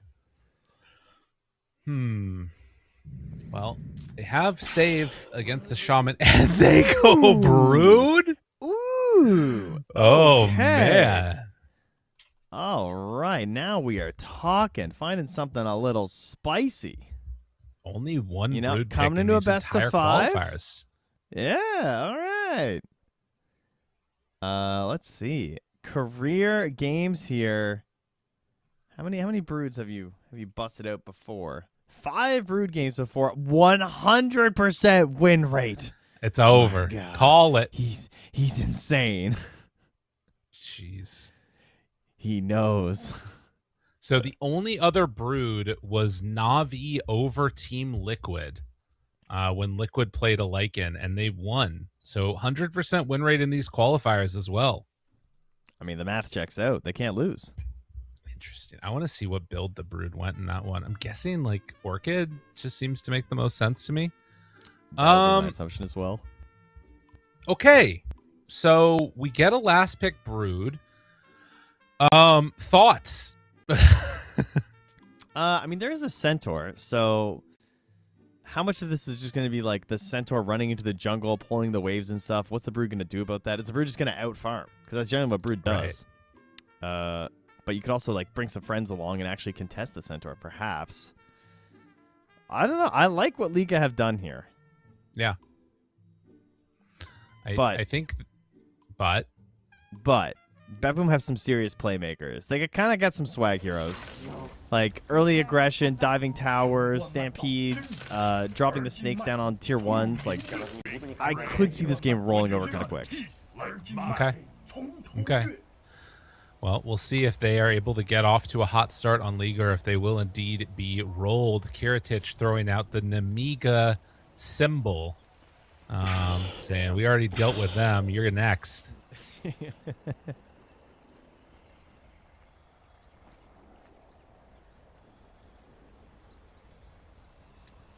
So let's see. The Spider's Milk. I got to read through this again to remember how this stuff works.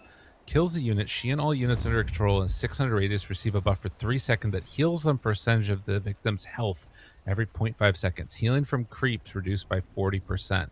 So 2% of the hero's health. So if she kills Centaur... Wait, is it... It's all allies? All units under her control. Okay, so it's just spiders. All right. And her helm creep that she's going to have. Of course, yeah. And then her Book of the Dead. Say who? Spots Katomi. The gush. The chase. Trying to kill, and Katomi goes that's a down Phoenix to player. respect. That's what that is. Not taking the dive. Nope. I'm not doing it, he says. It's the life of the Darkseer player as well. Oh, yeah. Yeah, no way you're no taking Surge is Surge. level 1, guys. Don't do it. Okay. So Miero is going to be down here bottom with the Shaman. Yeah, I feel like they should be fine here. They're bringing a lot of regen to lane this duo. Yeah. Shaman Centaur. It's been a real hit of a duo for many years now.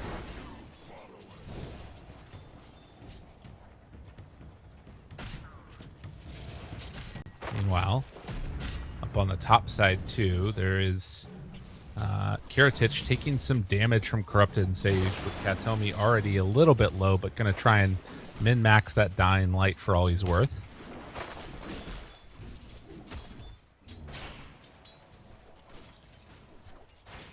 And as we've come to expect, GPK in the mid playing on the Void Spirit. Mirage, we'll see how he's oh no, oh no. We got him. Oh my god. Oof. Yeah, and the Void Spirit's been struggling in these Storm Spirit matchups with the constant passive like magic damage being slapped on top of him and the remnants and everything, but he's still got this puck matchup in a pretty good position. Respect. Gonna disrupt the Centaur and then just back away. Got brought a little bit low, but couldn't manage to get the double-edged stomp off yet onto Respect, and Salve will be fine.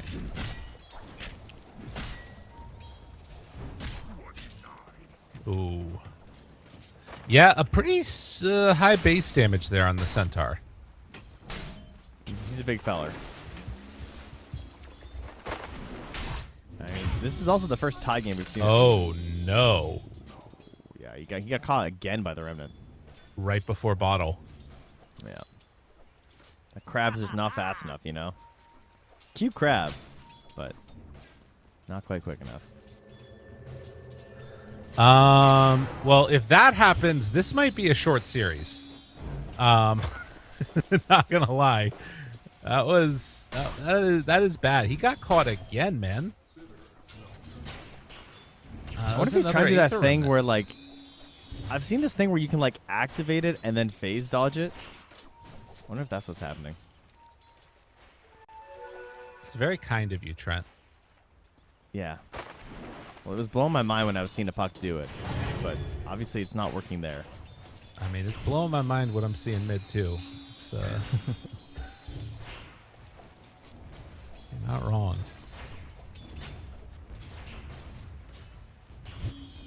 But GPK has been known to be a bully in the mid lane. Okay. Mirage does have another orb, so he'll be fine.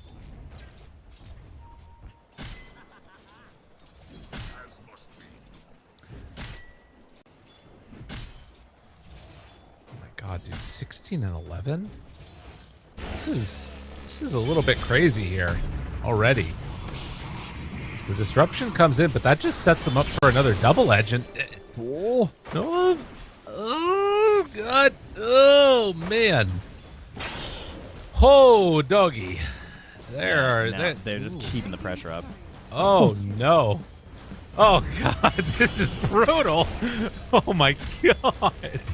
All right, well, bottom might be over. They are hypnotizing puck again. Not going to be able to fully lock onto him there. All of the lanes are being lost right now. Yeah, and this Brood is... Yeah, this is rough. Because you're He's trying dead. to get in there. You just need last hits. Oh, that's bad. I mean... Now the disruption too, just helping the Shadow Shaman. Oh my god. They're angry on BetBoom.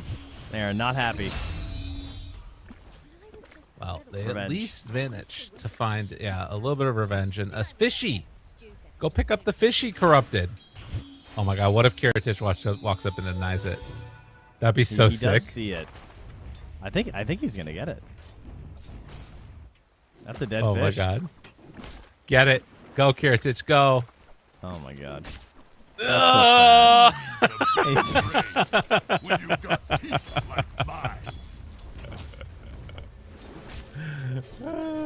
There's really no excuse, guys. They changed the range from 400 to 200. I don't understand how they're getting missed.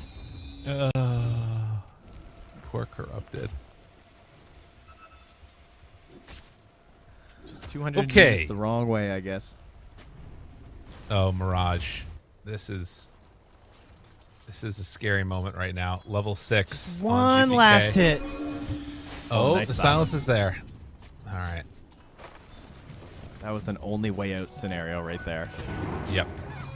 And now, Save just tanking the tower, losing his life for no damn That was reason. so sick. That was sick. That was a crazy bait by Mirage. Like having Seyush there, that was horrifying. But Yeah. trusted in the team.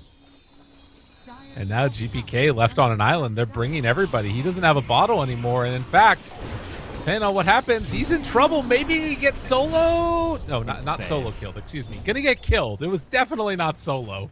Into the 6-minute rune. We're back. We're just back now on the side of Liga. Like they've pulled supports at the side lanes. Broodmother's actually hitting creeps now thanks to dying and coming back with HP. Brought a salve as well just in case she enters disaster mode again.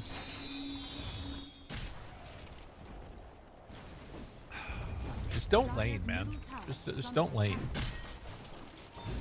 The vibes are back. That's right. Man, they needed that big. What a huge turnaround.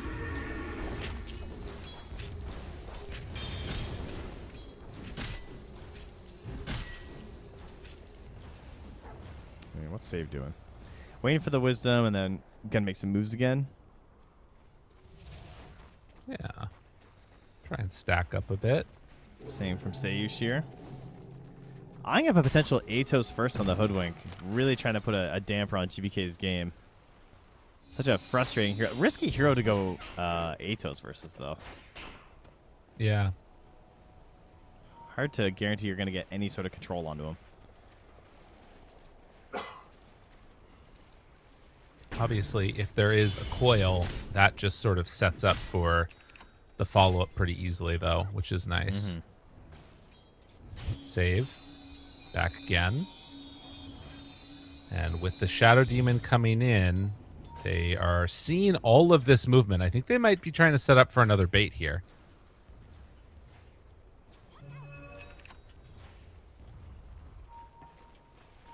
Steps forward. Yeah, he's baiting.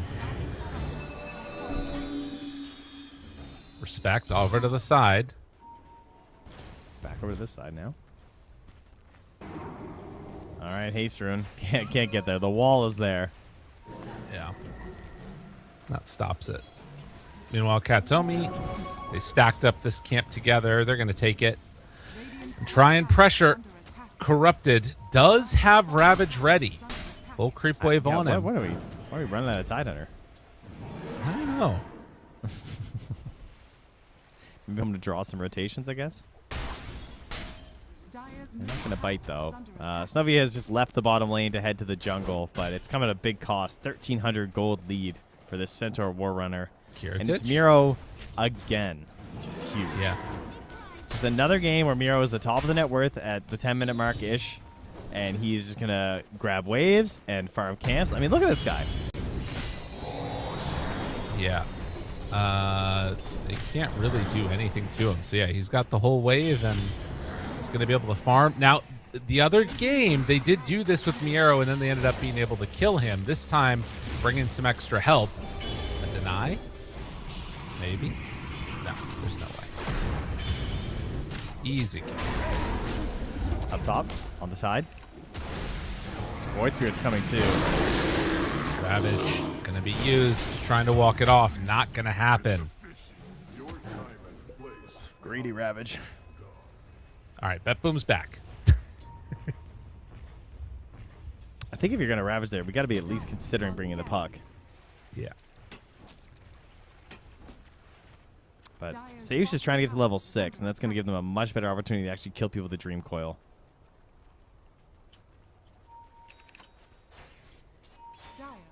They scanned, see that they are indeed all here. Quick jaunt away, not bad at all by Mirage. Rune, that's 6 for- unfortunate for him, is up top. Okay.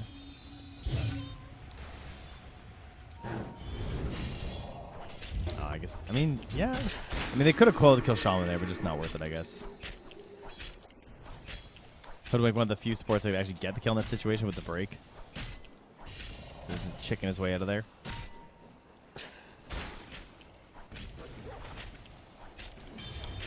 But nothing doing. Corrupted comes back up top while they're all hanging out around the Broodmother. And Katomi not really going to try and make any moves. So tied again. He can like sort of survive up here. If they fully committed, he probably dies. Are they going to make a move now onto the Centaur? Full hit, broken for a moment. Still has Hoof Stomp at the ready, but the punches are there. And Miero tries to go for the turnaround. Now they can turn onto the egg. Do they have enough damage to take it out? Enough hits? They need one more. Yes, they get it. Wow. Actually making it work. Maybe even the health cream too would be nice, but can't find it. So they lose the Brood. That part's a little painful, but it's for 2. Support's very happy. Yeah. Save still sticking around here with the snakes.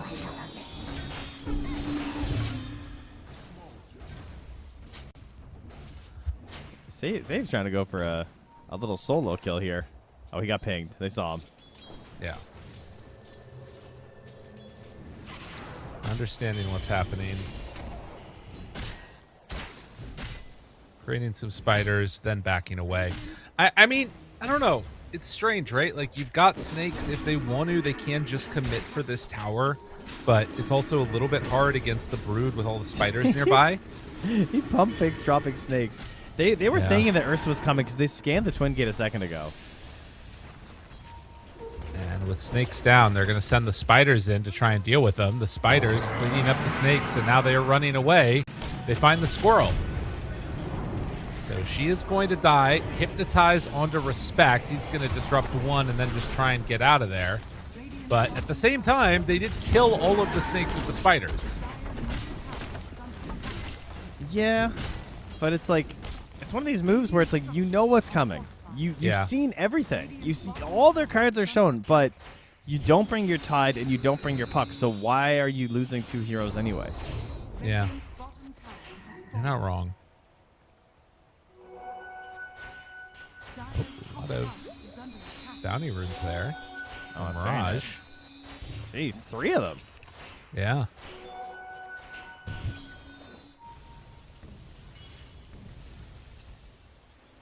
Radiant's middle tower is under attack. Well, a smoke up. Level 6 on the Shadow Demon now.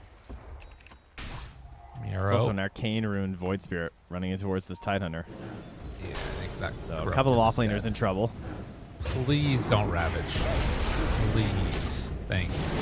They're going to Ravage. foil Miero if they want to kill him. And with no Stampede, they'll get him. All right, so you each lose a offlaner, but the Radiant are trading it for a tier 1. So this pressure is a lot better for them. GBK still has the Arcane Rune. Oh, gets bushwhacked, but they don't have enough to finish him. Dropped away. Still looking. Hunting. They get the tower, but will lose the Shadow Demon most likely. Ends up disrupting himself. Oh, who knows? They run in, they find and kill off Save. So it's actually working out pretty well. I don't know. BetBoom. A couple of decisions that are leading Liga to find some footholds into this game. Yeah. And GBK originally was looking towards an Aghanims in the earlier part of this game, but just realizing the control and everything, he has decided to go for that Manta instead. Give himself a chance at survivability. But it means that the game for the Shadow Demon gets so much easier. Yeah.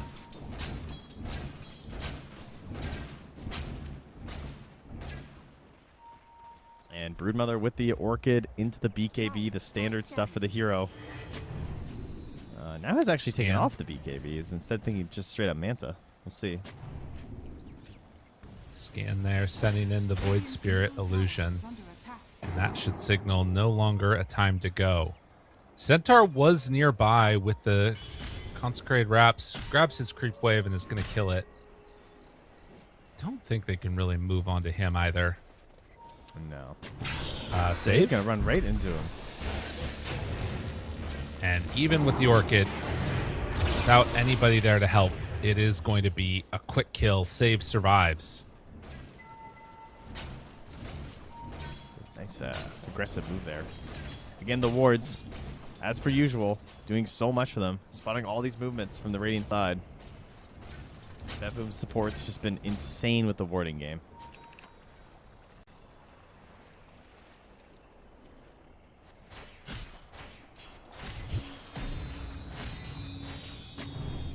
We got a Essence Distiller this game for Kataomi on the Phoenix. Kind of cool. Haven't seen one of those in a few games. We were getting a lot with the Rubiks, I found. Most of them were going Distiller, but Yeah. haven't seen this one in a bit. Bottled up regen as they kill off the Helm Creep. Kataomi comes in. This ward giving some pretty nice vision. Sage finds him, though. And the Atos comes out, but Phoenix can just dive away. So these downtimes, you're losing out a lot on Liga. True. Crowded, though, going for a classic tied item versus the Ursa. So this is a difficult to utilize item. It is. I think it is like an incredible item versus Ursa, but there's also many games where you'll see this bot and it never gets the value that you're hoping versus the Ursa. The value being to dispel his overpower if you are looking to try this in your own game. But the problem is Ursa obviously is very ready to play around that. It just means that you get rid of that initial one. Like right now, Kirtish is running in smoke. He has his first overpower on. Maybe you can negate that one. Pretty good. Right.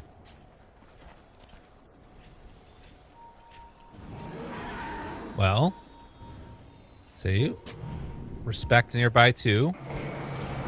They pop the ultis, double of them, and dead. Now Centaur banished for the moment. They've already killed the Brood though, so this fight already feeling a little bit sketch. GBK, they have Ravage, they have Coil. Can think about chasing. Blink up in a second on Puck. They want to make that move. Doesn't look like it. Would you chase a Croaker? I mean, it's terrifying. It's interesting. They're into the pit? Okay. Now the Bushwhack jump in. Good Yules interrupted. No Ravage mana? Can't go for that much more. It's just beating into a punching bag. Muero has 2,800 HP. Plus Wraps, plus Essence Ring. Now a Vanguard. Yeah, okay. Okay. Let's kill that guy. Dire Scan hits, so GBK knows they're mid. And he's still going to get away with the rune. Very nice.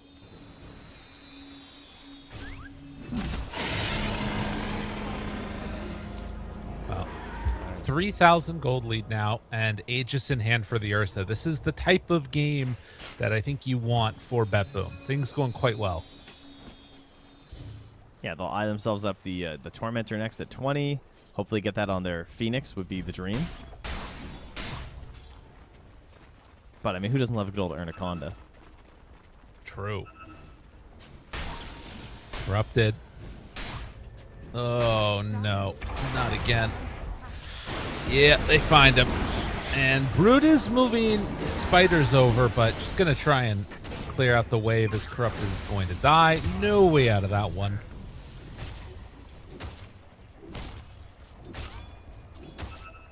Rough game for the Tide.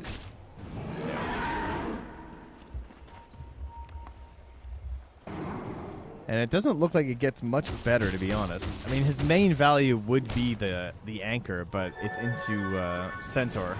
And also just even, again, hitting it onto Void Sphere. Probably one of the harder spheres to even get the initial anchor on anyway.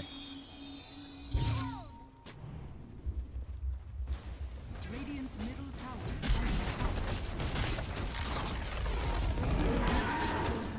Well, they take the mid tower, and Dire's top I mean, there are still some like late game things that can go well. You're seeing the greedies come out too for both of the supports of Liga. But the lockdown that you get from Save already having this Blink Dagger, it just feels really hard to play this game. And we might see that right now as Mirage is getting eyed up by the Shaman. Save on the hunt. Hoping to jump away. Mirage, they find Sage.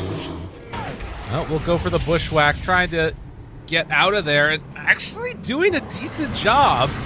Now that Yule's Scepter binds some more time, they get out with the Hoodwink's life.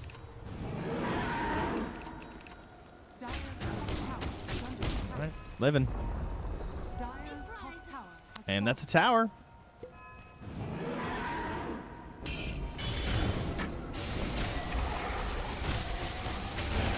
What changes when Brood has BKB?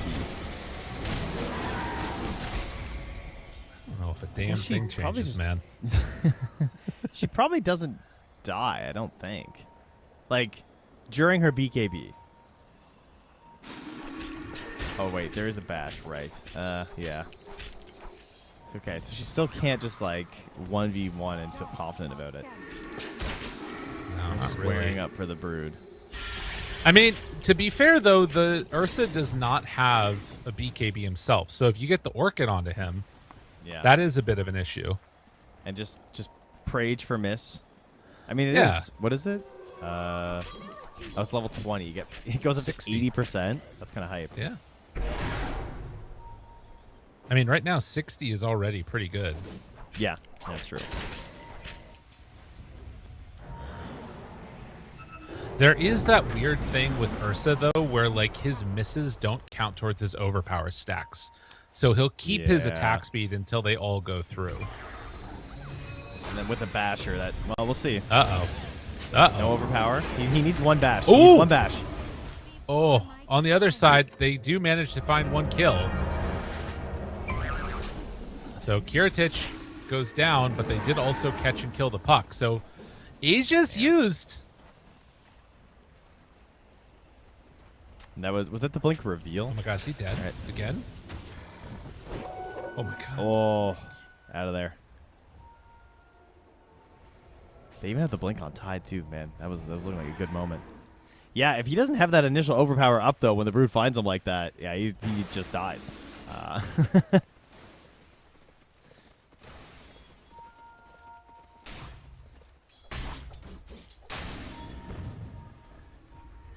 So some opportunities now for Liga.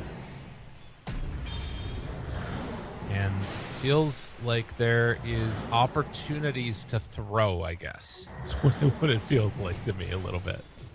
And, you know, losing your Ursa, like, that's no joke. That's the Aegis. I mean, it's such an unreliable kill to do that again, though. Like, just with Stampede being available, you know? He can just be gone. So they definitely need the Tide there, too. Drop a fat anchor on this guy. Radiant are scared. Yeah. Hit him with a Ravage. Do something. Buying more time. Brood Mother spamming out the map. And yeah, you can see just everybody spread all around, farming as much as possible. And this is helping out the greedy supports. And honestly, if we're getting to the late game scenario, I'm feeling better about Shadow Demon Hoodwink than I am about Phoenix Shaman. Like, Yeah. we've already seen how hard it is for Shaman to get a full duration shackle off. He has one problem that Lion doesn't have, which is the range in the late game. His range just feels very limiting with like the hex and everything, whereas Lion gets this big like earth spike like we saw earlier. I mean, Save was already benefiting from that massively. Yeah. Shaman, you're just kind of stuck doing this like you kind of need a BKB to play ultra late. Right. Which he can get to, but it's going to take a while. Yeah.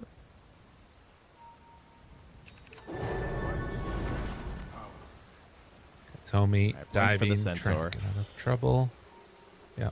Everyone's kind of becoming a hero right now. Yeah, like Ursa, BKB, Centaur Blink, Void Spirit Ags. Crazy timing all coming together right now for the Dire side. They're going to wait for a much bigger item on the Kataomi. He's trying to go for the forest. That'll be a while. Seiyu's just... Yeah. I mean, that's... A bear finds a squirrel in the forest. What do you expect's going to happen? True enough. Most of the time, I just leave him alone. It's not even worth it. Yeah. Skinny. A lot of energy to try and eat a squirrel. Corrupted. Backs away. And there is, again, just shoving out the waves. Shove They're it. going to be able to find the Brood. I mean, they would love to get any hero. Like, any at all. Just one. Pick a hero. Any hero. Oh, And they Puck. see. Oh my god. They realize what's going on. The Hex underneath the tower. That's a bold move right there. Hypnotized, pulling her back in. Shadow Demon saves. Sayush goes for the Bushwhack. Not going to connect. Miero in pretty far. Silence now onto the Tidehunter. Brood still alive. Saving Ravage. BKB used on Ursa. BKB used on Brood. They're okay. Okay. Man, that was a bold running dive jump. Surely that ward goes down as well. I would hope. After what just happened there. They're going to smoke up. I think we're outside the vision, it looked like. They're going to get Brood to join. They're going to try and play around this ward, maybe? Or at least Shaman was considering it, but... I think they're baiting mid now and hoping somebody will go on him. I mean, this coil is just waiting for a good target. Yeah. Plasma done. I don't know. That felt very un-BetBoom of, like, to me. You know what I mean? They were like, yes. all right, we're just going. Yeah. Yeah, it was a big, long, really telegraphed dive. Yeah.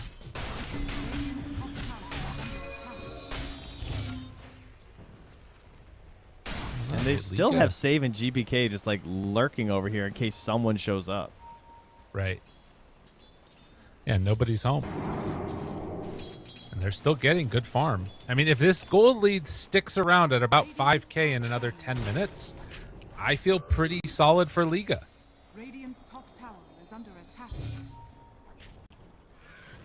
Yeah, especially if the Brood gets the butterfly. I mean, Ursa's already on it, looking towards that MKB because of the mischance. Right. Yeah, actually, it kind of makes me like the butterfly less. Yes, agreed. Corrupted. They jump on him mid. He immediately cracking shells off the stun. Love that. And tower goes down. They're getting brooded. It's happening. Corrupted needs the Crozier. Oh, yeah. Ursa and Centaur? He'd be so tanky. Dire's bottom tower is under attack. All right. They do have a smoke on BetBoom, but again, they're not really trying to do much besides kill the spiders. And now it's a smoke up instead from Liga. Man, what if he just went like Nullifier on the Brood instead of the Butterfly? I think that would be so good too. They're moving over. They see the haste rune, Miero. They pick it up. Now the jump forward, finding one. He is anchored. This is not the hero that you really want to go on, but broken, silence, controlled, hit, and kill. Kiritich jumps forward, finds the Brood. Brood runs away. That's BKB down, and ulti on Kiritich. He can't get out. He's in trouble. He's in trouble. Lower and lower. Kiritich gone. The Ravage comes in perfectly. Oh, GPK! He jumps in. He tried to pass the gem off. Got the gem. He jump in. Oh, he stole it. And now getting greedy for the gem. They will kill Corrupted, but might lose a couple in turn. Raj almost finding enough for the finish there, but not going to take him down. They go for more. He shows. There it is. Orchid on him. Got him. Good. In trouble. Died. Dead. They get the gem back. GPK'd it up. Just a little too really greedy. Did. And now a full wipe. Liga. They're back, baby. Dude, the bear can't play versus the spider. Yeah. Like, he jumps in. If he doesn't get the first hit bash, that's it. Like, the Brood just walks into the tree line, and Ursa's just a sitting duck there. Nice use of the coil as well from Mirage. Right? He just waits near the end of the BKB, drops the coil on the bear, and now he's just stuck. Now it's a BKB finished as well from Mirage, not messing around this game on that puck. Yeah. Kill off the creep there. And it'll be an Aegis on the Brood. By the way, because Ursa now realizes I have to go Basher, he's no longer queuing up MKB. So this butterfly is going to really create some serious problems. Yeah, I mean, he won't even be able to kill him when he abyssals him now. Yeah. No, it's a problem. They're in a world of hurt right now, and Broodmother feeling mighty good. Yeah, Respect just so powerful this game too. With the blink, like, I mean, versus the Ursa jumping in, saving, and also just like ulting the bear. Huge.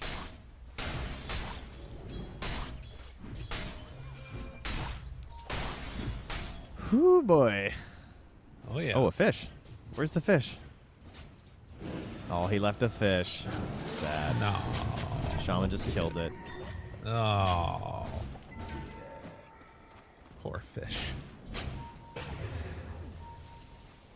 I do kind of like that they have to go pick him up though, because then, like, you know, it just it humanizes the players when they forget one. I mean, he's got 5 assists and he's eaten 1 fish. That's a bad Yeah, ratio. that's really bad. Oh no. It's a good thing that's not getting tracked in the stats. Dude, I will say I had so much fun playing Tidehunter. It's very fun to just go in there and be a big tanky guy. Get like Shivas early. Oh my god, the blink away. And then the Ravage, the turnaround! Woo, dog! That was sick stuff. All right, What just GG happened? out. It's over. Just call it. Just call it. Why You're are done. you what are you doing? What a play. He tried to Look at all the- jump on the Shadow Demon. Look at all the team tips too, by the way. Look at that. Oh yeah. Damn. I mean, Save had an insane blinker like that in the previous series. Now it's Respect. Dire's top Right? tower Holy. That is truly a game ender right there, man. That feels real bad, man. That's a very funny voice line. What? I like that. Don't die, my darlings. Yeah. That's good. Okay. So the racks are falling, and BetBoom, after an insane early game and laning stage, don't manage to hold on. And this is something that I think we need to think about in the context of this best of 5 generally. BetBoom, I think, look their best when they can fall under the condition of, if it goes late, we win. And that is not the case in this game. No. I also think just the itemization from the Radiant team as a whole, particularly Sage getting the early Atos, I think was huge for them. Because it really helped stop the snowball that they had going. It made it so GBK couldn't play super freely. It helped them get that really important kill onto Miro when they were inside the triangle there. And this is the first time we're seeing Miro in a game where he is the one of the brokest cores, only ahead of the Tidehunter. It's just not gone their way. And I mean, yeah, it's tough to know whether that's more itemization or hero. What do you think? I mean, for Miro in terms of this, I think it's definitely the way the hero just has to play. Yeah. You know? Plus the fact that your whole team is just kind of crumbling and falling apart a little bit. Dire's bottom tower is under attack. You're not wrong. You included. Yeah.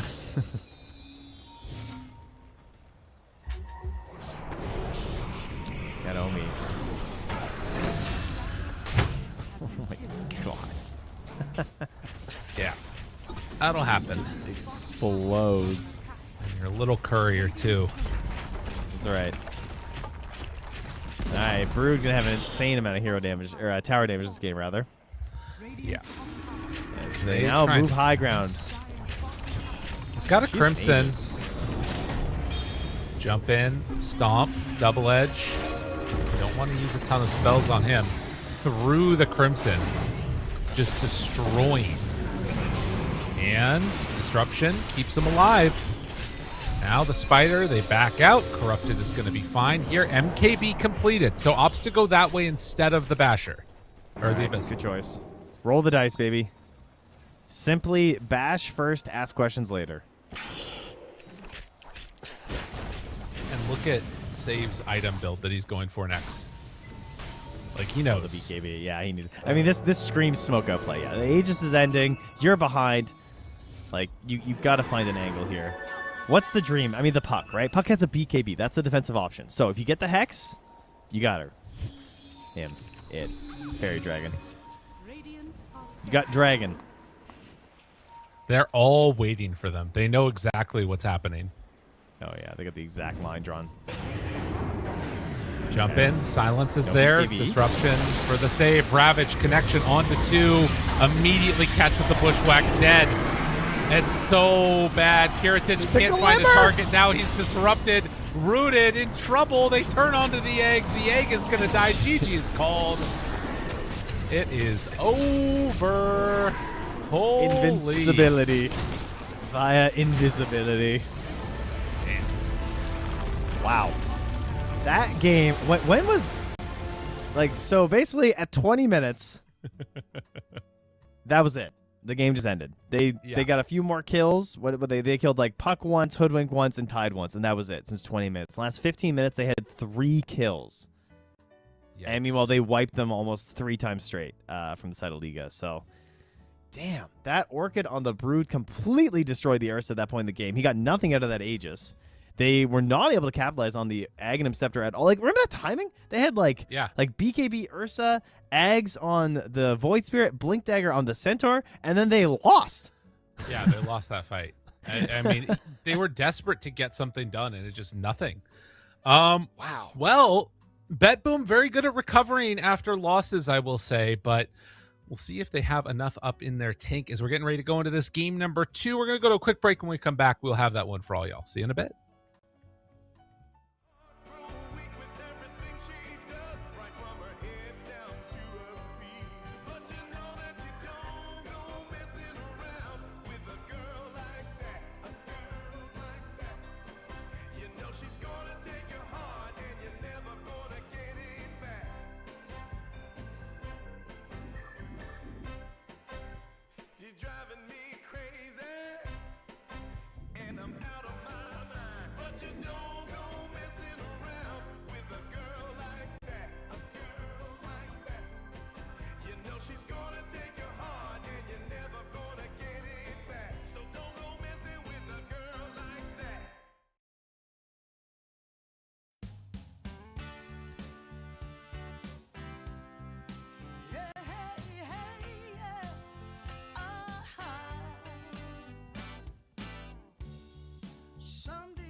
felt so good. I wondered why you noticed me. If you gave me just a little time, it would sure ease my troubled mind. Don't tell me that you don't feel the same inside. Don't tell me who. These are feelings that I ought to hide. I don't care where you came from. Just tell me where you wanna go. If there's a chance to be together, that's all I really need to know. Is it real or make believe that keeps me thinking of you? If you've got time to walk with me, I'll show you how my heart is true. And here I stand waiting for you. Tell me, baby, what I gotta do. Don't tell me that you don't feel the same inside. Don't tell me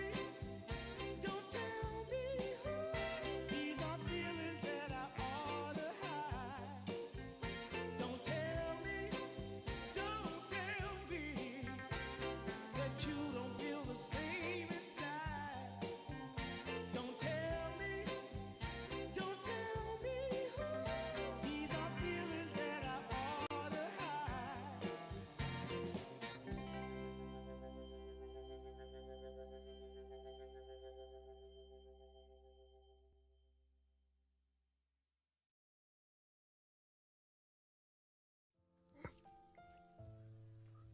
Hello, welcome back, everybody. We are here in game number 2 of BetBoom versus Liga. The game is just about to be underway.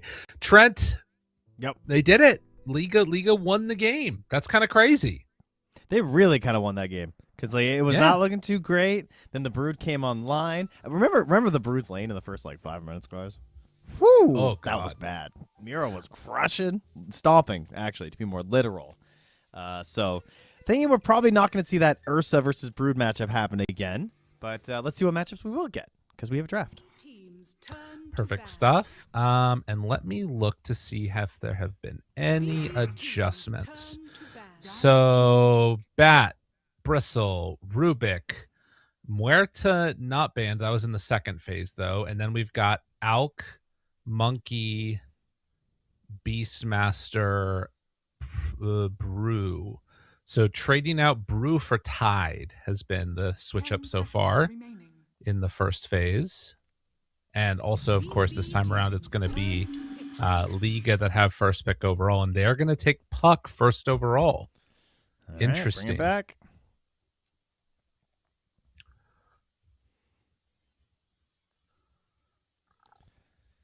It's, So- pretty solid stuff. BetBoom's answer to this in game number 1 was the Slardar. They lost that game, 5 seconds but I remaining. don't think it was because of that dynamic. Dire team ban. All right, bring it back. Apparently Just they doing it do, again. though. Damn. No Interesting. belief. I can't believe there's a team not picking Slardar when I actually think it's good I think it's because Somebody- they lost that game against 10 seconds. against Nemiga or Nemiga. whatever? Yeah, our Yeah. first game of the day, the 80-minute one. 5 seconds remaining. Oh, there you go. I think you're right for what it's worth, but I think that might be one of those things where it just felt so bad for GPK in that game to be playing Slardar at 80 minutes. He was like, please, never again. Yeah, nah, I'm out. All right, well. Time to consider what to do from here on out as we, again, will not see a silencer. Dude, they are obsessed with his hero, some of these teams. It's so funny. Yeah. He's like, I guess they recognize how much it can ruin Puck's game. Will they bother banning the Lion? I guess it is kind of worth it considering how much worse the Shadow Shaman seems. Yeah, I think so.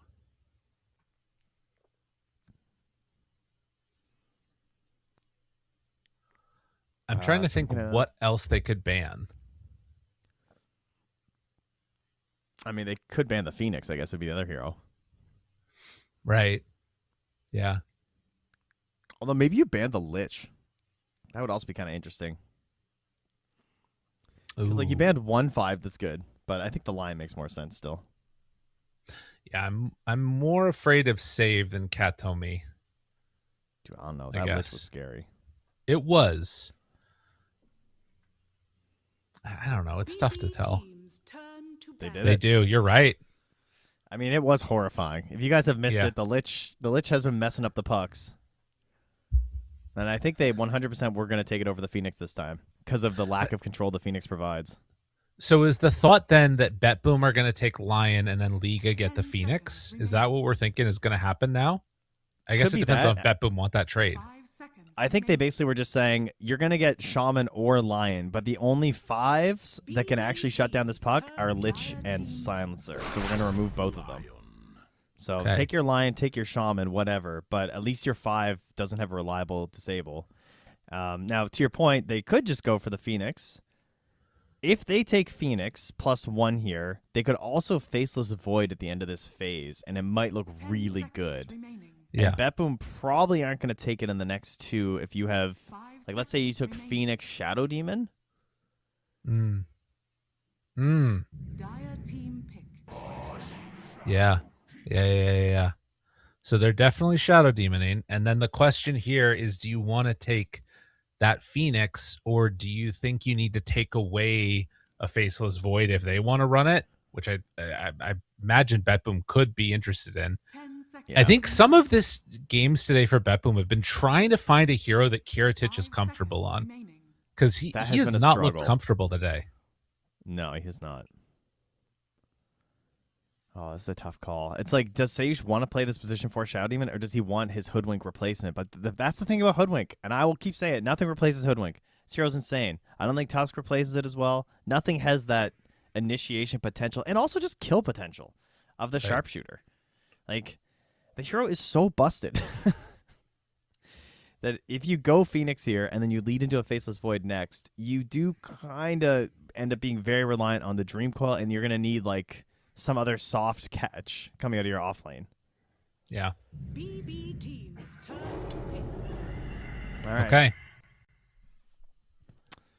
Well, guys, if we're calling every pick, you know what that means. The teams also are seeing all of this coming.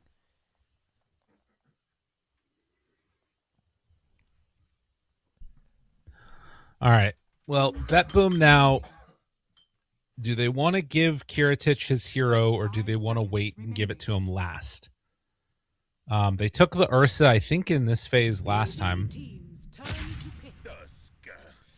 Okay. I think it was reverse, right? Like they had it after. Yeah. So they go more But into no. with the Tusk. So good duo, the melee hero plus the ranged. Now it's a question of, do you want to pick the Faceless Void, because it's going to get banned if you don't, or do you want to try and 10 find seconds some like a remaining. Mars and play with the Phoenix and go aggro with Right. this Tusk Muerta? 5 Yeah. seconds Dire team ban.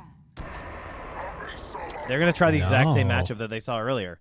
They're going to try the Underlord without the Hoodwink, to their credit, Yeah. but into that Muerta, it was effective. Like, they just Yeah. kept, like, I guess you could play the Shadow Demon as the 4, yeah, and then you disrupt into the Firestorm. 10 But seconds there's remaining. Tusk, so he can reduce a lot of that impact. 5 seconds remaining. And that's going to result in probably a Faceless Void ban, and what else would be really good for a Liga here?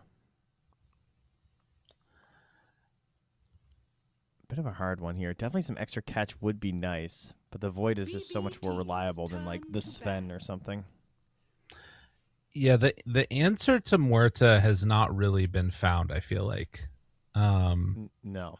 It feels more of a like support answer, like the Grimstroke, or just a general catch answer out of the off lane. In terms of a carry 1v1, she feels like a hero that is hard to approach from that angle. Yeah. 5 seconds remaining. Looking through some of these on Dota Buff, seeing Spectre has yet to be picked in this tournament so far. What else is on here? I mean, yeah, it's like TA is the next one, but TA's had an awful win rate. In terms of other carries, Clinks also doesn't feel great. They just ban out the Faceless Void. Maybe Doom is the other ban as well. Yeah, I like that. Because that'd be pretty solid versus everything they're showing right now on the side of BetBoom. I mean, the other option is like she can have some mobility issues, so maybe you just try and like separate the fight into two parts, kill everybody else, and then take care of the Muerta last. Also, Halberd is great against Muerta. You do not see her wanting to get into a quick BKB. Yeah, and looking at the final pick after that, like they banned the Brewmaster, they banned the Centaur. The offlane pool is kind of low right now in terms of like pairings with a line and stuff. Like the Mars is one that still stands out, but we'll see how effective it'll be versus whatever they want to show here. They're going to have a ton of reserve time left on BetBoom to really give something super solid to Miro to try and carry this game. And with the Tusk, that does maybe open up a possibility with the Dawnbreaker combo. It would give you a Lion Muerta lane, but could still be decent depending on what this is. I think I would still want to see save on the line, but they could swap positions. Ooh, dude, they're gross. They go from Brood to Lone Druid. All right, I'm a Liga fan. Disgusting. This hero has been looking nasty with the Ags rush. What did we had one game, right? It was like Ags into Mjolnir or something, or was that not this tournament? That would be a different tournament. I'm not sure. Yeah, I've watched some of these recent games, and it is truly grotesque. That bear gets crazy. My main experience has been playing with Merlini. He's been playing a lot of Lone Druid recently. It's really gross. He's in the know, even with all the Arc Warden buffs. Yeah, right, exactly. Jeez, he's ready. Must really be busted. Also another like maybe sneaky blade mail pickup on the bear. Dare we say it? Probably not, but dare I? It could be kind of cool. That's one thing about Muerta, right? Like the late game blade mails. I think we talked about it a little bit on cast, but with the lower BKBs, there's definitely a possibility there. All right, well, Lone Druid, what makes your life sad? You already have the Underlord for the percent based. You have the Phoenix for the percent based. I always think percent based with Lone Druid, but they kind of have all the good stuff. Yeah. I mean, there's still this Dawn Tusk idea. Yeah, it's on. It's a Miro hero. So, probably still going to do, as you said, like save definitely on the Lion. And I think they'll probably just lane it with a Dawn anyway, and then the Tusk comes through for the kills, like through this ring gate. True. It seems just as effective anyway. God, look at saves freaking items, man. Lion is by far the most grotesque hero in the game for cosmetics. Like, I don't think anyone even comes close. It is very funny. It's become a joke at this point of what you can do with his cosmetics compared to like really every other has. hero. I think Pudge is the other one. Yeah. Like there's just so many sets on Pudge that you can really do some crazy stuff. Especially with that stupid cat one. That one really creeps me out. Cat one? What's the cat one? The cat Pudge. It's like a pumpkin cat head. I don't think I've Knowers seen know what that. I'm talking about. It's called the Candy Cat set. It's It's weird. Very cool. Yeah. All right. Equip it now. Well, we've got ourselves two really gross picks out of Liga back to back. Where yeah. I mean, I'm trying to think.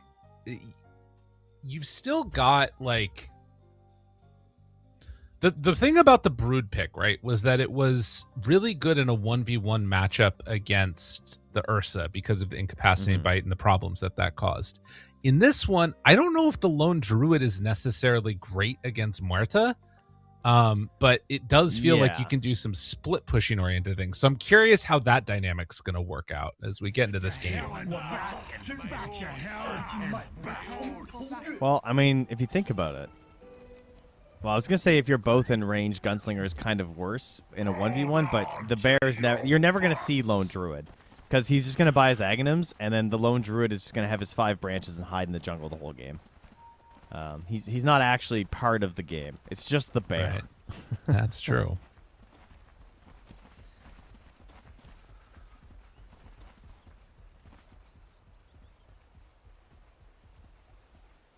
I'm convinced they got rid of facets because of Lone Druid. That's a fair assumption, to be honest. They just had enough. I wonder what Largo's facets would have been. We'll never know. Could have been 2 sets of songs, like Ringmaster having the 2 sets of like neutrals. Oh yeah, That could have been cool. We'll never know. Oh, do they think that they dropped that ward right there? I think they do. Fortunately for them, they both missed their mark. And actually placing 2 wards on top of each other down bottom also. That's beautiful. Oh, and he thinks he just busted him placing there, I think. Save. The pump fakes. All right, 2 apiece. Yeah, look at this double ward down bottom afterwards. Yeah, that's nice. Just hanging out together on the cliff. That they're friends. Hey, Nice. it's looking up its cape. Guy's a little creepy, isn't he? That's no Mike good. Wazowski ward. I never understood why that was his name. I think it's just supposed to be kind of funny because like one of them's named like Sully and the other one's named Yeah. Mike Wazowski. You know, it's like Yeah, definitely sounds like, you know, bro at the office. yeah, fair enough. Katomi fully blocked off on the bottom side as route begins. Okay, so this is the real thing right now. You count up to 5. It feels really bad. Yeah. And then you can also cast Entangle.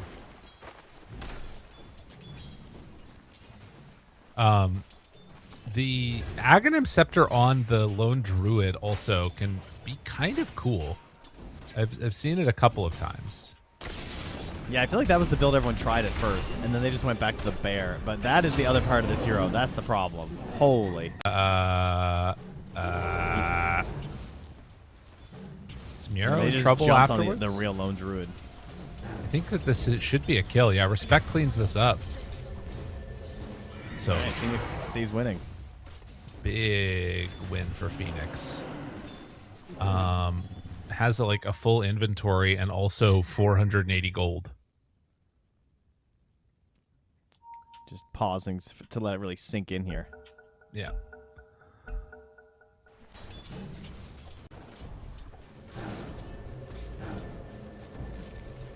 Should have bought more So fairy far- fires. This bottom lane's looking very similar to what we saw in the previous match when we had BetBoom playing this Underlord into the Muerta, and that was that she was having a bit of a rough time with some of the earlier waves, but not so bad now. Gets a couple, pulls it back.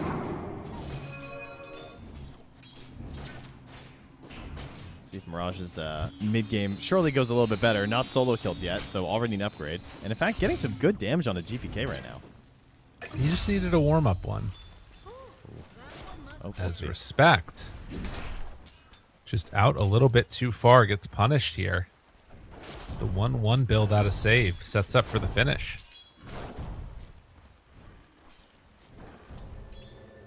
Space for my bear. Surely. Yeah, a little bit of catch-up XP. Meanwhile, Katomi checking out some ice shards to secure range creep here.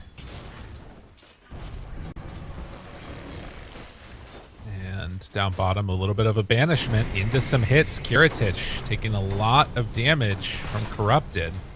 That was only 1 point Firestorm too. That's not even like the go Yeah. play on level 2 Firestorm either. So they're just softening him up so that when he hits 3, there's a real kill opportunity. But that's gonna come down to Katomi with a snowball, who is gonna hit 3 first.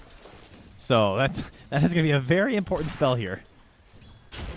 Yeah, trying to make some moves. They get 3.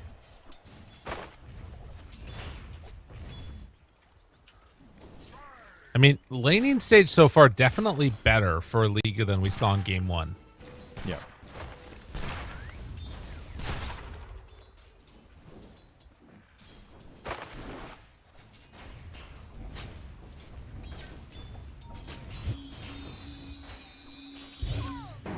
At least Oh, Mirage goes for a big kill on the courier. Nicely done. That was cool. Okay. Walks into tanks it. Yeah. It's fine. Respect goes down again up top. I mean, After courier they Phoenix, get it's like the Miro. same value. trying to chase down Save. We'll get the root onto him, but that stops it. Okay. So a couple deaths on the Phoenix. Not great. Katomi. The comeback is up top. They keep going. Battle damage in onto Save, trying to kill the lone druid, but the fear in the root and the walk away. Nero now dead. Even further trouble is going to fall. Almost got enough to bring down the lone druid, but no good. That was pretty cool. And Seiyush in trouble down bottom. No spells left here for Kataomi. One more second. Shards, say how you doing. Comes in, punches him. Save now making the move. Going on to Corrupted. And it's enough. So they take down 2. Not finding the same success that we saw earlier from Miro when he was playing Netherlord. But man, so much better for Mirage this time. Yeah. Like, not solo killed, only a couple hundred gold behind. Dire are scanning. Feeling way better about the situation. And it's really important because he's a heavier job to lift, I would say, this game too, because he's got an off-lane Underlord and a safe lane Lone Druid, so you really don't want to lose out on potential early game gold.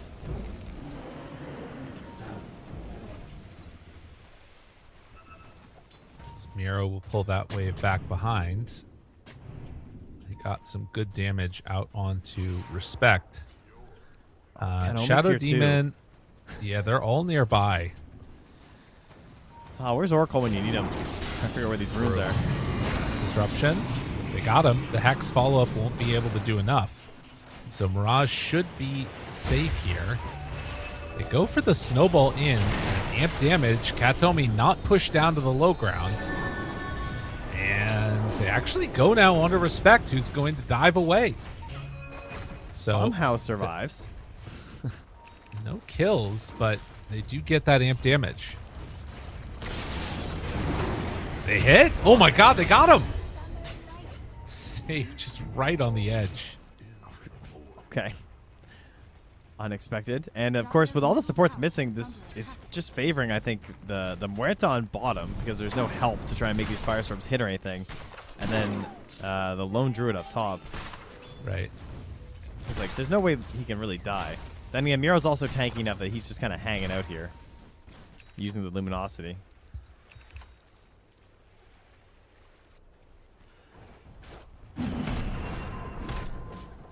Save, gonna get the Radiant Wisdom. Underlord gonna get the one on the Dyers. He picks up a Soul Ring too. And man, wow, Mirage is still level 5 because of that death? Yeah. Jeez. GBK's about to be level 7. Yeah. Oh, they were so close just mere moments ago. Now he's 1,000 gold ahead of him. This is true. One of the issues. Catching here. Katomi. Waiting. Hypnotized. Dead. And now the stun comes through under Respect. Does have the dive, but going to go for the coil. And with the Dawnbreaker ulti committed, that will definitely put a stop to it. That was maybe an opportunity there, but... Gotta just TP back on top too, right? Immediately after. But, I mean, they were backing away anyway, but just in case. I think that's worth it. If you got 3 heroes in an opportunity like that, keep them alive. Make sure you can just stay up here and keep farming. You're not going to do anything with your ulti for a while anyway. And again, unlucky with the runes here for the Dire. Shadow Demon. Dead again. Can't catch a break. Now Mirage does not have any abilities up. Trying to jump away from this. Manages to get a little bit of separation. Yeah, worried here about the potential from Save to just catch him again with another Earth Spike. Level 3 right now. And that is a force down to this mid tower. Yeah. I mean, there's kind of a coil into gate play, but again, the problem being they don't really have enough with this support duo. And I think that was the worry about going for the Phoenix Shadow Demon. Like, I could see it with the Faceless Void, and it enables the Phoenix in the early game and stuff, but for right now, I think it's pretty hard to play with this puck. No, I think their goal is get to late game. Try and do everything they can to delay. And these types of plays, I mean, this is quite bad if that's happening. Like, Shadow Demon has to be there to be able to defend, but it just means that your game is completely sacrificed. Like, at this point, we have realized that they only have one play, and that one play is constantly killing the puck. Yeah. Or at least pressuring Mirage. And so he needs to recognize that even under the tier 2 like that, he can't be within tree line range of Earthspike. But, you know, easy to say with my omniscient vision. Plus, he even had a ward nearby, too. So that was just really solid movement from Save, being very, very sneaky.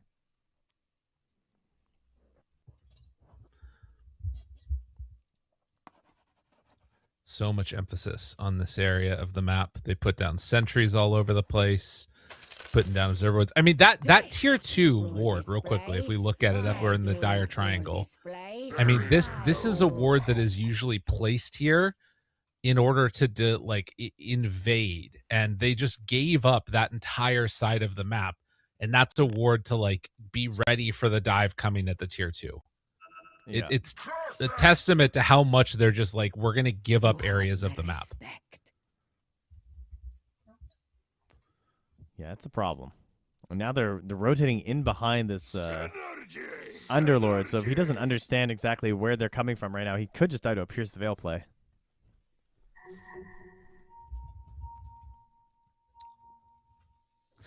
Yeah, I think there is a way that Liga win this game off of it just getting late enough and like Lone Druid doing crazy stuff, though. Yep.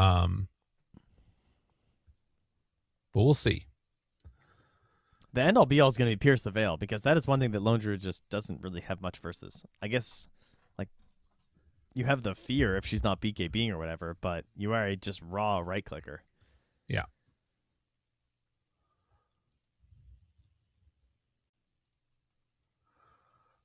Well, hopefully a short pause here. We did have a relatively long game number 1 to begin the first series of the day. Oh, that was fast. Yeah. Back in and good to go. Underlord, back and away.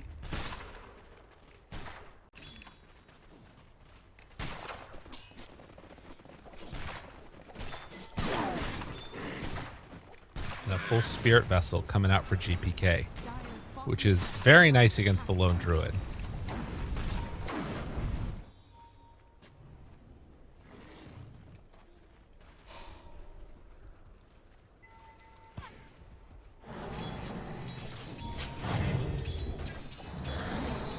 Time to farm the jungle for a long time as a puck.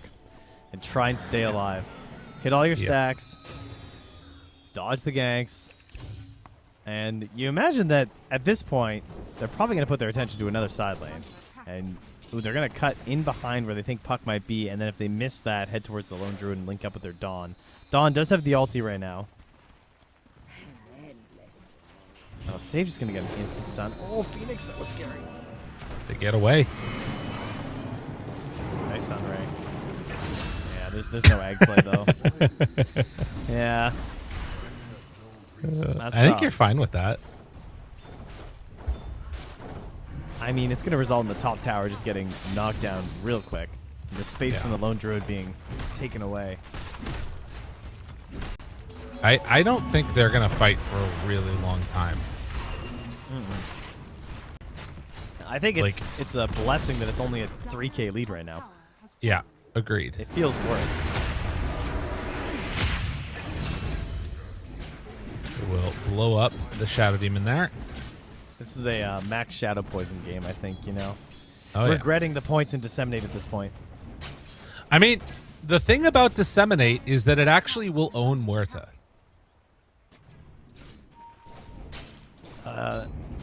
That's true. That was good. And she's not going to have anything that is, like, to counter that for a long time.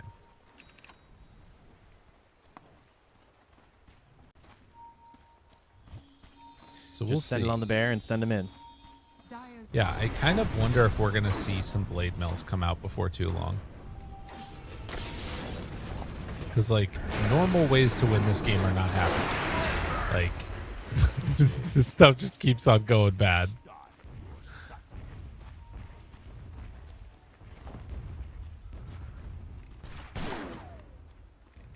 Mage Slayer here. Radiant's middle tower Miro almost done.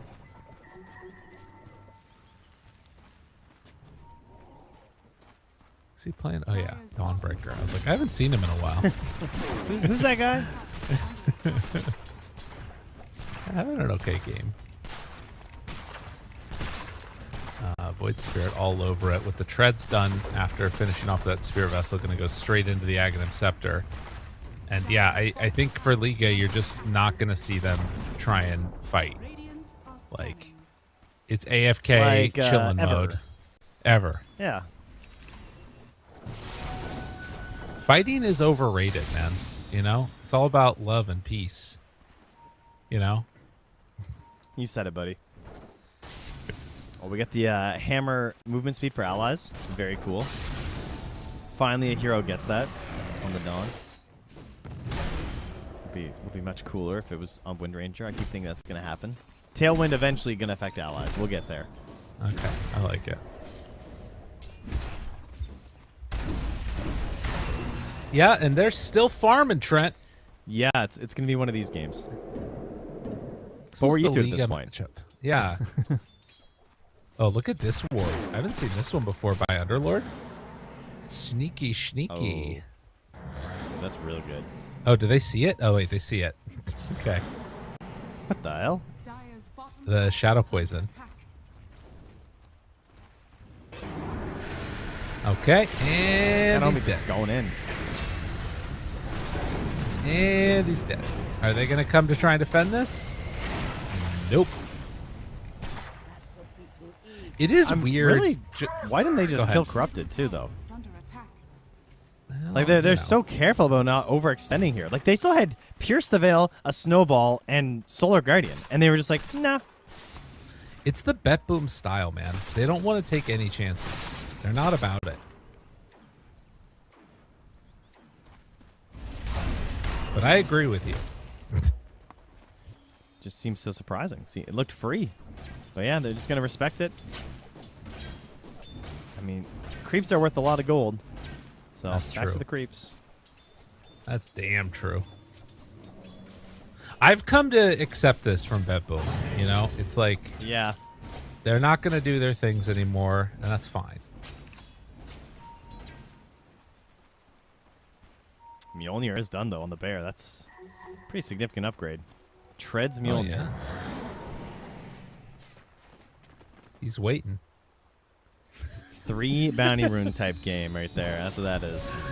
Dude, this is such a BetBoom thing. It's like they're up 4K and they just let the enemy team like stay with them at 4K and don't put any extra pressure on. They're just like, we're gonna chill, we're gonna farm our items, we're gonna have a good time. We'll cross the river when we get an Aegis. You know? We are ready. We will cross that river, and you will not rush That's right. us. And I think that's how we get these like sometimes crazy comebacks. Oh yeah, they definitely have an advantage that they are not pushing right now. Especially because like Save's in the position where he's like, man, if we got 2 more kills, I'd have a blink. Yeah. But instead, I have to walk around and watch my cores hit creeps. They're running away from the bear with the Mjolnir. He really needs the Agnums though, so that he can actually utilize this bear. Because he just cannot be close to an engagement right now. He's got 1,400 health, and he doesn't even have the 6 branches yet. Bro's so broke, he's only got 3 branches. They found the Shadow Demon. The fear? Nope. Oh, he's feared, all right.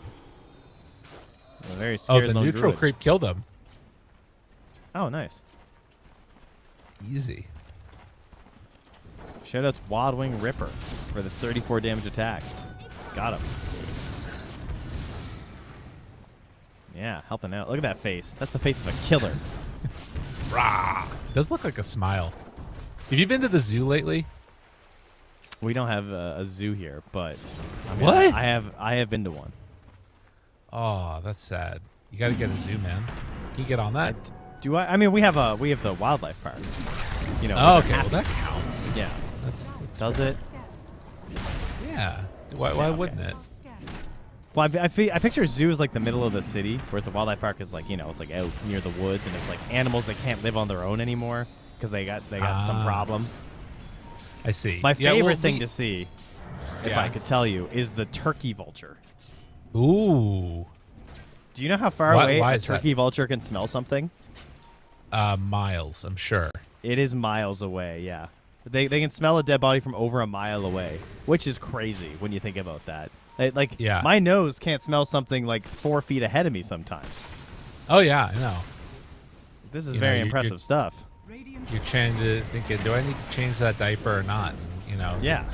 Need to get a little. No, too that one you close. can smell from more than 4 feet away, actually. I was thinking more like a flower. Oh, No, okay, the so you diaper, you gotcha. know. Yeah. Yeah. That's what we're like evolved into understanding. Yeah. Yeah. Yeah. We're trained. I mean, eventually you just do it by sight. You just look at them, and you're like, oh, yeah, I can tell. Hanging low. You don't even have to look at that. You just look at their face. Yeah, that's true. It's the face they make when they just kind of stop moving, and you're like, oh, yeah. I know what's There's the happening over there. focus. It's kind of the same face that Carrie makes when they're watching a camp respawn. Yeah. Yeah, Just that's waiting to basically dump what it all looks over it. like.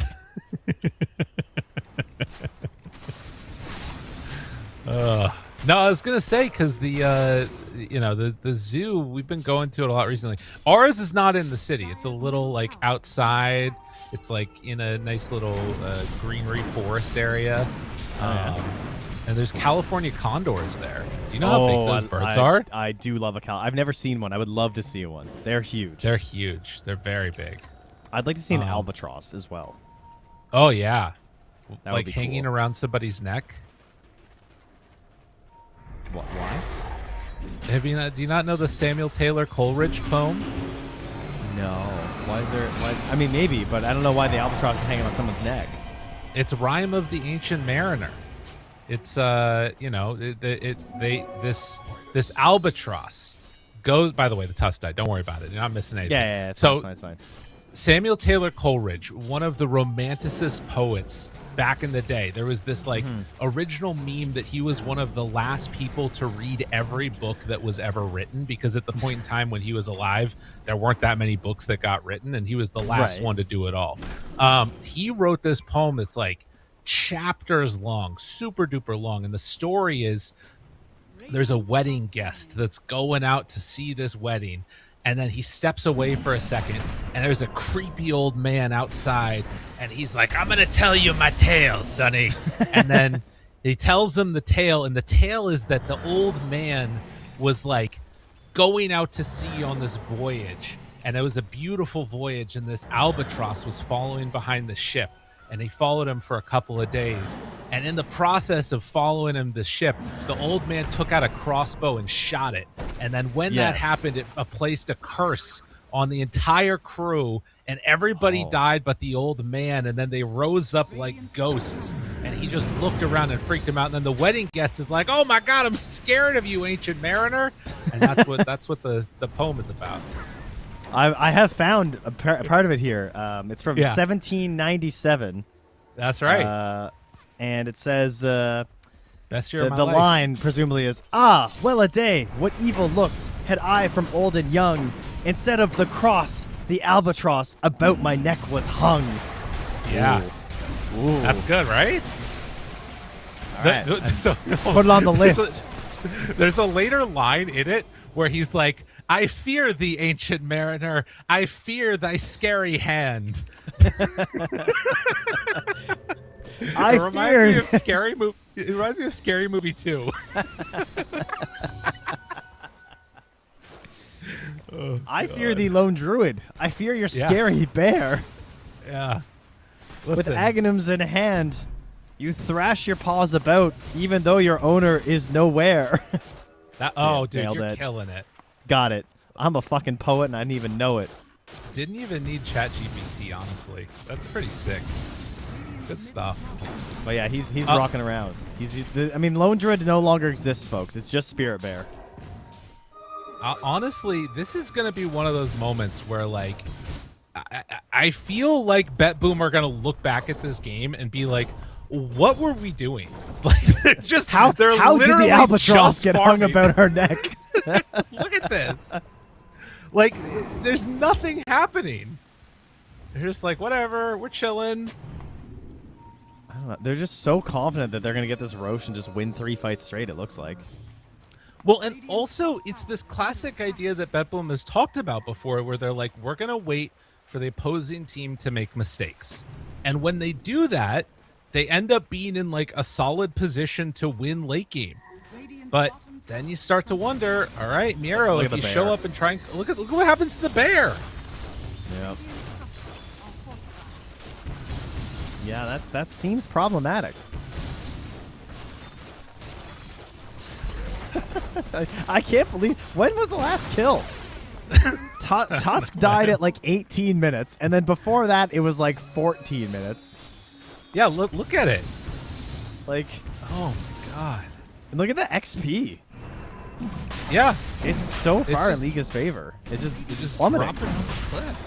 And that win rate They were also cursed. just steady decline. The win percent.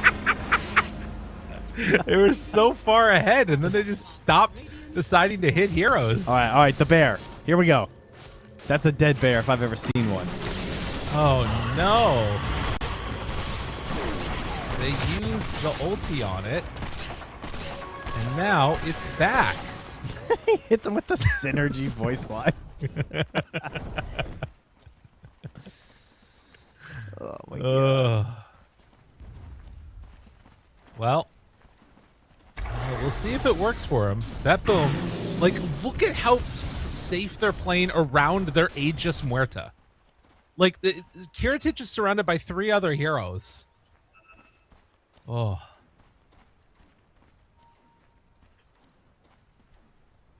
Anyway, you saw California Condor. That's right. Yeah. That's right. Also, you know what's interesting is that it kind of reminds me of my other favorite Samuel Taylor Coleridge poem, Kubla Khan. Oh, what's that? Yeah. So let me tell you about this one. Okay. Kubla Khan.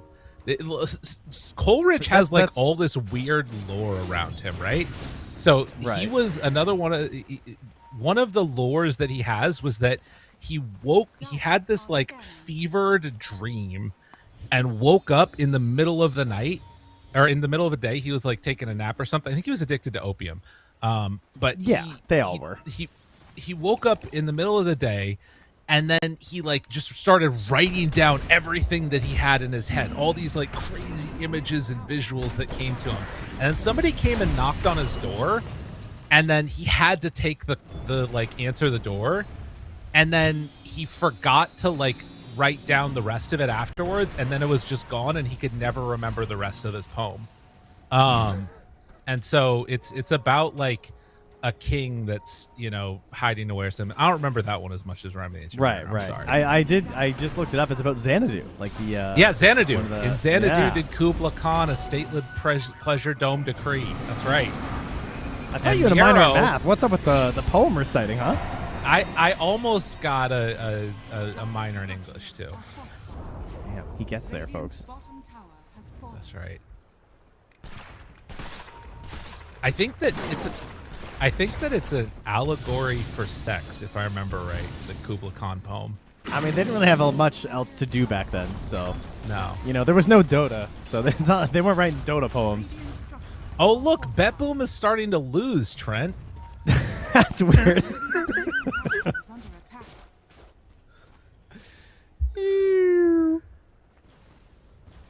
Man, they really just hit the brakes.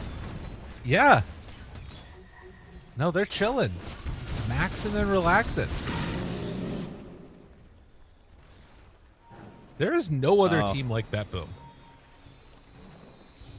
So, you know, it's back on our segues here. Well, people do nothing but hit creeps, guys. Yeah. So there I was, you know, Easter holidays recently ended. I've been saving this one for you, Lyrical. I've been saving for a broadcast day for you for this one. Okay. Easter holidays Oh. have ended. I'm destroyed. It's like Yeah. 5 days straight with all of the family and all the kids are home, and it's awesome. And there's great food everywhere. But by the end of the 5th day, I'm on like my 3rd day in a row of eating mac and cheese as Save's going to Ooh. pick up on the Sayush here, and he's going down. And it's Yeah. heavy. It's heavy food, and there's chocolate everywhere, obviously, because it's Easter. Right. And I look to my wife and I said it's over for me. Food is no longer a pleasure. I've decided. I'm giving up on food. Food from now on in my life will be nothing but sustenance. Wow, that's impressive. That's what I said. So the next day, I'm telling her, I was like, I'm serious. It's over. And I said, I'm like the Buddha. I've become enlightened. And she looks at me and she slaps my sides and she goes, I wouldn't say enlightened. Oh no! Yeah, it was awesome. It was the hardest I've been roasted in ages. That was great, from my own wife. I know. I mean, that's the best ones when it happens It's that true. way, though. That's a classic. So don't put her on the mic, okay? She's more clever than me. I'll be in trouble. Goodness gracious! I do think that the mac and cheese is a classic, though. Oh, I mean, it's Easter. And I think I probably ate like 40 deviled eggs over the 5 days. Like it's That's just healthy. insane. It's protein. Yeah, right. That's all I kept saying. Oh, it must be good for you. Yeah, I think so. For me, mac and cheese is pretty high tier food, but I also feel like there aren't many like holidays where it's a go-to. It's like for me, it's not Easter. It's Thanksgiving. It's definitely much more the mac and cheese holiday, because I think that like Easter was always like ham and something else, but that might just be like a Canadian U.S. like issue there. Yeah, we're definitely mac and cheese and ham, the big ones at Easter here for sure. Okay, got it. Yeah, so Well, you're not far off. I mean, to me, the mac and cheese was also something where I made it when I worked in the restaurant. And so I've started to do like individual portions. So I'll make like a giant vat of mac and cheese and then vacuum seal it into individual portions so that way you just have to microwave it when you're done. And so when like Amanda was pregnant, we just ended up like making about 20 or 30 of those individual portions of mac and cheese and threw them all in the deep freeze. That was the way to go. It's kind of like stacking camps. You were stacking mac and cheese. Yeah, that's what you were doing. Honestly, do you think if it was mac and cheese that they were farming on the side of BetBoom that this game would be going better for them right now? I don't know. I think they only want to kill the bear when Lone Druids summon Spirit Bears off cooldown. That's the only time they care about it. And like, I don't know what else to say. Like, nothing has changed in the time that we've watched, except more towers have fallen.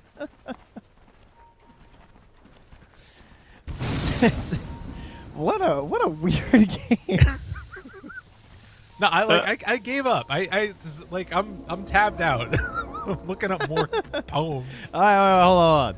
We got Blink on save. We got Silver Edge on Muerta. They're doing something, guys. They're crossing the river. Alert! Alert! Okay, let's see. Alert! Teammates interacting. Mirage, does he Lion, break? He BKB does. puck. Oh no, not like this. Kiritich shows up for a second. Broken, dead Phoenix now onto the puck, but save. Off to the side, and now big stun. Spirit Bear dropping low. They don't have another one of those. There's no resummon on the bear. Time to get the hell out of Dodge. Wow, BetBoom is so strong when they decide to fight. That's crazy. One more? Corrupted. Need He's to got get out of TP. there. Is he YOLO? YOLO TP? Oh, he throws the Firestorm first. They spot him. Vision is there. And the heal trying to turn around. Not going to happen. Why didn't you TP during Glimmer? Oh, he had gem on Void Spirit. Okay, I'm an idiot. Fair enough. Hypnotize. Oh, we got the God, Phoenix! they caught another. Oh, he's just going to pop egg. Okay. Does GPK have enough attack speed to do it? Yes, he does. All right. Damn. You know what's... Their patience has been rewarded. That's the problem. I need That's- BetBoom to lose. I need them to lose so that they change their ways. You know what's crazy? As I was watching that as the Phoenix died, the net worth lead went back down because the Puck and the Lone Druid are just farming so much right now. Like, Yeah. it's going up and down right now despite there being 5 Radiant Heroes alive and 3 Dire Heroes. Ooh, crazy. Let's talk about items, because we have not looked at this game in a long time. Shadow Demon has Greedy and working towards an Aghanim Scepter. Okay, that's big. That's real big. Have you seen the fetch before on Spirit Bear? No, I haven't seen anyone use it. It's kind of cool. It just turns him into Bat Rider. Yeah, it was. I mean, I demoed it like when it first came up, but I haven't seen it in like an actual game.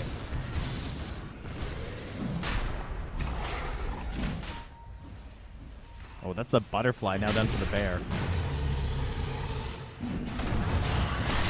Into the pit they will go. BetBoom. I'm not going to say that after this they're going to go fight, because I don't believe it anymore. But they could if they wanted to. I mean, they have a Basher on Miro. He's smacking people. They got Mages. Surely this is time. Oh, he has a bash. Oh, that's kind of cool. Going for the Abyssal. I like it. Oh, Tormentor, though. Good take.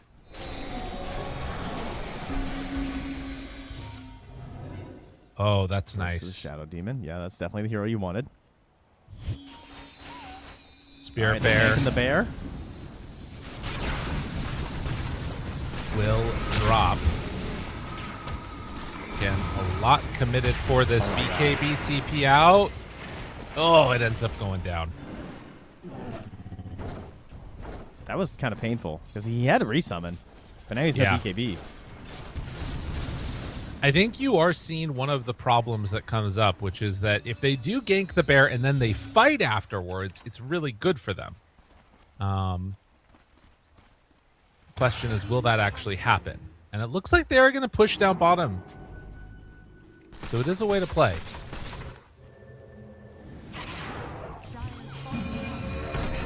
How is this lead just still the same? It's crazy how much gold this Lone Druid generates. Yeah. Pretty nuts.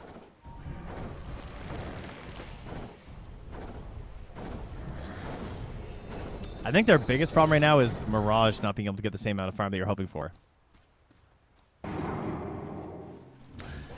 Yeah. He is struggling. Has a Parasma. Needs to get to 25. Corrupted is a hard kill. And they will draw aggro. But hitting the tier 3 tower, this eventually is going to force some type of a reaction. Or they're just going to lose their buildings. I see no bear, I see no fight. Yeah. He is BKB now. I mean, there's no like tier 2 mid to like fall back on or something here. Yeah. He's on the bear as well. Oh, he's gonna leave it. I'm not gonna try and play. He takes the damage onto the tier 2, and it is going to fall. So some counter push going. Now the Dream Coil lands onto 3. It's a lot out there. They have enough to kill him. At least one time, yes, they will. That's Muerta down. But can they get out with the rest of them? The bear starting to get hit. The bear is on him. Finds the tusk. Can they get any more? Ooh, okay, Ags, Root, got him caught. Now the Lion in trouble. Lion dead. They did lose the puck, but Kiritich, he's hanging on to Pierce the Veil and BKB. That's a hard fight to take for them.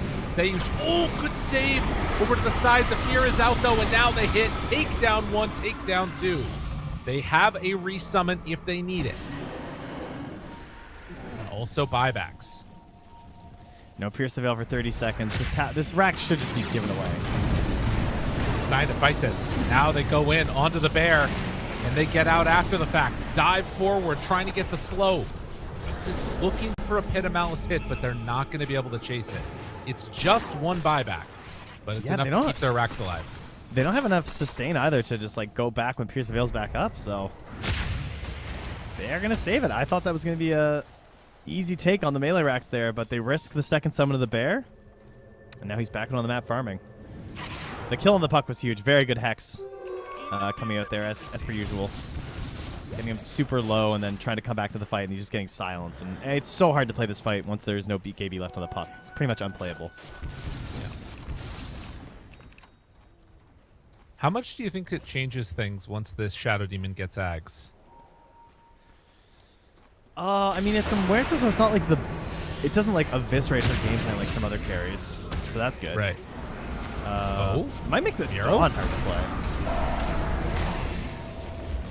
Rooted. Still hit.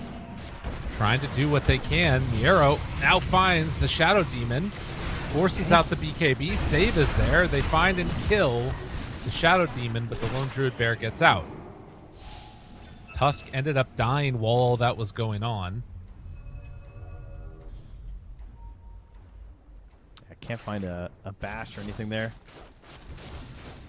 Bear makes it out, and looks like eyeing up the MKB next here for Lone Druid, trying to figure out what to do. Is it the MKB? I don't even know. Is it possibly Rapier? No, Silver Edge. Okay. Oh, I didn't even see the rest of it. That makes way more sense. Dire's middle tower is That under I am attack. down with. That is a classic on the Spirit Bear. Yeah. Breakable things. Oh, scan hits. Wait, that was the Dire scan. Okay, never mind. Here just finds a Spot bear. the bear. With fear. Has Silver Edge afterwards. Ooh. And he's back to it. Man, it's so much damage. Oh my god, 25. Suddenly we're there. Miero getting farmed. He's keeping the Serrated Shiv on Kiritich because of the Lone Druid Bear. Yeah. Which is pretty cool. Mirage maybe baiting this out as the rest of the team is nearby. GPK tried to go for it.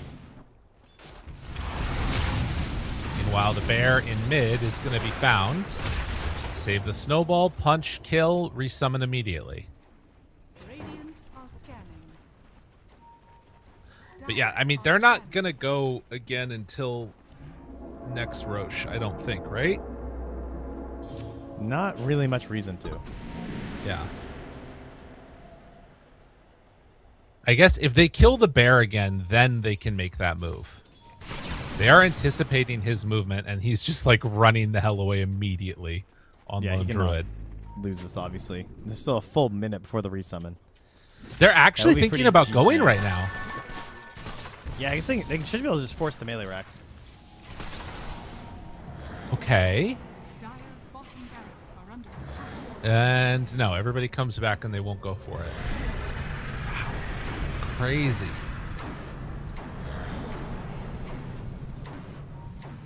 I mean, Underlord is keeping greedy. One of those games. Yeah. Unfortunately, Phoenix did already switch off and has the Dandelion Timeless. I mean, trying to find some opportunity to get an egg off. Right. It's been tough. A hasted Spirit Bear. I don't think he Okay. moves even that much faster, to be honest.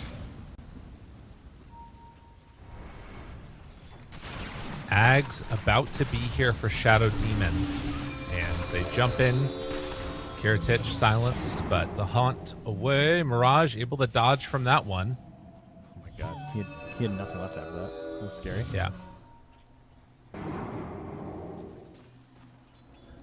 Getting close to 25 from Muerta, too. Perhaps a legendary 25 coil and a Savage Roar could be the big difference maker here, as the Lone Druid Bear on top of the Tusk, looking for the kill. Damage, but yeah, as that wears Underlord out, comes they come through. Now caught. Now Seush right on top of him. You're in the pain train. The shards blocking him off, but Kiritich shows up. And now the disruption. That's Bear dead. Mirage behind, Disrupted, too. trying to get out. Supernova used. Control for the moment. It's there. BKB going to be wearing off shortly. Wait, As he pops? Muerta may be in a little bit of trouble. Muerta dead. He didn't have what it took to overtake him. Dude, the Shadow They're Poison went moving in. nuts there. Oh, big damage out, though. Needs to back out on the puck. Disruption save, and now the TP away. Do they have a way to break it? He's rooted and dead. How did that egg get 4 off? for 1. I feel like the bullet was in midair. Yeah. I thought it was going for sure. Oh, man. Man, what a decision to fight there from Liga. To hop through the gate, defend the bear. Yeah. You know what it is partially? It's that thing I talked about before of the invading force buff. That tanked a ton of damage to keep him alive. Yeah, you're actually right. Liga. How much can they get here now? No Muerta for 37 seconds. They're going to walk in for the Tusk, try and blow up the Lone Druid, but the heal, it's not going to be enough. Okay, now they go onto the Tusk. Yule Scepter lift up. Bear, angry that its master is gone. Hits now onto the Dawn. It's a lot of healing coming in. But with the Tusk dead now, and we know that that's for good, for at least a little while. Oh, man. How much can they do? Coil now onto 2.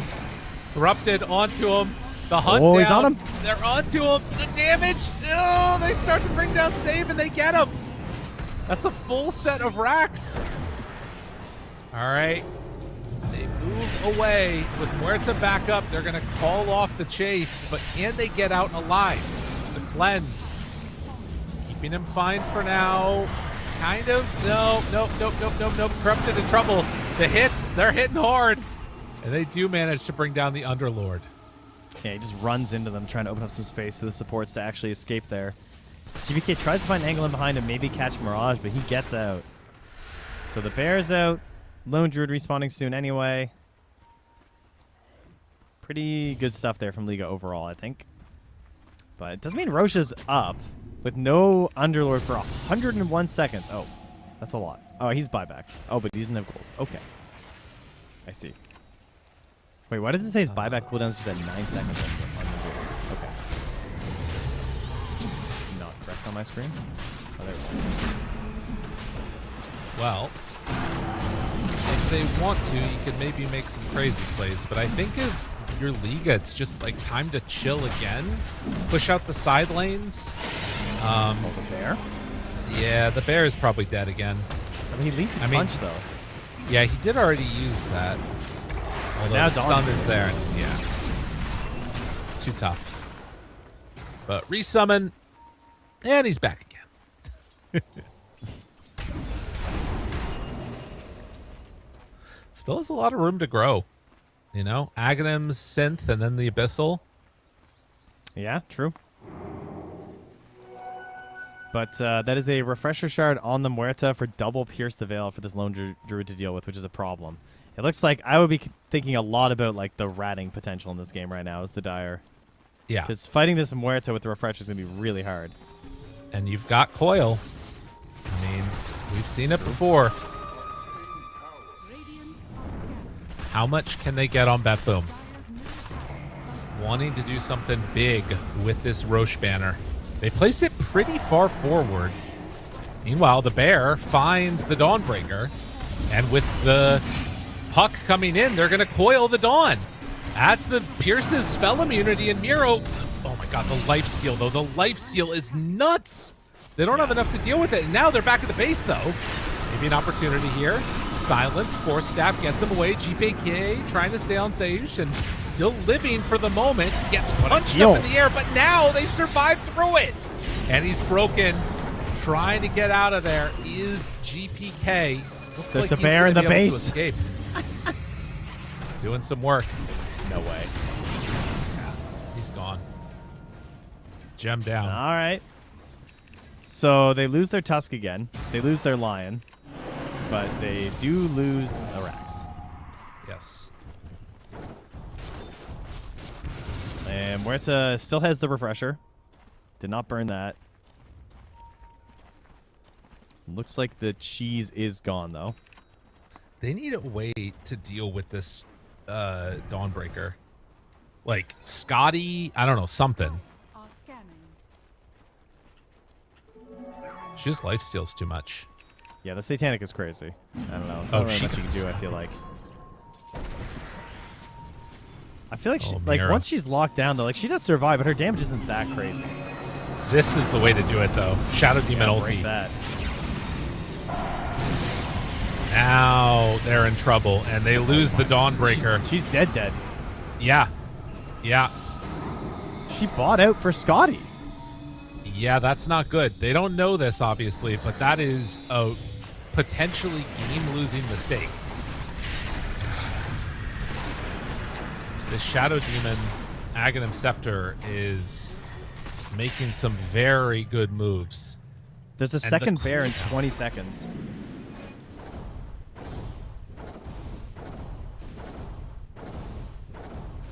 I think they can just go top.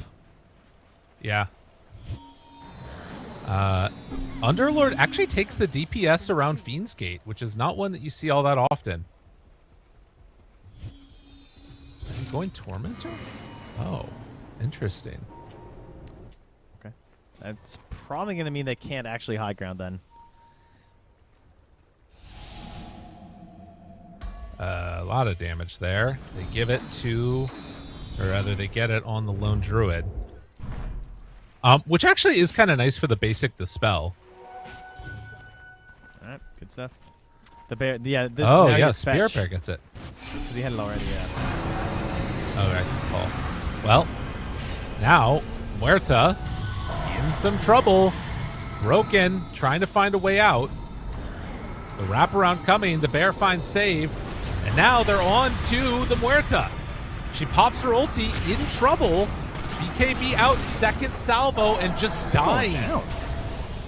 Oh, man. Oh, the bear is on the tusk, and now they hit. She's in trouble, has Refresher, tries to pop it. Satanic out for a little bit longer. But Dawnbreaker back up, it's enough. And now they got to get the hell out of here on the side of Liga. Yeah, they did not respect the Pierce the Veil with BKB there. That Underlord got like 3 shot. Yeah. Dire are scanning. Yeah, it's like 10,000 damage. No big deal. Another one of these incidents where I think about, again, if they happen to have a Blade Mail with like BKB being off, she might just kill herself. Dude, he just got Wisdom on the Lone Druid to 25. Oh. The root is up. Plus 0.6 seconds on the root is insane for this Dawnbreaker. And the extra Demolish, so 50% bonus. Dire's bottom barracks are under attack. Kiritich showing hitting Doing racks. his own They're Demolish. giving this up.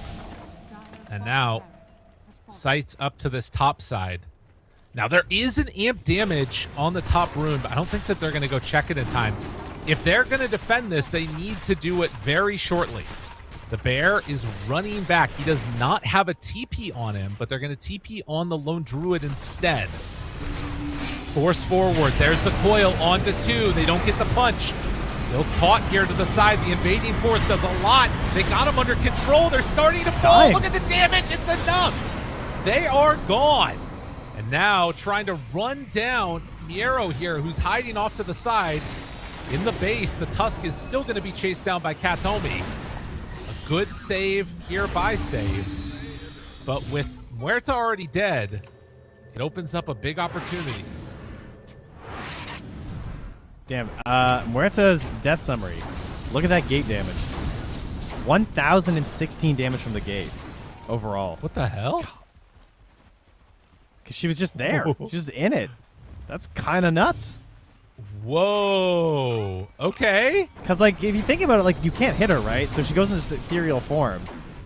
Yeah. And it's actually threatening her. 'Cause she only has 2,700 life, which sounds like not that much, but, like, for a carry in the year 2026, that's relatively squishy. Obviously relying on that ethereal form. And the Underlord also has the Timeless on the Conjurer's Catalyst. Oh, yeah. Now they get the coil. Lion? Jump forward, trying to see what they can do. I mean, the Lone Druid is living. Lion is gone. Muerta has buyback, but look at how quickly these buildings are going to fall. They buy back on the Lion. Do they want to buy back Muerta? They're trying to hold off if they can avoid it. Drop down the pit. Buildings falling. He doesn't have BKB for a little bit, but Mirage just dies. What? Whoops. He took 1,000 damage from a Starbreaker. Oh, wait, that was an earlier one. Sorry. What? Yeah, I mean, the finger was 734. That was pretty good. Whoa. Just stunned up and caught. I mean, to be like, look at his items. Like he's so reliant on his BKB, and he's dealing with tons of just AOE spam from the Lion, these big swings from the Dawnbreaker, and plus Void Spirit AOE silence. Like, it's basically impossible for him to play without his BKB. Well, and now Lone Druid has the refresher, so after the Abyssal Blade, he's got the resummon again if he needs it. And the bottom is going to be pushed out as quickly as he can. So if they can buy some time... Scanning up high ground, say you. They break it. Spot. He gets found. Does have buyback. Now they decide to use it. Shadow Demon. Gonna sit pretty, but again, this is buying time for the bear. That wave shoving in. Are they gonna stick around long enough? Yeah, the Lone Druid waits to see, and there's the Dawn. So he's just gonna farm up, get back home. Oh man, Lone Druid. Whoo, dog.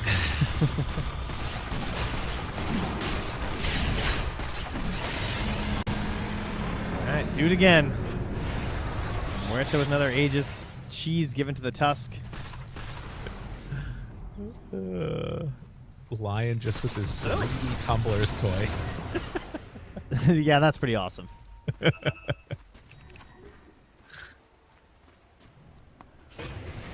Oh, God. This definitely has a 50-50 energy right now.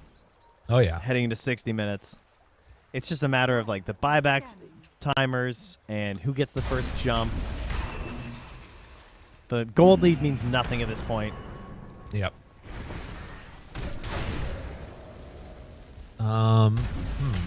Well, I do think that the Underlord Gate, I'm having some new respect for it now against these heroes that just want to stand still and punch, you know? Yeah. It does make a difference. Yeah, it's a lot of damage. And 700 radius is big.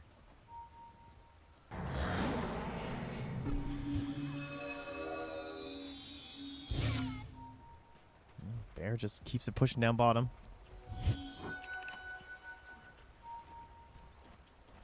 Miro at 5,600 HP waiting in the base for this creep wave to show up. Yeah. Just saying I'm not afraid of this bear. I Ain't mean, afraid no ghost he's bear. A little bit afraid. He should be a little afraid, to be clear. Yeah. But he's going to show. Teammates are coming. Do they have a gem here? They do on the Lion. Oh. They didn't break smoke there. They saw the smoke though. Dude, I think on the so bear. Close.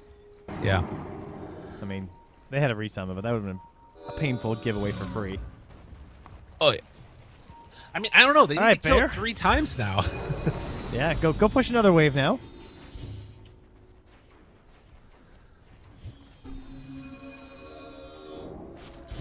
Maybe a rune will spawn up top and I can see the bear fetch a rune, you know? Dare to dream. Oh. Kiritich. Kiritich. Ob Sentry combo there. The bear does not go back over it. Potentially a play bit off of of this. battle. Yeah, they're baiting this bear out. They ping right away. They get him. Oh, an Earthstrike! They got him caught. Good damage. Is it going to be enough? They got control onto the puck. Puck dead. But now off to the side, they find the Lion. Lion also under control. Muerta has already lost her life 1 time. Will she lose it again? The Hypnotize connects on the Corrupted. Corrupted already in the BKB, trying to walk out of there, and they're starting to drop to this Muerta. A second resummon, and now they immediately go on to Kiritich. The bash is there, pops refresher, pierce the veil. It's so strong. It's just dead on the Lone Druid. Needs to get out of there. Oh, he doesn't did get the resummon off in time. He didn't get the bear out. Oh, and that might do it. With no buyback available for gold. 70 gold away. That's all they need. Yules lift up. Now in trouble. They lose the Shadow Demon too. I feel like I've Wow. actually seen a puck pick get punished. GG's called. GG. Woo! That was a really hard last couple of engagements for the puck there. Just one single disable, and the chain disables there from so many of the heroes on the Radiant side. So very, very hard for him to do anything. Mirage struggling late game. BetBoom. I can't What a keep game. getting away with this. Can't keep getting away with this. Goes late, we'll just win it. You know, that's the plan. Unbelievable. Well, that's the way it goes sometimes. I don't know what to say after that. So Go make we'll some mac just- and cheese real There we quick go. and get ready for game 3, guys. All right, stay tuned, everybody. We'll be back in just a bit with game number 3 of this best of 5. See y'all in a few.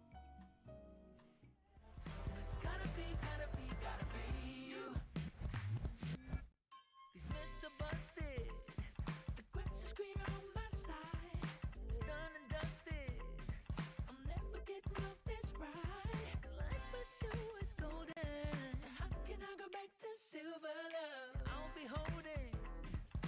Oh, I'll be holding on, can't get enough. Wanna be closer to you. Closer to you.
you love to watch me bleed.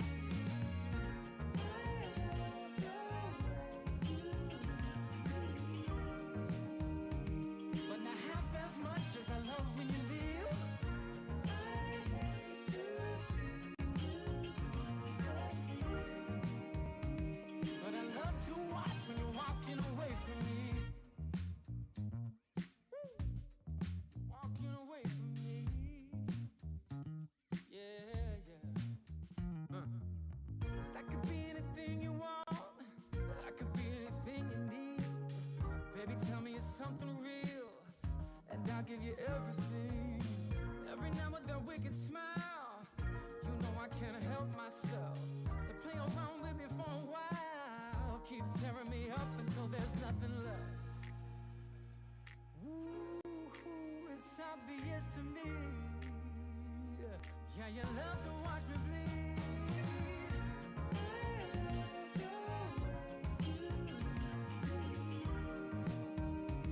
But not half as much as I love when you leave.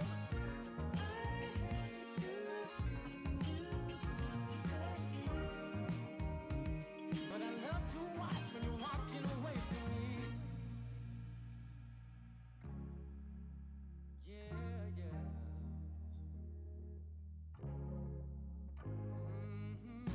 I love the way you love me. I love the way I hate to see you. You know I love to watch you leave. I hate to see you.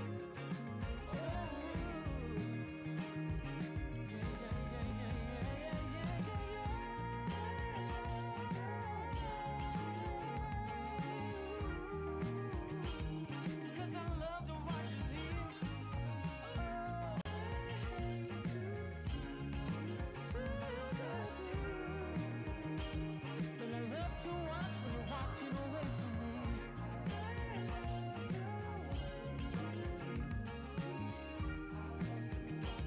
But not half as much as I love when you leave.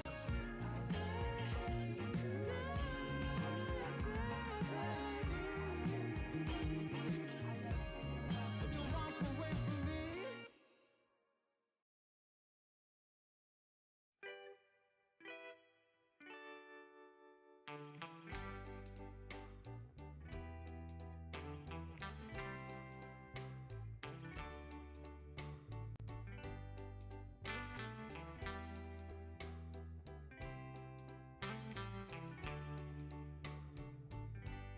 Sometimes I'll be foolish. Sometimes I know I get mad.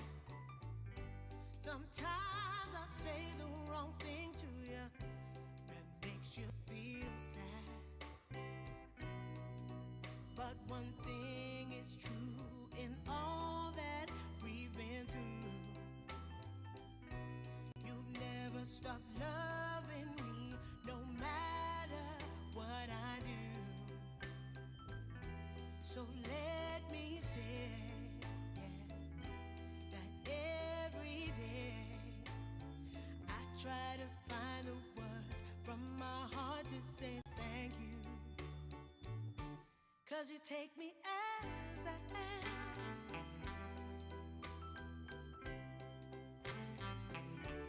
You take me as I am. Oh, baby. If you stop loving me, well, I would understand. But I won't take you for granted, no, no. When you hold my hand, your love makes me feel that I could fly to the moon. Not even the birds of love can sing a sweeter tune.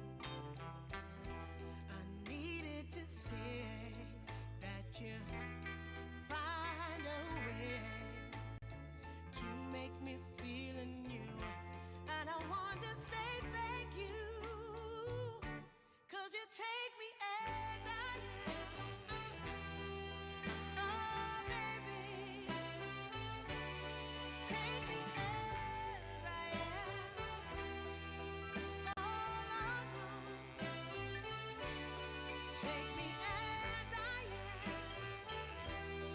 Oh, take me. Oh, take me. Yeah, take me. Take me as I am.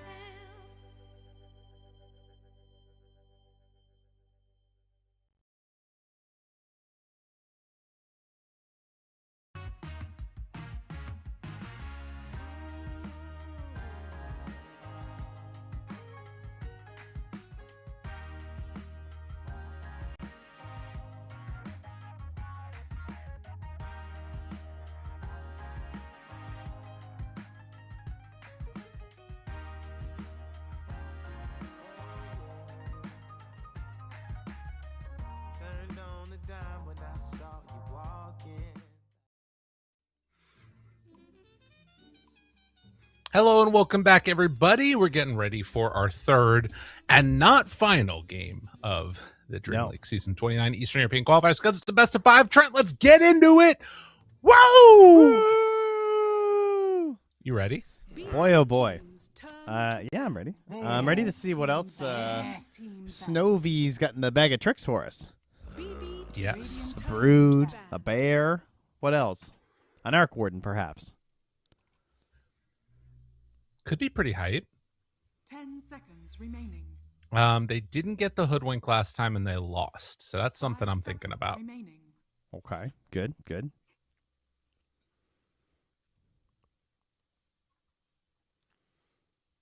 Band's looking fairly similar so far.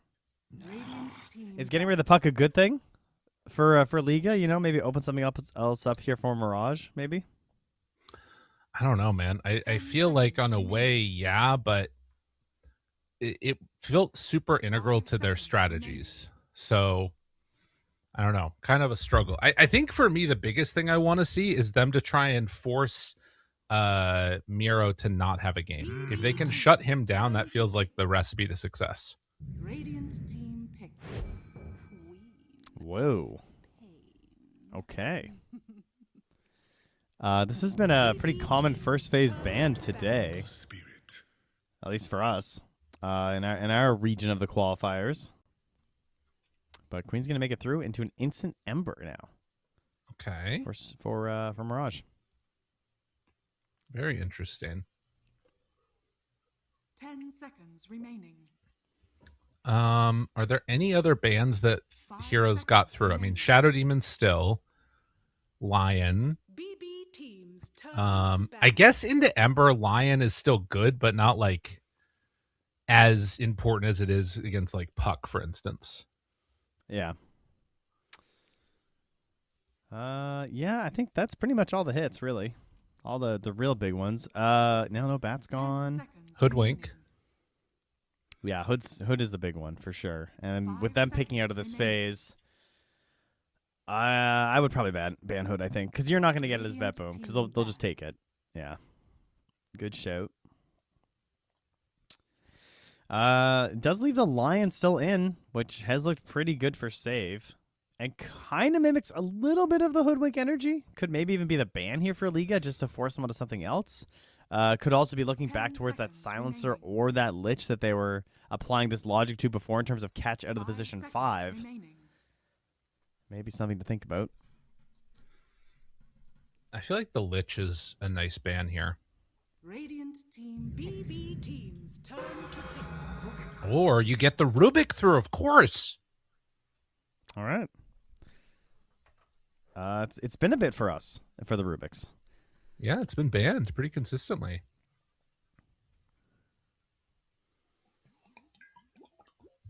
Seconds remaining. I feel like it's been ignored a bit more in our region of the qualifiers compared to some of the other ones, too. Seconds remaining.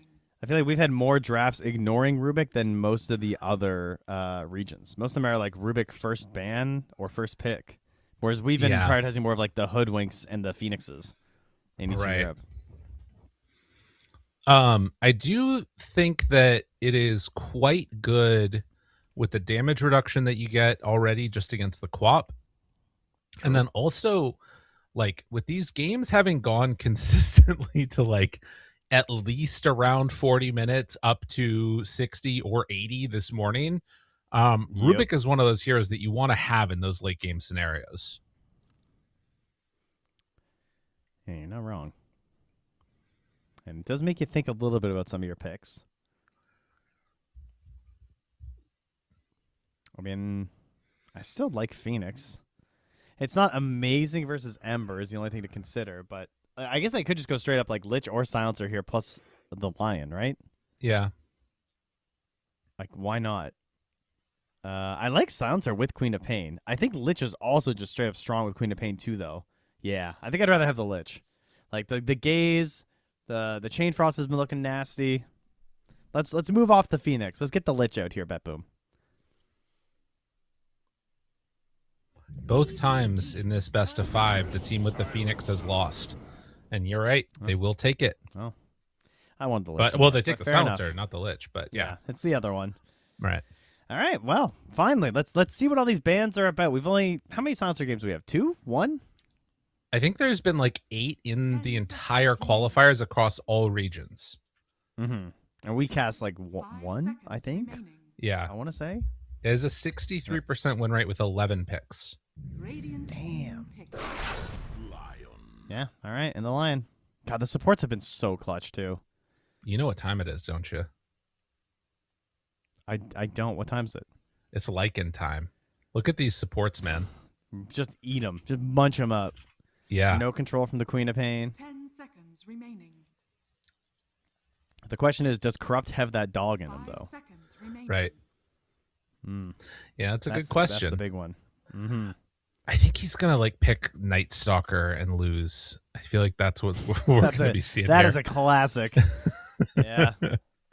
Although it does have a 69% win rate, Nice. only 13 games, but that feels like a decent pickup here. I think that we actually saw the Night Stalker lose earlier against a Silencer, and that was one of the games that we watched Silencer play in.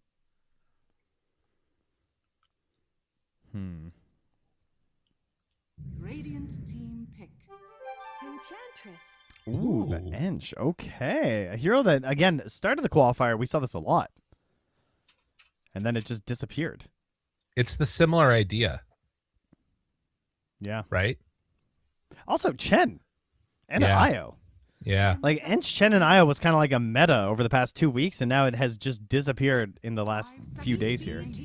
I will say this, Trent. Enchantress is in the top of one of the lists that I'm looking at, which is most successful bans. It has a 70% win rate if you ban Enchantress. That just means you got Beastmaster in the draft. So it's just a Beastmaster winning stat is what that is. She does have a 55% win rate outside of that. I don't know if that's with or without. But man, I will say the Underlord did impress me in the last game. It changed my tune a little bit about the gate in particular, and how strong that can be. Yeah, it was pretty insane. And that was versus the Muerta, who's available, but I don't think looks very good here. This looks more like Faceless Void, melee style. I mean, Void would be some big cooldowns to deal with, but some sort of a melee hero who's into the fight is more likely to pick here. Like Ursa, there's definitely some pressure to pick that versus the Underlord, but it'll be the Lifestealer. The Ursa Underlord, we've seen that matchup a few times. The Underlord tends to do kind of all right in it these days. So they go Lifestealer instead.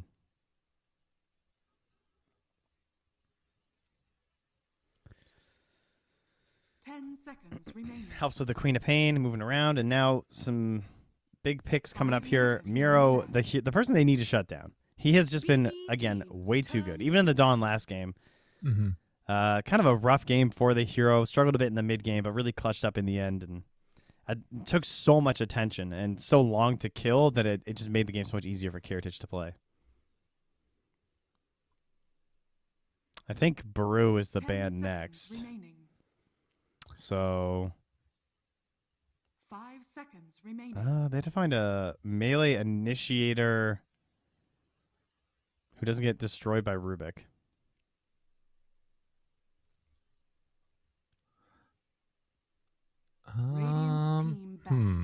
not an easy one. It's kind of an interesting Legion game. But I don't think we're going to see that. More likely they we gonna see the Dawn. Are they going to Slardar? Oh, God. And not blind. You don't. That's against the rules. No blind Slardars. I think they're going to Slardar, man. 5 seconds remaining. Impossible. Team's turn to pick. They banned the Dawn. Oh, so they left the Brew. Okay, yeah, that works. That sounds great. And they would be kind of cooldown heavy with Silencer and Brew, but it would be a powerful cooldown duo. Yeah. I also think that it gets rid of a lot of the heroes that like can or sort of be game winning. Like you're not picking Terrorblade into that at that point. 5 seconds remaining.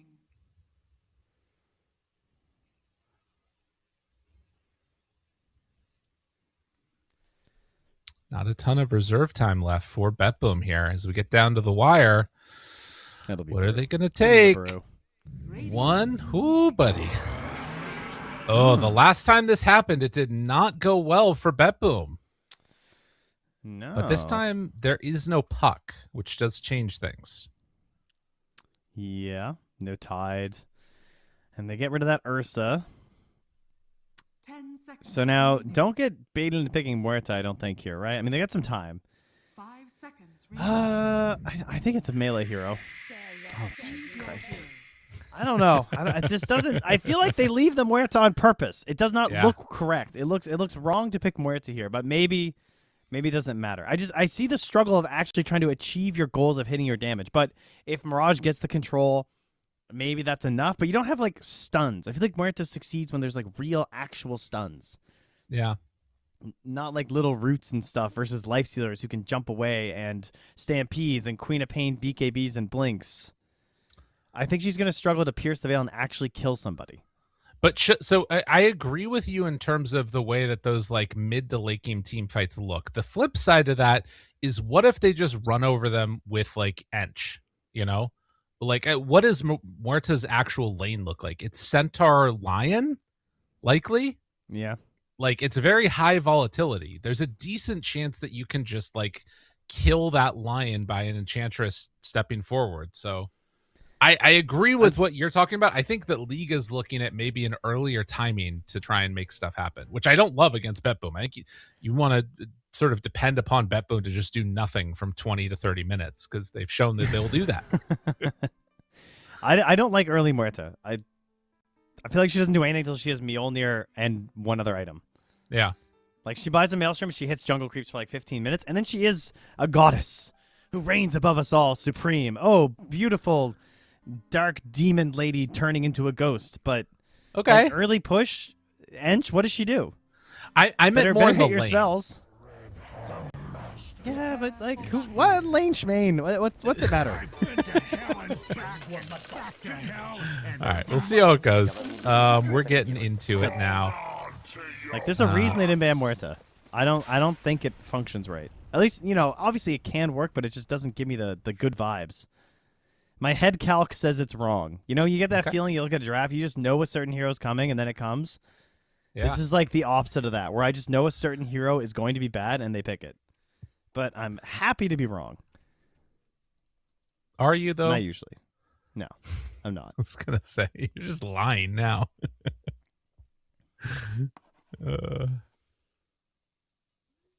Yeah. A quick little pause here to start us off.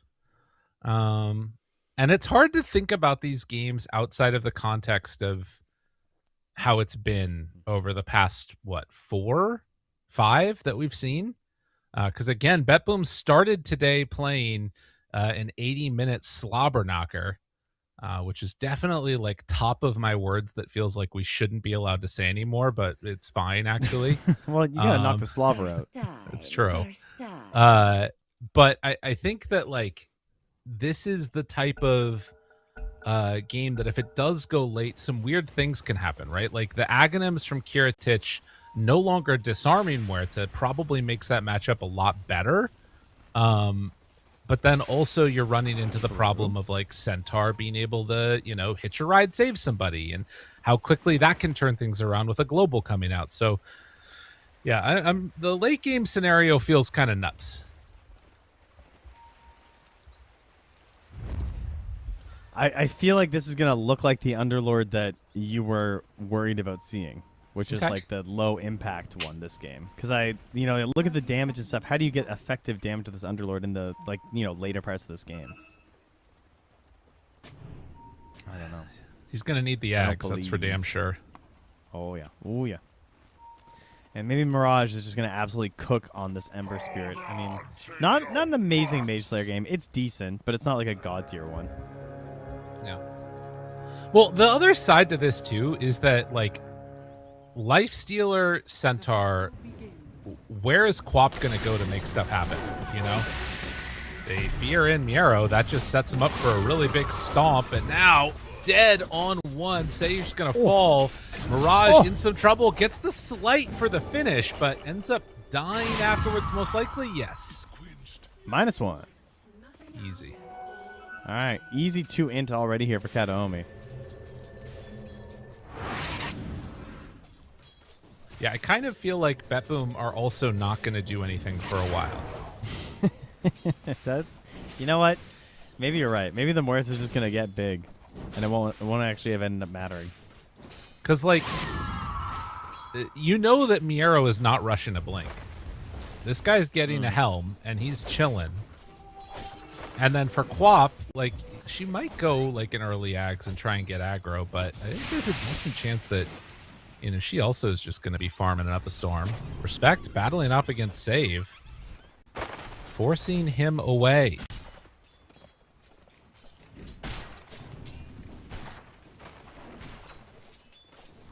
Also, they scale infinitely for Kiritich. You know, just keep getting those beast stacks. And Kataomi. Yeah. But also Muerta. Save. Damn, a pixel. What's a pixel? Of HP. Oh, I see.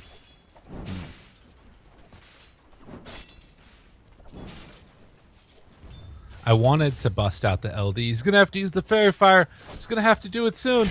Wow! Oh, yeah, I see. I was like, but there was no Fairy Fire, but I see what you're doing there. Yeah. As they do take down Kataomi. He had a Fairy Fire. Oh, yeah, I see. No, it was a phase shift. Well, yeah. No, that was a phase shift. Now yes, that's what I'm saying. Fire. Understood. Yeah. We're on the same page, but on, different chapters. GPK, speaking of... Doesn't make sense. Being on a different chapter page. It's just a different book. Nobody reads anymore anyways. Well, that's fair. Unbelievable. I wasn't actually going to go anywhere with my in the meantime GPK, but he's doing pretty dang well against this Ember right now. Not often you see the double Shadow Strike into Ember. Yeah, and it's working. He basically called him out and said, you won't. And he just hit him again. Yeah. Oh, yeah, that's buddy. bad. That's really, really, really, I think he really might be super dead. duper bad. Oh, no. He needs to slight dodge to stay alive. Nah, he's got his stick. It's all right. He's bottling up. He saves his stick charge over the bottle charge. Oh my god! If he pump fakes him with a dagger right now out of fear, it'd be so awesome. That's all I want to watch is mid. You know what he needs? He needs the snowball throw. Yeah. You know what I mean? Like the little pump fake the snowball or throwing the coal right now with this guy. He just hits him. He's slayed already. Oh. Yeah. Is he dead? I think he's in a lot of trouble, that's for sure. He doesn't feel good. He tried to bait him. I mean, he's daggering. The damage comes in. He's got to walk home. Listen, there are few times where you can see skill expression in the mid that intense. GPK is just like, I am going to outplay you. And he did. Yeah. And he goes a different build because of it. This is why we stopped watching mid. Yeah. This is welcome to every broadcast pre-2017, Miero? guys, where we used to just watch the mid the entire time.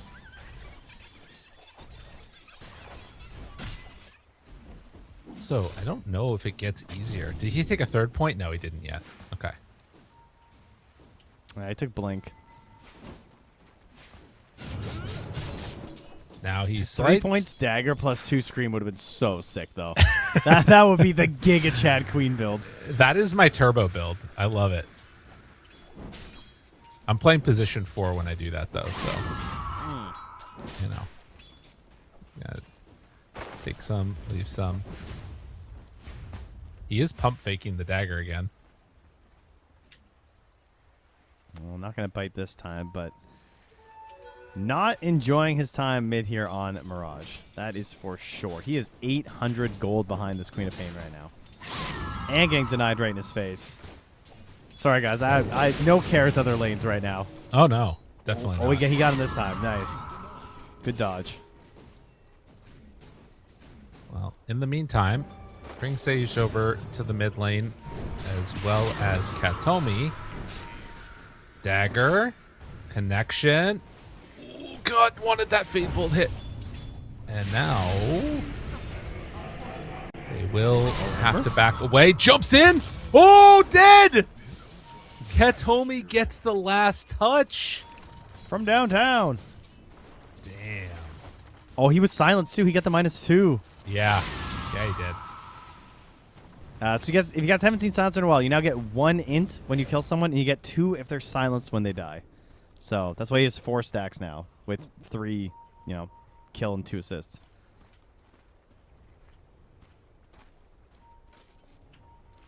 Well, Ember is not doing well mid. That is one thing we can learn from this. And, well, trying to get a little bit of retribution here. They get the chains connection, and save eventually is going to go down. So some curiosity stacks. Yeah. Oh my god, I forgot about the Rubik. Wait, we have so much infinite scaling. Yeah, it's awesome. Hold on to your butts. I forgot you had that voice line. Why don't we see that one more often? I guess because you have to be a master tier underlord, so that's why we never see it.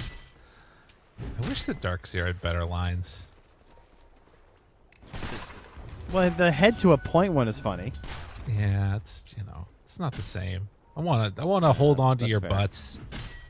Yeah, that's fair. That's real fair. Okay, now for the wisdom. Corrupted, moving in. Kiritich here. Do they bring numbers? Yeah, they need to back that up. And they give it over to the Rubik. Okay, very good. Does it go to the Ember? No. No, it's not that rough. Respect chasing Miro has the Mud Golems about to pop too, so he can actually, I think, dead. take him out here. He's dead. That was a cute attempt. Tries to wait for the deny to see if he can, double edge into a neutral deny, but can't get it. Wow. Damn, that's like the first time we've actually seen Miro be punished in the first 10 minutes of a game. Interesting. Level 5 now on Respect. Yeah, that's a giant solo kill. Dire's bottom tower is under attack. And you know what that means? Muerta's the highest farm hero in the game because there's no one in their lane. Yeah. So she's actually going to get the early Maelstrom, and she's going to farm, and she might be real. Yeah. This is... The other thing is you forgot about they don't have stuns, but they will have little friends. Dude, that route is crazy. Every Ench now just rushes this Ags. Yep. Drums first this game and then into the Ags. And yeah, the little friends, I did not give enough respect at first. I watched enough games over the past 3 or 4 weeks, all these Enches, that I'm now on board with little friends. Because, I thought it would be really hard to justify because of how much value you get out of Impetus. Right. But, because, obviously it's just a crazy amount of damage with very little cost of just upgrading attack speed compared to what other heroes need to do to add damage. But that route just becomes real game-winning later on. Yeah. Look at this. They just run up. They Fade Bolt, GPK, Seed Shot, and now the body blocks onto Katomi. Uh-oh. Uh-oh. All right, no body blocks. That's fine. Don't worry. Didn't want to do it anyways. Now they jump forward Sonic Wave, but Mirage lives. Gets himself out of trouble, and guess who will not? That is the Rubik indeed. Heal, Respect should be fine. So 1-for-1 exchange. Another seed shot onto GPK, but they won't be able to do anything else.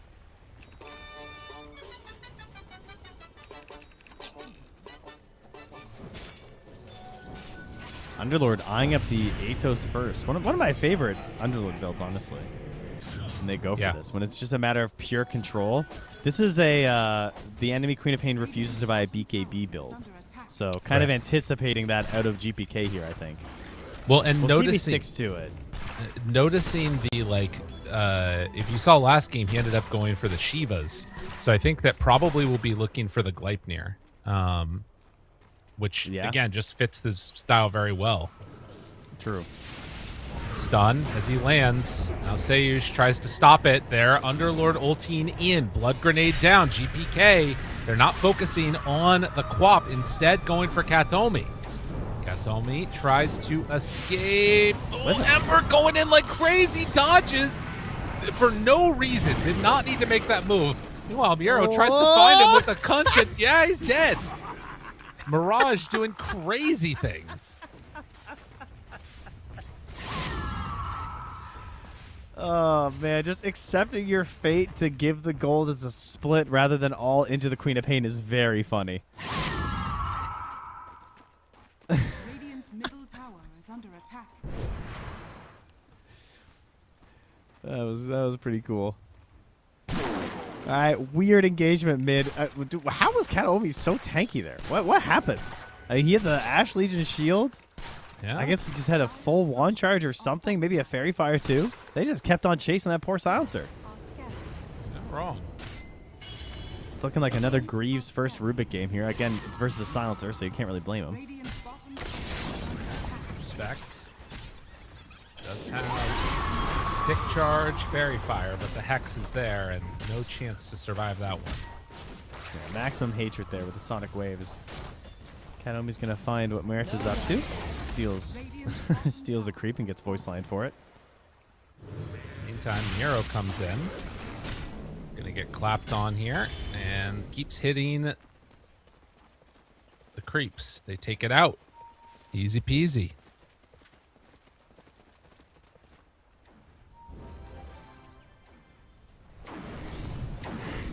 So 2,000 gold lead. Yeah? Yeah, he did die a couple times on Miro, but he is the top farmer once again here on the Centaur War Runner.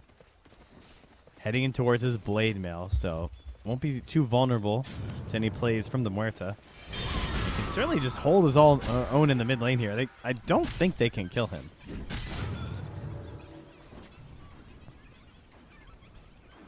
Yeah, I think that is one underrated aspect of this that I hadn't thought about, is that Centaur very much a hero that does like to get Blade Mail. So Muerta might just end up killing herself in this game, depending on how it goes. And Ember will not have an answer for Silencer for a while.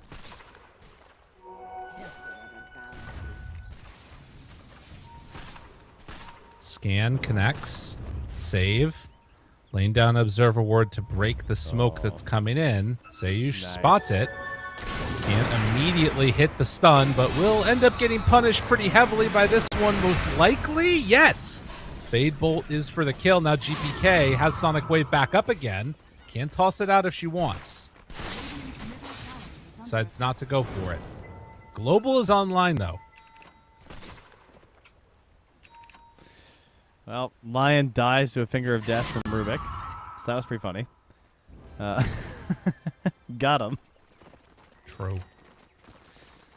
He was so close to hitting the double stun there onto the Ember as well. Just late in time.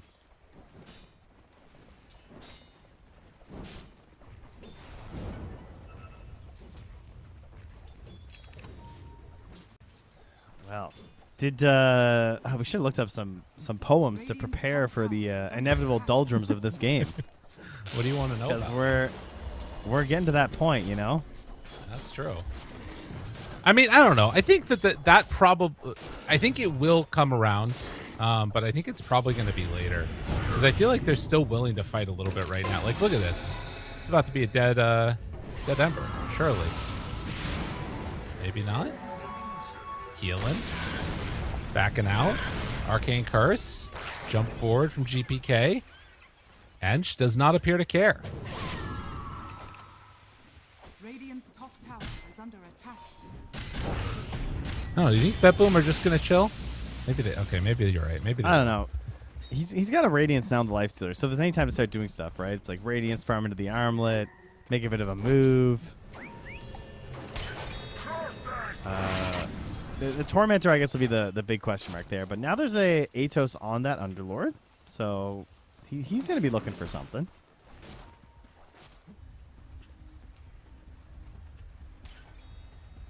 Save and GPK go through the gate. Won't run into anybody on that side as they start to pressure for this tier 1 tower. Simultaneously stacking up camps. They're pressuring mid from Liga. Good. Big damage. Atos. Stampede. Stolen Stampede. Now in further trouble. He's going to TP out, but that is not going to work in the Pit of Malice. That was bad. There's a big wraparound coming from behind them, though, with the Sonic Wave here. Still just level 11. And as you said, Sage with a Stolen Stampede could catch them off guard. Oh, the ward. Oh, he smokes. They don't know where he is now. Oh, the Lifestealer's here with the big creep. Oh, Lion misses the spike. Oh, buddy. BetBoom, what are you doing? What are you doing? Chase. Stampede out now. They got him. They're buying some extra time. Kiritich, Katomi, they're on to and finding that Sonic Wave only hitting the Enchantress. That is not what they needed. And Kiritich hoping to escape. Looks like they're going to let him go. Stampeding Deer runs them over and keeps the chase alive. And yeah, you see the Sonic Wave come out, but it just gives you that opportunity to all pop your wands, you know, because of the way the delayed damage works. So they all just instantly juice back up, and it's not very effective. You know, Mirage definitely seems to like have some struggle in lane, but he is very good at recovering. Like, yeah, he's done a very good job. Save also twice in a row. I gotta say, just straight up unlucky with these Earth Spikes. Like, that's twice in a row he was mid Earth Spike on the Ember, and he just happens to slide at that exact moment. He's taking out his frustrations on a doubled stack here to get a Blink Dagger. He's like, I'm not messing around with this Earth Spike anymore. It's Hex time. I'll finish this stupid Ember. I'm keeping my Toadstool. He wants that damage. That's right.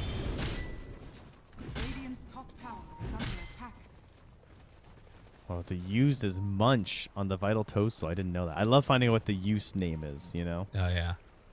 Yeah. It's always important. It's not the same as the cheese, is it? Do you munch on cheese? No, it's fondue. Right? Thank you, Scriff. Yep. What a guy. And I feel like Wheel of Cheese is like Engorge or something. I forget. Yeah. My favorite was Tome, which was Enlighten. That was a good one. Yeah. Mid. Kanomi, root it up. They're going to crossbow him. No, Get crossbowed, nerd. You saw that little arrow. With the greedy crossbow. That's awesome. I mean, it just feels bad when you're getting greedy crossbowed and you don't even have your greedy yet as the silencer. No. Neither does the lion. Yep. He's dead. I think they got him. There's no way out of this. Surely there's no way out of this. No possible way. Oh my god. Come on now. Come on. What are y'all doing? Where was the Rubik? That's what Sage is supposed to lift and pull him back in. Oh, brutal. They get punished hard. There was nothing there, Lyrical. Whiff. The old Whifferino. The old 002 Muerta up here farming the wave in a neutral camp. Trying to find a silencer in the trees, but misses the dead shot. Well, a very even game. Slight lead towards BetBoom, but it could go either direction. And Katomi? Nope. Radiant's middle tower is under attack. Dire's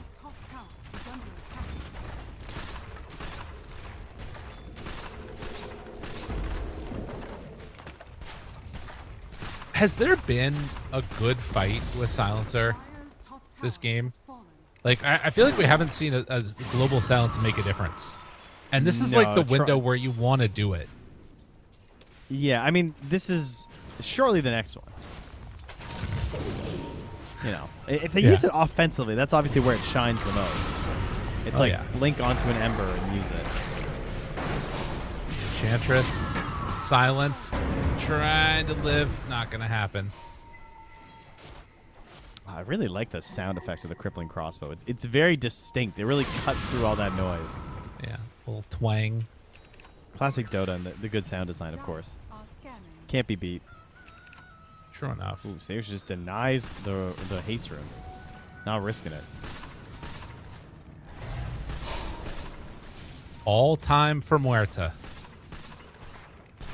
In Muerta we trust. Fortunately, yes. Yeah. I mean, going towards the Silver Edge, so it can be a pretty big surprise. You do Silver Edge into Aghanim's Underlord eventually. That's going to be really good, but we're a long ways away because Corrupted is currently looking towards a Lotus first, it looks like. But you know that BetBoom, they're not going to cross the river if they don't have to. No, they wouldn't dare. They need their floaties to go across the river. They actually can't swim. That's the problem with BetBoom. Yeah. That's right. Not the most amphibious of players.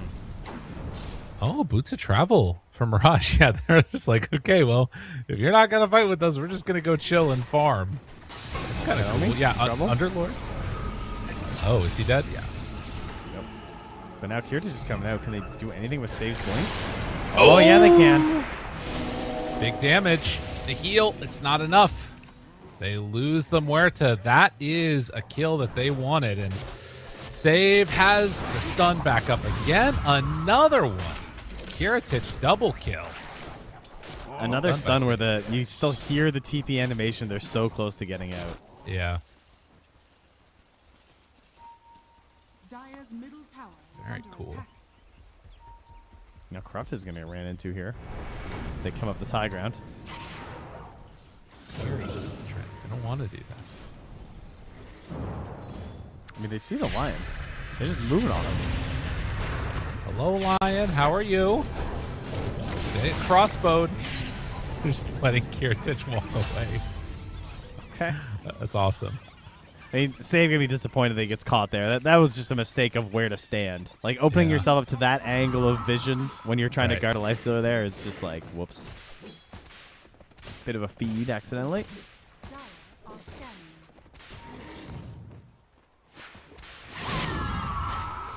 Man. Yeah, last time, the last game that we watched, we got to the Albatross poem talking about the zoo, but I wanted to get back to the zoo because the zoos are pretty cool, man.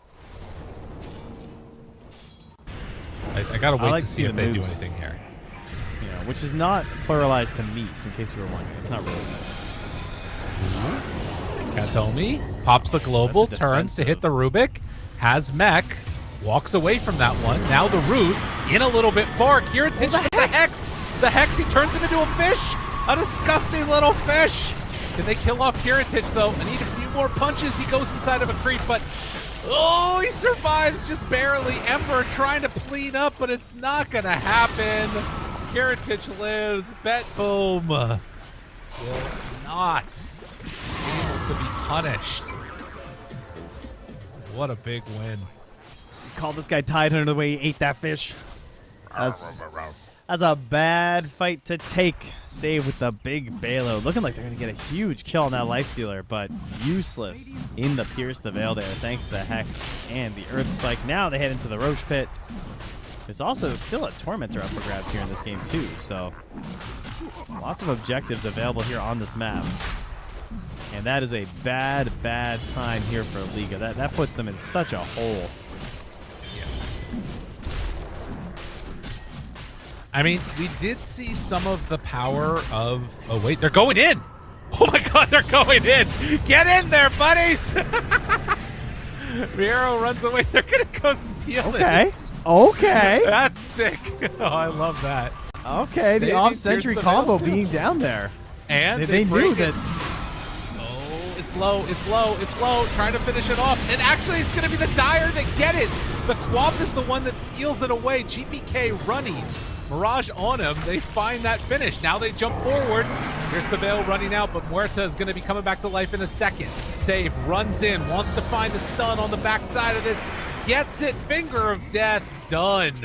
Triple kill, Kiritich. Find yourself another, why don't you? Oh, save! Will they slight for the finish? No.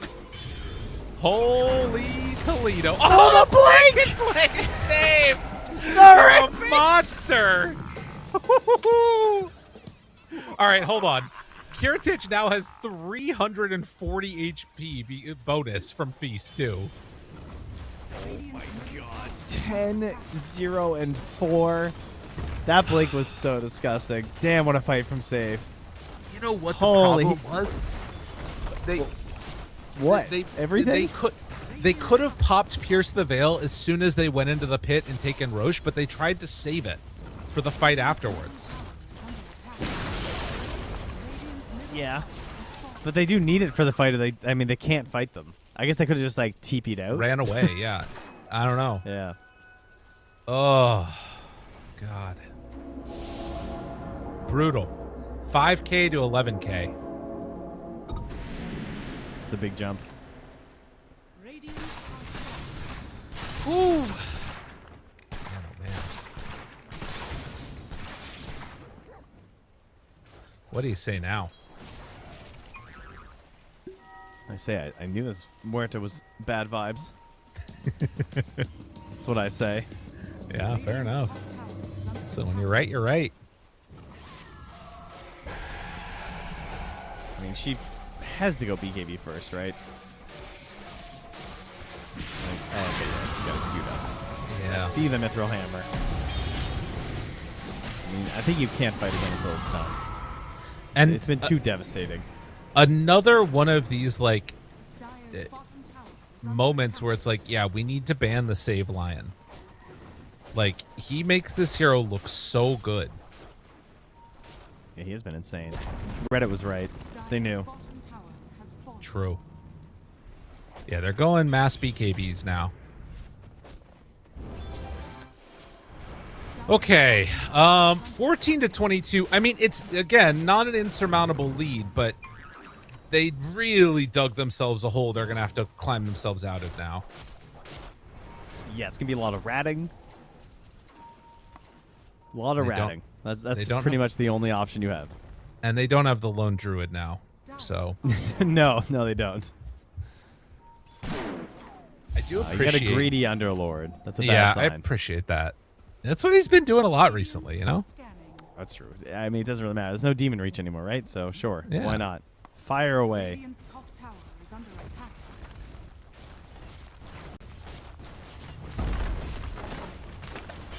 Just grabbing Croakers on the dire side of the map. Radiant's Yeah. top tower has As they easily knock some tier 2s down. Cutting waves with that. And yeah, the crude Cloak of Flames along with the Radiance for the Lifestealer. And they are going to attempt a hunt, but Save not finding anybody, it looks like. They will lose both Wisdoms.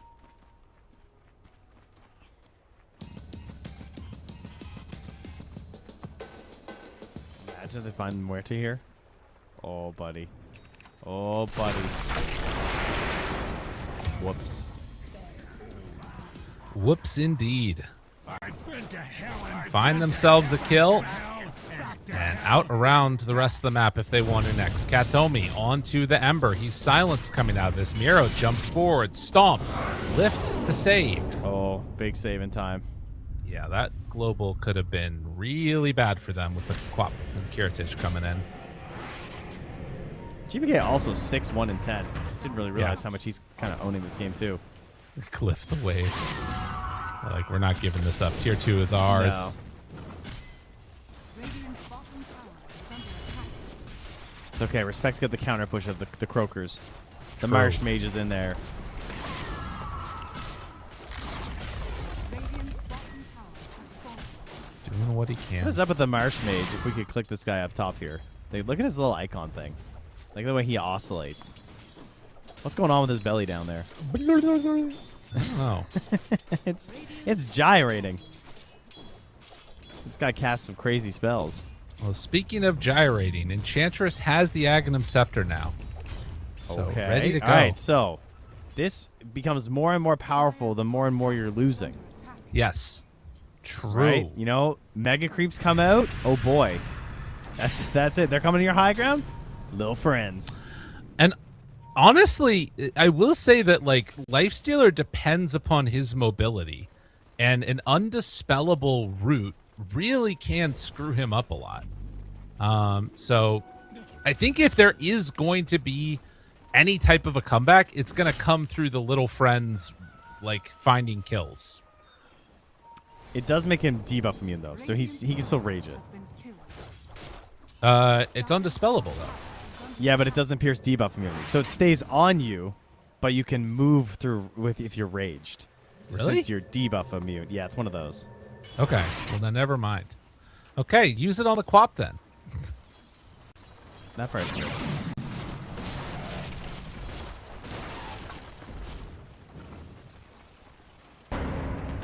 Underlord also going in for the Aghanim Scepter.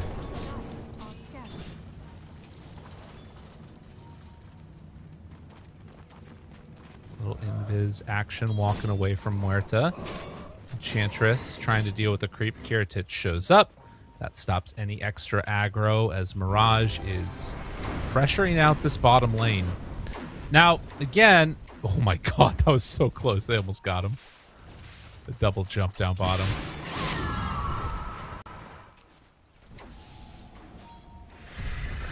Yeah, running out of there.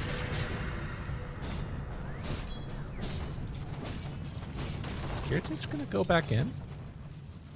He sees Mirage here. He's playing like he has an Abyssal or something. And friends. Yeah. But they're not close. Okay, he's got Ags now.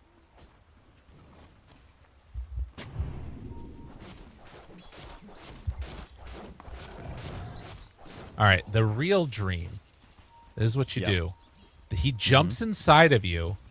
Underlord ultis back to base. You go through the gate, get into Fountain. Yeah, like he doesn't notice. Yep. So he stays in. Yeah. I like it.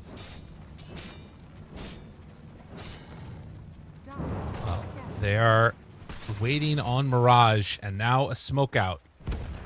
This bait, will it turn into something good? No, because Muerta's leaving.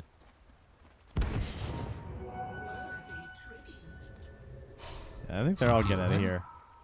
Pretty scary smoke coming in with an infested centaur. And, oh, well, respect. Has buyback. That's the good news. Hey. Another kill for Kiritich. Plus 457. Finger of Death.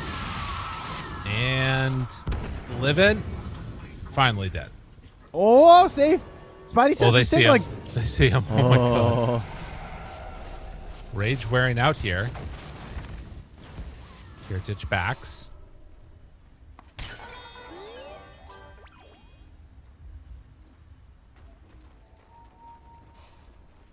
Still another minute and a half before this Roche is going to be up and available. Invis Ember? for one. Finger of Death out. Ember dead. Does have buyback. Does not want to have to use it. Now they jump forward, find Corrupted. Lotus Orb takes him off. Now the Lotus bounce back the other direction. Rooted. Starting to die. GPK, BKB. Has not popped Pierce the Veil yet. So no more BKB on GPK. Unfortunately, they've lost a tier 2 tower. Tier 3, excuse me. That was kind of a crazy jumping from GPK for a bit there. Yeah. Now the gate goes down. Broken for a moment. Rooted. Kiritich jumps inside of the Underlord. Go back through. Go back through. Go back through. Is he going to do it? He's rooted.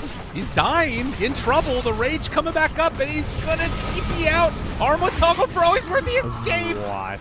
Oh, man. Ugh. Sometimes. They get the two BKB supports. Rage. Good choice on the build.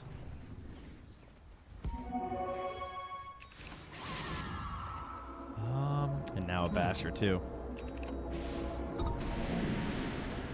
Well, I mean, that felt kind of successful for a moment there. And then you look back at it and you're like, all right, well, it's still a 21k lead. And we're missing a Rax now. True. But hey, they might get the Roche. Kiritich, they spotted him there.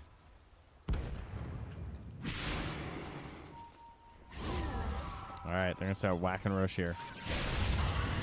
Also, it was Dire that killed it last time, so it won't roar. That's right. And this time, they don't mess around. Pop Pierce the Veil. Starts to take it. It's dropping, but not that quickly. They lay down the pit, and Roche done. TP away. Very nice.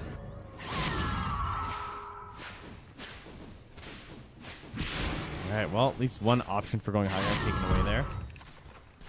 BetBoom is a little bit more difficult now. So he's going to infuse his Agnums. He's got a Basher and waiting here for Kiritich. Then into the Abyssal. We have the cart now as well for Miro. Not an amazing cart game. It's decent. Lifesteal are already kind of survivable and stuff, though. It's, you know, you want the Muerta on your team, really. Right. But decent with Queen. He kind of needs to wait for, like, to hold his BKB until he needs to save with cart, though. Because, like, otherwise he just gets rooted, likely, by the Underlord. Yep. Oh, I hear the infest. The surprise inside. Save has just opened up these fights so easily for them. And, oh, well, that's good. Oh, what a Oh, my pullback. God. That's Aegis down. But Miro in now. Miro rooted now. Damage out. Good amount of it. Needs to do what they can. Oh, Bash, though, and dead. And Muerta is out of there. And that is likely going to be game, at least a full set of racks. I don't know if you can come back from this with 60 seconds on the clock. Dude, look at the This Muerta is death so summary. hard. So before he BKB'd, he shot the Centaur and he lost 1,000 HP. Yeah. It was just Blade Mail retaliate damage. That's it. Yeah. It's brutal. All right, Rubik trying to stop this from happening, but it's Kiritich can just go from lane to lane to lane. I mean, he's at 3,700 HP. Yeah. Like, what can you do? And then you pop your BKB and you get hit by a sonic wave for 18 bajillion damage anyway. Yeah. Does have an infest if he needs it. Jumps inside the Quap, rooted. Does not care even a little bit. So Lifestealer healing back up to full. Pops out. They're going to go for the glyph. Underlord back up in 6. Stomp does not connect, but the last Rax in mid is going to fall. There is still the other one top. Big pit down. Now the second pit lands onto several more. Corrupted thought about going back out. Now Kiritich just going to rage, run away.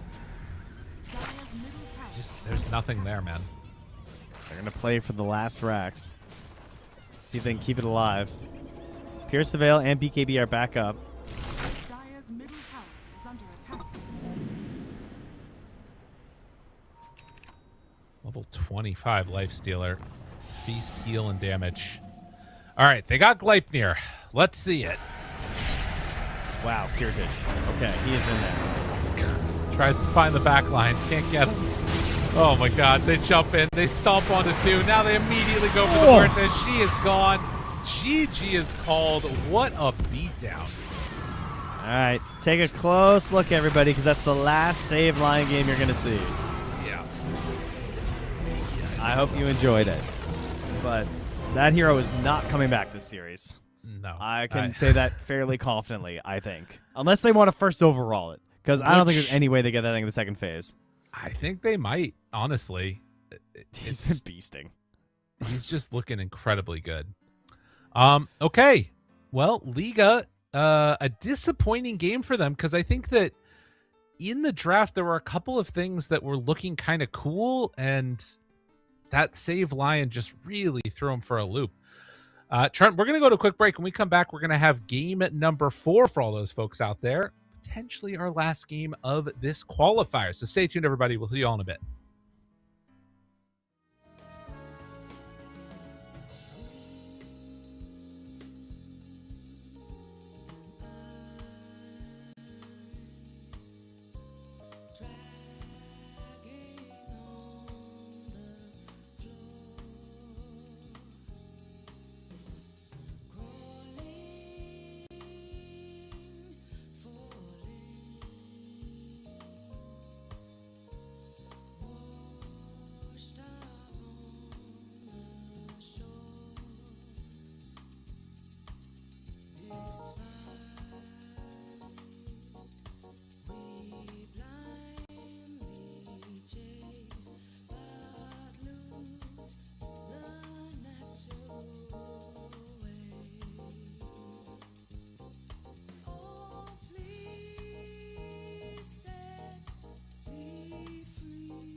haven't found the one.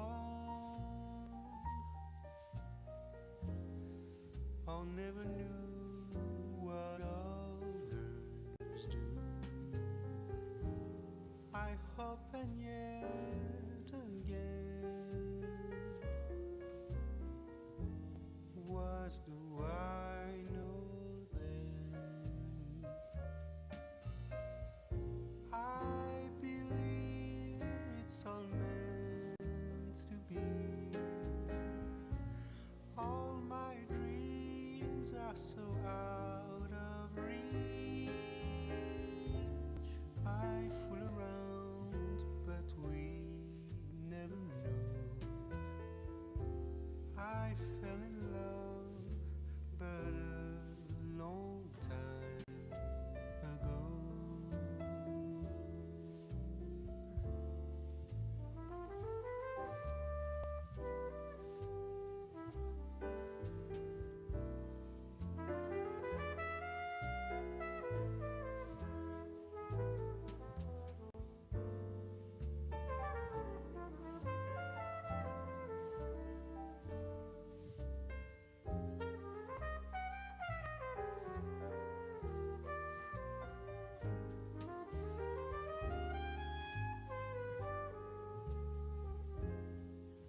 I sing the same old song, been going on for far too long. I hope and yet again, what do I know then? I believe we're all meant to be. All my dreams are so out of reach. I fool around, but we never know.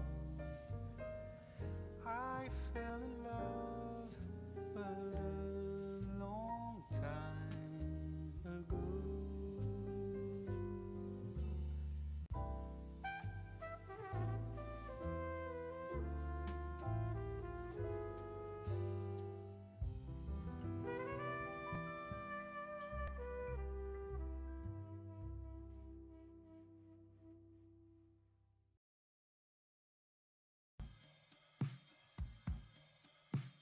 I took a walk down Pico, heard someone shout from a crowd of fed up people, getting told they should calm down.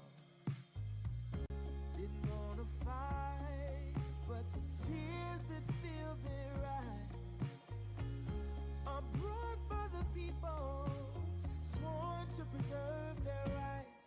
Oh, how could you not see it all coming? Stuck in our ways and running out of time. Time to change. We've got to at least try.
what she sees in me.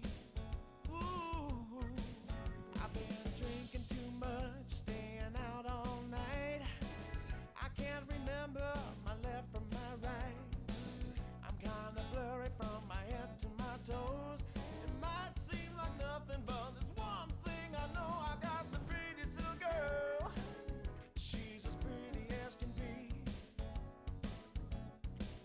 But what I don't understand is what she sees in me. Oh yeah, yeah.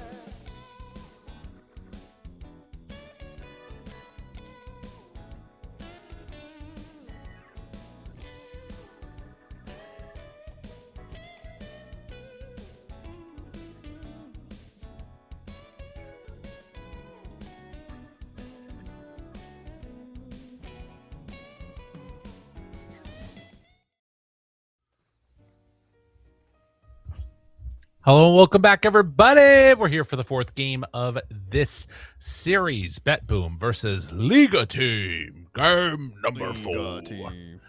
That's right. Yeah, they got some questions that need answering as we're going into this draft now.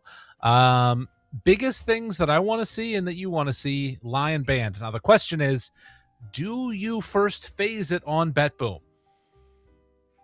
Surely not, right? Surely not first phase Lion. Team's turn. It would be kind of hype, but no, I don't think that's happening.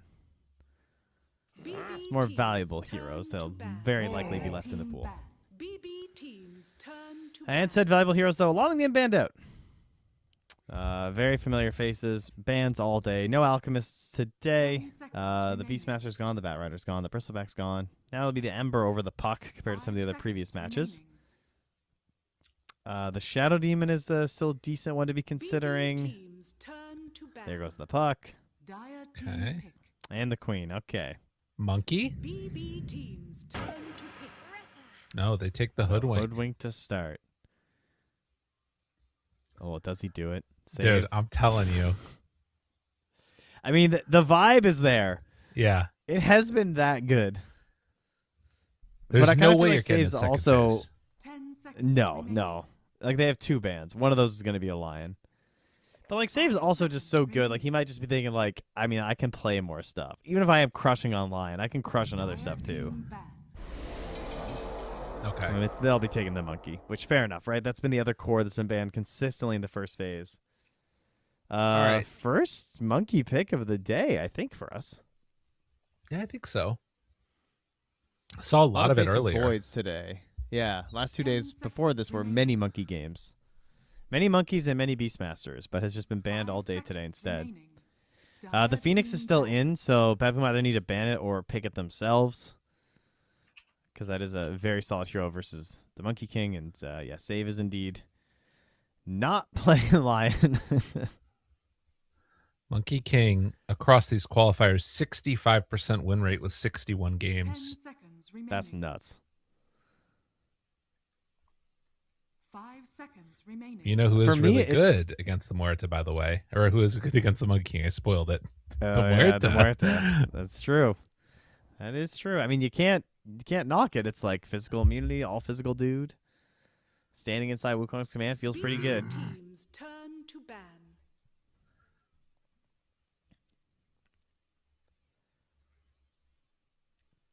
And I mean, I'm not really thinking that Liga's gonna pick Lich. I don't think you need to be ban Silencer to protect Monkey King. I think Kadomi's gonna 10 take Phoenix out of this seconds remaining. phase. That would be my guess. 5 seconds remaining. I'd ban. I was gonna say I'd just ban Tide, honestly, because I feel like it's still just a super solid offlaner even into the Monkey King. Is there a better offlaner versus Monkey that doesn't just get obliterated by random picks like Necrophos or something isn't real? Beast is banned. Bat is banned. Yeah. I guess there's like kind of Enigma in a way, but then you have the same issue of just like Rubik is a good hero now. Team's turn Yeah, they to just ban the ban. Tide. I agree. I think that Yeah. seems weird, but ban the Tide, pick the Phoenix. I am down. Because I really don't think there's an offlaner that is that good versus Monkey, and Tide is just busted. Good hero.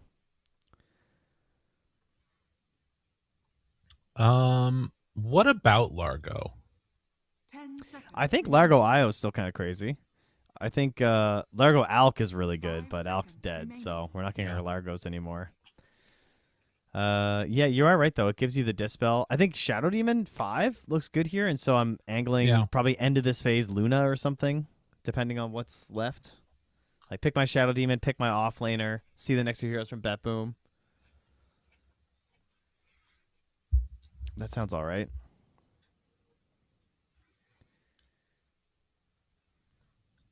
And last overall pick, well, we'll see. It'll depend, I guess, what they reveal. If they want to take the Miro hero early or the GPK hero. Right.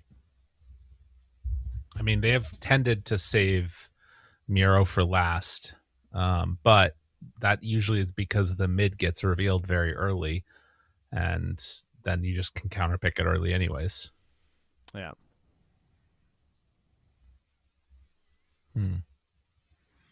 Yeah, take SD. Taking a long time on this. Obviously pretty Dire important, team but pick. don't want to waste too much of your time. They go Veno instead of Really? the Shadow Demon. All right. Just Wow. going to grab a safety hero of the Centaur. So Centaur Hoodwink into the Monkey King. Is there a safe lane support? Like, could you get a 10 support to seconds wreck remaining. this a bit? I wonder. 5 seconds remaining. For Shift that the boom, you're Phoenix. saying. Yeah, and then like shift the Phoenix to a 4 or position 3 maybe. Because like Centaur into Monkey doesn't feel that great if he has the right pairing, like a Dazzle or something. BB team's That would be very turn. annoying. Oh, they'll just take the Shadow Demon. Yeah, fair enough. That's So probably going to be saved. I wonder, as they take the Slardar, if they're thinking about taking the Muerta now, and then they can take the Centaur away, and then they also have an Ag save for later. Yeah. The only problem is they're not getting Muerta second phase here. So they have to take it now, which means they're getting mega counterpicked on their mid.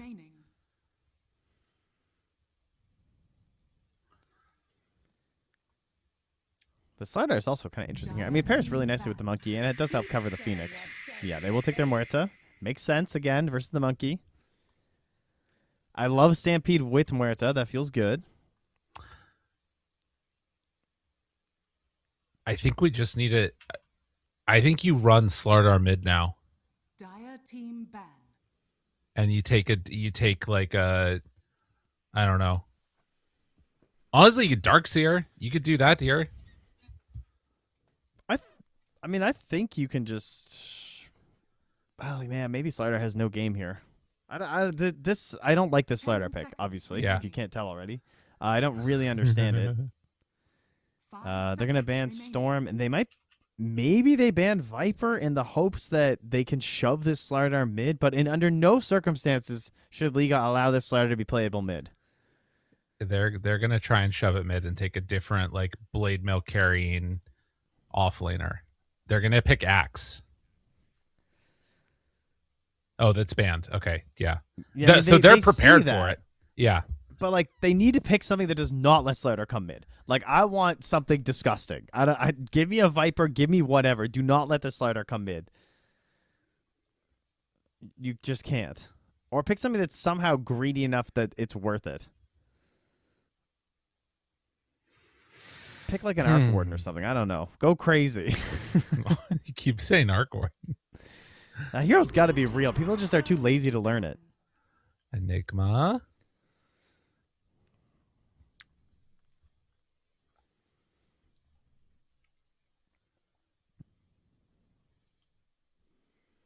I'm pretty sure they're going to try and shove the Slardar mid. And I'm pretty think sure that they BetBoom are should as going to well. lose. 5 seconds remaining. Yeah, I don't like the idea of the Slardar here. I don't get the logic of it at all. I really, really, really, really cannot state how much I hate Slardar not knowing its matchup. It's all I've talked about for like 2 months, and I just keep seeing it, and they keep losing whenever this happens. Yeah. So let's see. Invoker. Oh, the Young G Invoker. Oh wait, sorry, not Young G. Excuse me, Mirage. Yeah, there's the Viper. I just I know this story, and if this Yeah. Slardar goes off lane, he's gonna be sad, and he goes mid, he's gonna be sad. Maybe he's just gonna grab the wave behind it. Like maybe he's just gonna play this like it's a Huskar. Yeah, I don't know. I think so. I still think Darkseer is an okay pick here. Wait, how can you go into the Muerta lane? Wait, okay, hold on, we're cooking. Wait, can we fight the Muerta? Can we send Slardar into the wind? Yeah, they pick. I was gonna say they 100% pick wind to go into Viper. If they pick the Viper, now you take the Slardar, you 1v1 the Centaur, and we go tri-lane into the Muerta with the Monkey Phoenix Shadow Demon. That's the play. That's what I'm going with. I see it. With my third eye. Ladies and gentlemen, this is the stage of grief called bargaining that we have engaged in at this point for Trent. Is trying to find ways for Slardar to not be in the off lane alone or with one against Muerta. I mean, watch them just win the lane, though. Like, there's just a crush into a kill, and you know what I mean? We've seen a lot of That's these BetBoom games, man. This is a classic. They're gonna lose this game. They're going down. We're going to game 5. It's happening. It's over. Just call it already. Type GG. The vibe's a little there, just a little bit. I mean, this draft was weirdly telegraphed. Weird in the sense that like everything you kind of saw was coming. The second they go Viper, you're gonna see the counter pick of the Wind Ranger. That's what every single team is doing right now. So, We'll see. What does their mid game look like though? Monkey, Windranger, Slardar, Cores. It's kind of a nice timing together if they get their farm. What? Those If- heroes sound terrible together. Not if they get Who's their doing farm. anything? I just don't think they'll get their farm. Okay. Well, let's get into it. Games will go and live. Prepare for battle. We'll see how it happens. But yeah, I don't know. Offlane Slardar, not knowing your matchup. GG unless you're going to do some crazy lane shenanigans. Maybe they will. They better. Be signing autographs out front. Hey, look, Miero's coming bottom. They're going bottom the lane. That's what's happening. First time. Are they going to run into each other? Dude, this is going to be the craziest 5v5 that we've ever seen. The angle potential is Why are they going at through this the... twin gating. Do they catch GPK alone? Look at this line. They're trying to decide where to go on the mini map. Do we curve up there? Do we curve over here?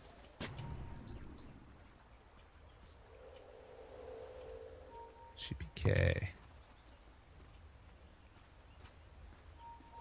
This is what happens in a best of 5.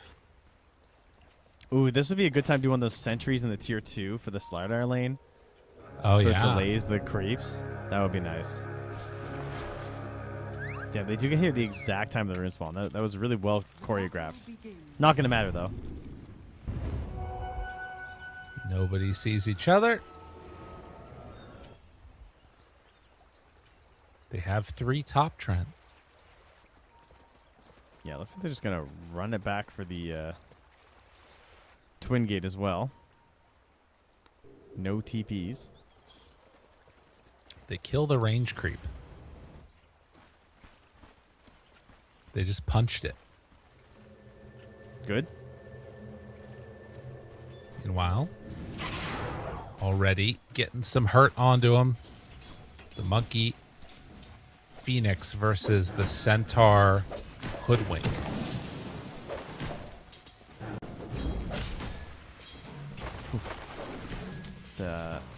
That is a very blue monkey. Very interesting. I thought that was the Arcana changing all the colors. I guess it must just be the set makes them that blue this early or something. Mid. Mirage. Well, that's a low. Yep. God. Ouch. There's a power shot here. Do you believe? Mirage did. Popped the fairy fire there. Oh God. This is... Gets level 2.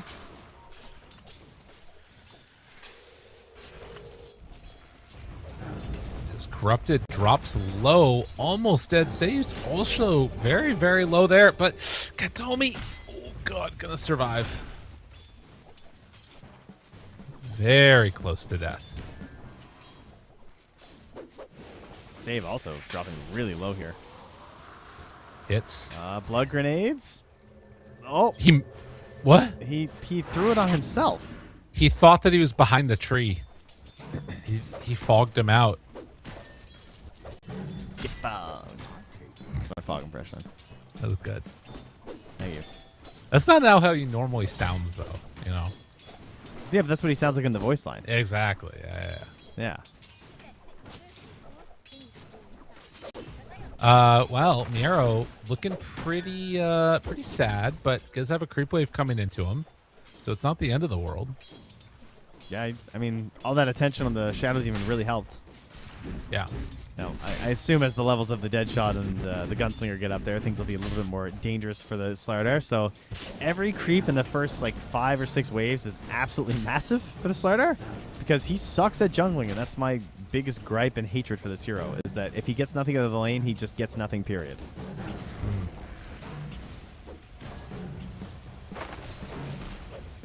Corrupted, taking a grip of damage from Katomi. Doesn't manage to hit the fire spirits there, but they do get a pull off. Now stomps. Does the attempted walk away. The bushwhack only connects onto Katomi. Doesn't manage to find Kiritich. So yeah, the Centaur not getting a ton out of this, and neither is the Viper on mid. where GPK is having a very good time.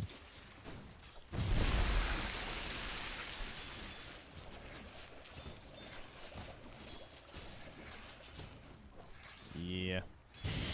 Yeah.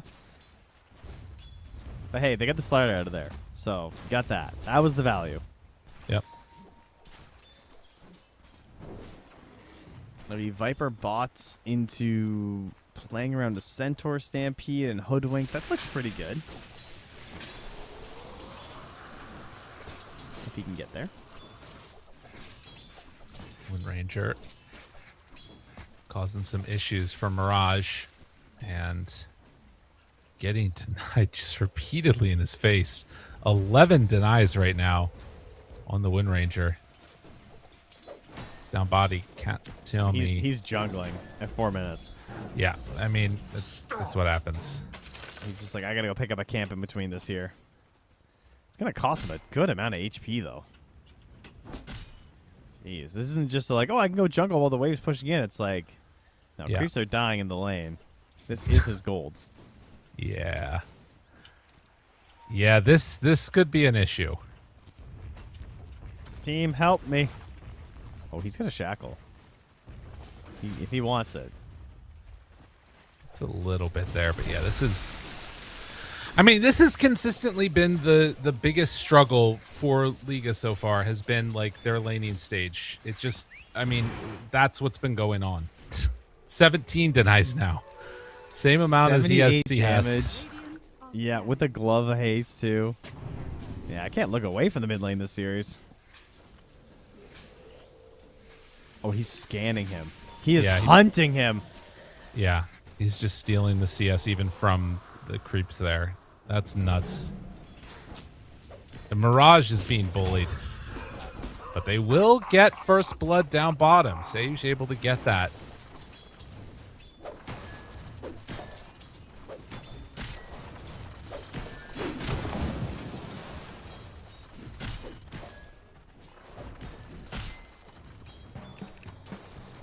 I will say, like, taking Viper when you know that the other guy's going to outlane you a little bit, it's got to feel bad. It's a little painful. Yeah, I think if this was the plan, there's not many other good counters outside of, like, Invoker and Wind. So I feel like the banning of the Axe and whatever else it was and then into the Viper was a little greedy. Yeah.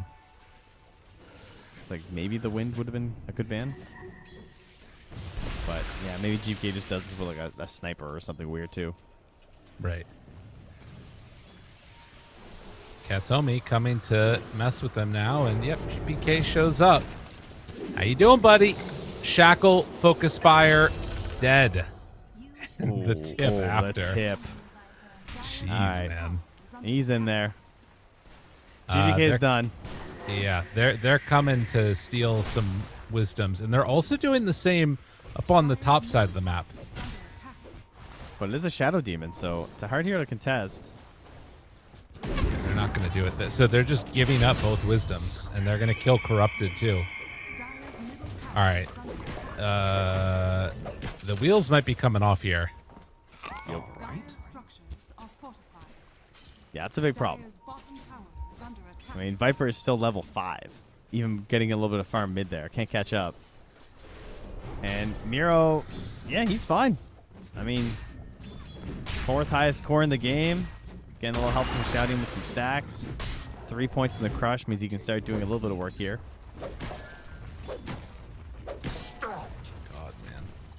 What the hell? Early specialist array here from the Wind Ranger. GPK following that Dota Plus guide for sure. Oh, yeah. Yeah. Tower dead. Yeah, if there's not something to stop the bleeding soon, this is going to very quickly get out of control. You can't sit like this. All right. Fine Sage, and well, the bushwhack will stop it for a moment, but as the shackle latches, nice. GPK moves in, finishes him off. Muerta also dies up top. as Slardar goes in and kills Zamiro. I think he hit 6 as he was getting crushed and dying. Because he didn't pop the ulti. Dire's middle tower is under attack. Dude.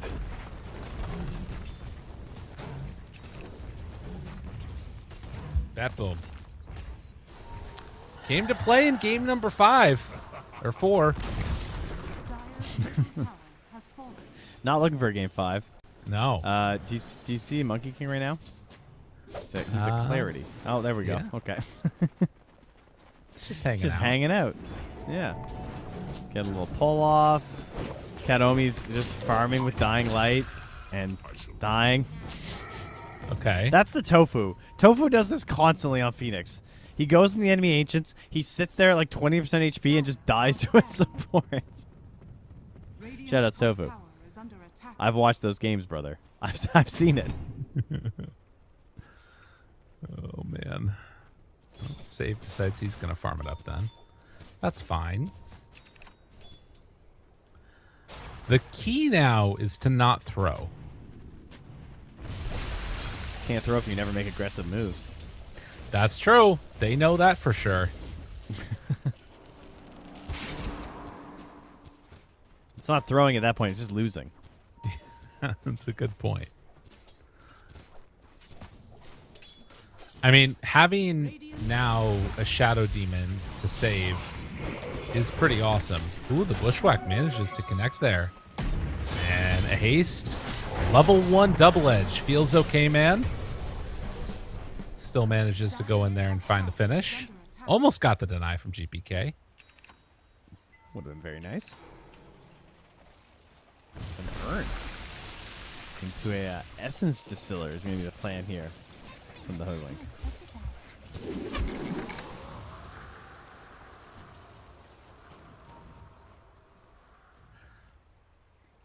I mean, here's the thing. Like, no matter what, there is a long window right now where BetBoom are, like, winning the lanes passively and continuing to look very strong.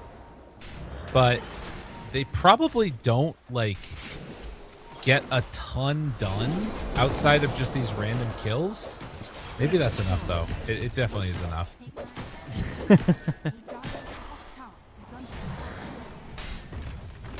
I think this is the nightmare scenario because they've gotten these 3 core heroes farmed and they are really active and pretty synergistic with the minus armor.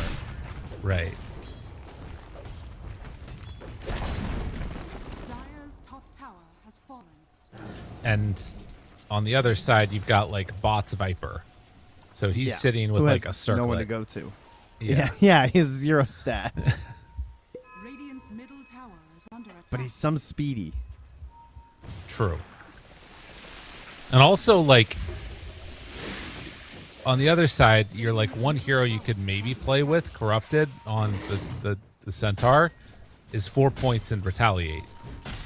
So, like, they really do not want to do things on Dire. This is what BetBoom have been building to this entire day. They never cross the river just so that way they can finally win when they do cross the river because they didn't anticipate this. So wise. I mean, Although, their best tool is coming up for the Muerta, though. The Maelstrom. The farming begins. honestly, though, if they don't cross the river and punish this stuff, like, Venomancer is going to keep on farming. All of them will get into items. Might be more accurate to say start farming. Yeah. Pretty poor Venomancer right now. Blocking the camp. Damn. Hater energy here.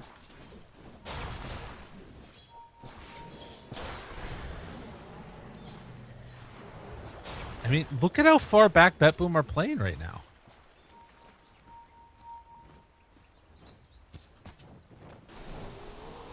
They're just going to let him do it. I think he's wind running up here, though.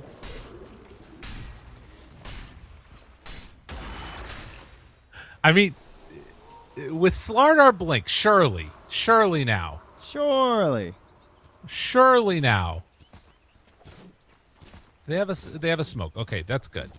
Yeah, this is what you need to see. So they wait for the blink dagger. Now they can head out and go and make a move. Yeah, they're going to smoke. Phoenix will push mid and then dive into the fight with an egg. Okay. That's the plan. Here we go. Oh, guys, someone smoke me. What? Oh, they're going down. I thought they were going up. I guess probably just because I see the enemy heroes. Oh, Viper. Oh, yeah. Oh, yeah. Crush, focus fire, and done. Easy kill. Playing far forward. Now they're looking for another. Corrupted, jumped upon. Disruption coming out. They throw out the hit onto the Veno. He's going to walk it off for now. Now they Joke's think on about them. jumping. Say you just got the wisdom. Yeah, that's true. Radiant's top tower is under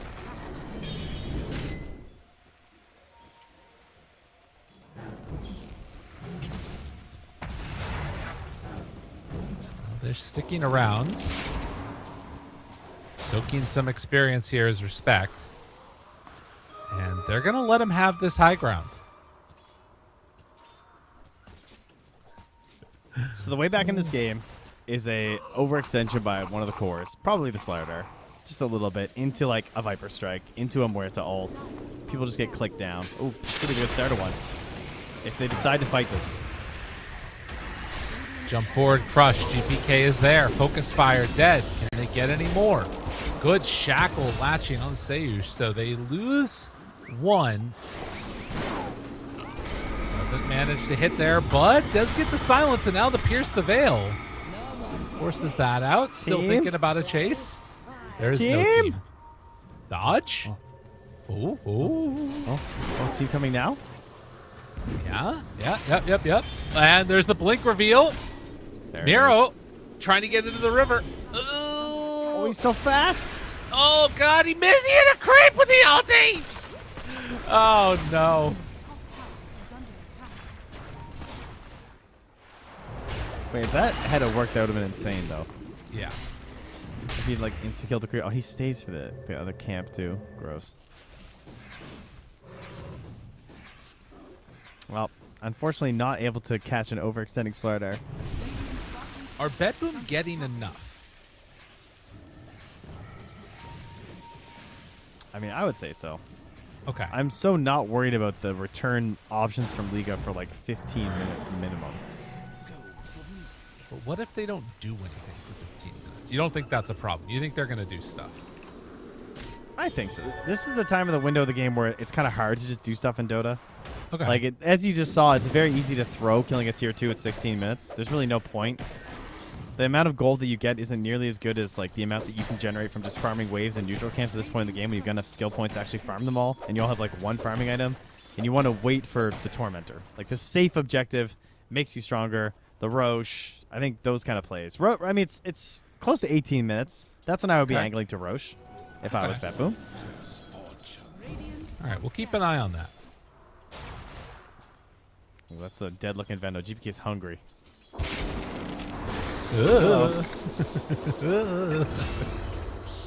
I love the clicking back and forth up and down that he was doing. That was very funny. Yeah, trying to figure out exactly where he wants to stand, you know? Yeah.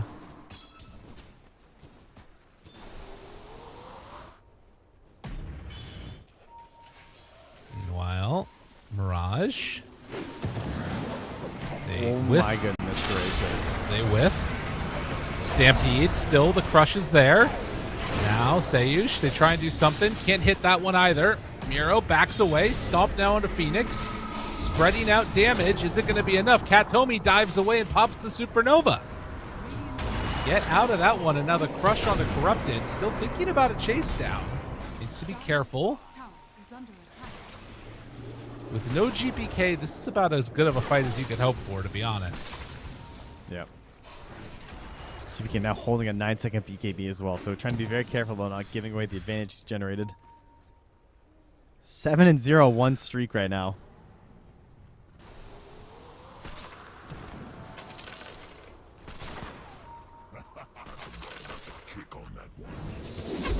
Finds a hoodwink. Listen, it's the pinata. He's gonna full of a lot of candy. Yeah. Oh, Veno and Hoodwink have Essence Distillers. Oh. Why are they doubling up on the Essence Distiller? Is there Very, something really good about this game that I'm missing? very I mean, it's cool to have the important. vision from Slardar. I think that's cool. Oh, and the vision from Monkey, too, I guess, while he jumps in the trees. Ah, that's pretty clever. Is she dead? Oh, my God. No more games. All right. There's no fear there from Muerta. First time. Maybe there should have been. Yeah.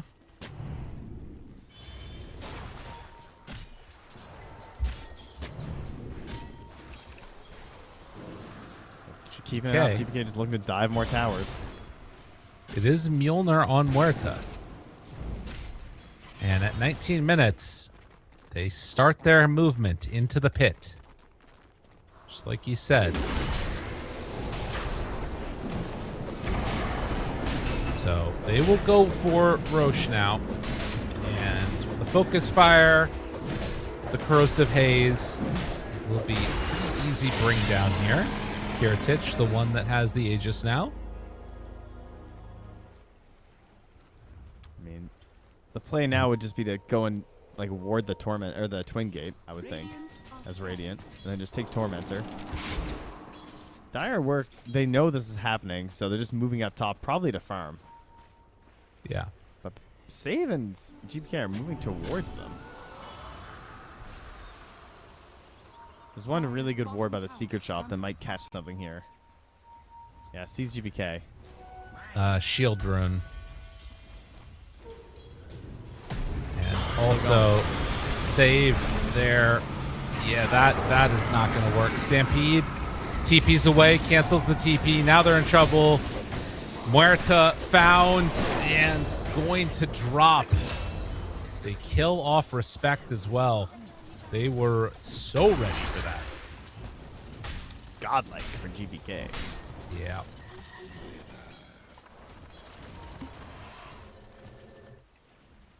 Radiant's middle tower is under attack. Man, Miro This still is a- just ready to torment her. that's a tough one. Oh, they already did it. Sorry.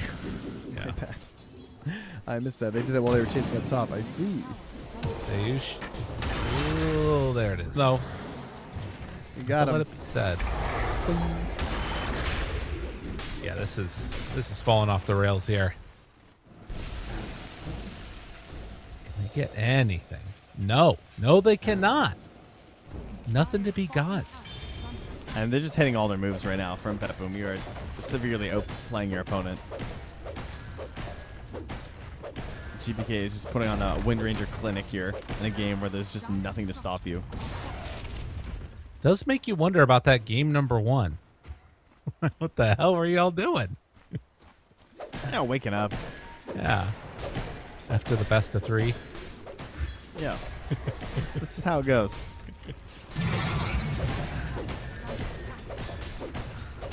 Wow. That tier 2 tower is going to drop down bottom. Plus side, when you buy double Essence Distiller, every time you die, you're at least sure to get 1 charge on it. Boom.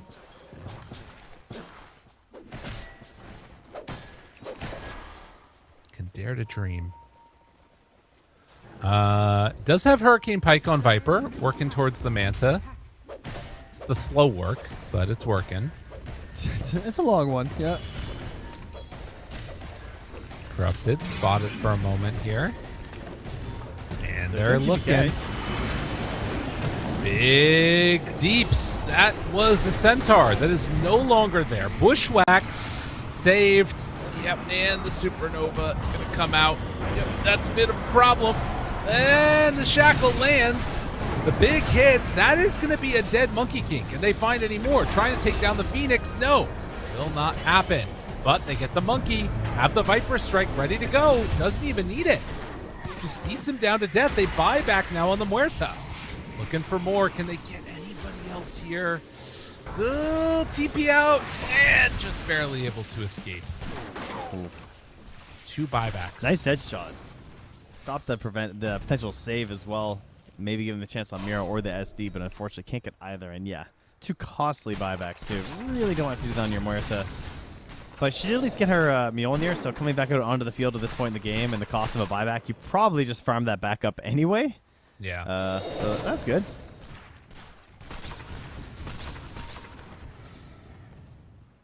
A 1 fight, I would say, for Liga. Would you? I mean, a little bit. I think that, like, anything that's not just, like, viscerally being torn apart is a pretty big win at this stage. Ooh, Phoenix Orchid. Very cool. They do not have the tools to deal with that. That is going to be very bad for Muerta. And everyone. Yeah. But yeah. Muerta especially. Oh, interesting. Respect is going for the Aghanim's. All right. I don't think he's going to get it this game. I mean, he's got the greedy. Never doubt. Time will tell. Muerta. TP's away. Oh, that courier is going to give away Sage. Hiding. Run. Run. Scurry. Yeah, they won't immediately get him. jumps over looking for more. Katomi. Deep ward. Very nice. Meanwhile, Monkey King jumps forward. There is the Orchid delivery.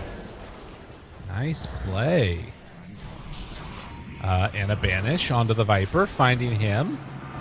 Mirage, ultied, Stampede used to get the Viper out of trouble. Almost at a BKB for Muerta.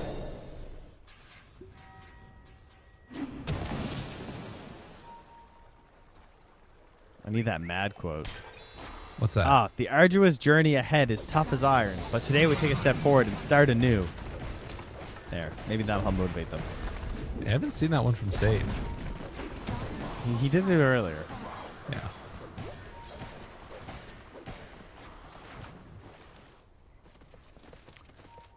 Maybe they can catch and kill Katomi here. Nope. Nope. Oh, Corrupted just trying to get to the freaking Crimson, man. It's a long ways away. This poor Centaur is going to get passed by the Phoenix. I mean, they do manage to get some D wards in their area. It gives them some space for somebody to go into the neutrals, try and finish off this BKB. That's been good for them. Miro's nearby, and I'm sure he's going to want to go hunting here soon.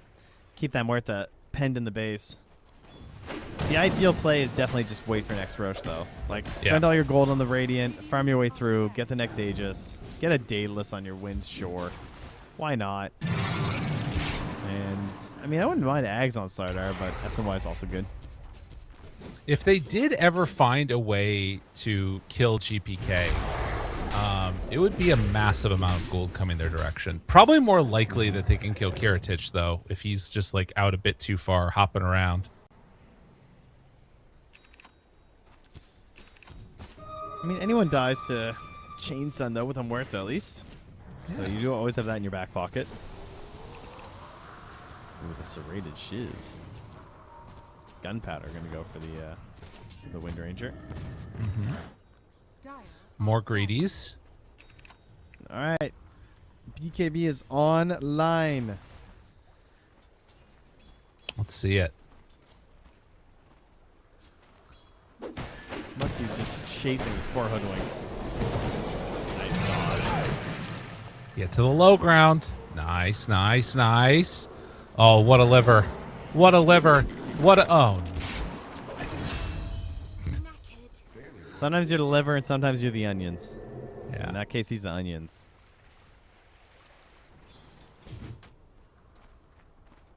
You ever had liver? I mean, sure, probably, but it's gross. No, it's not. You just gotta have it prepared right. It's pretty gross. The amount of spices required to eat liver is like just you're eating spices at that point. What are we doing? I mean, I understand why they were eating liver before, for the health. Well, I to be fair, I do like a pate though. You know. You're not a pate guy. Keep me away from the liver. Okay. Yeah.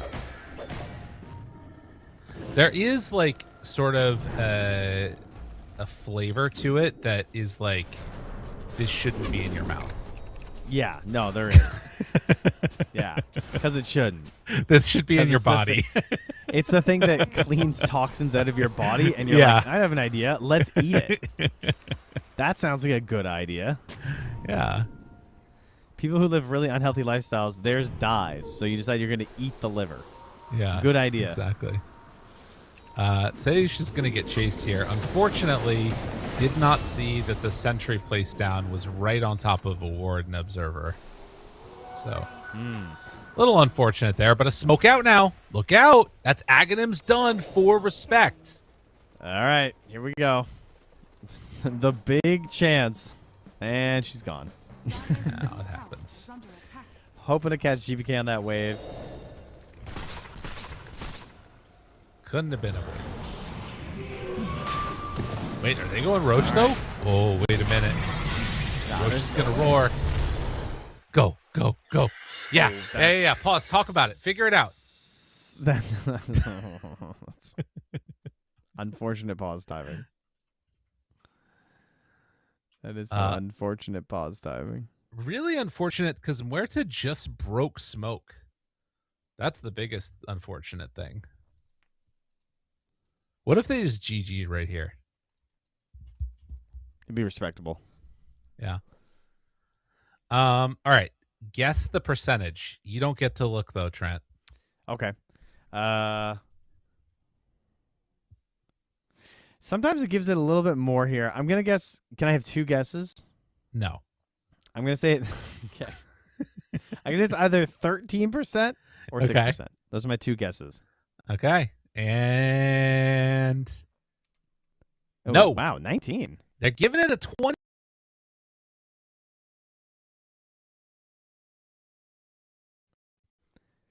I mean, that's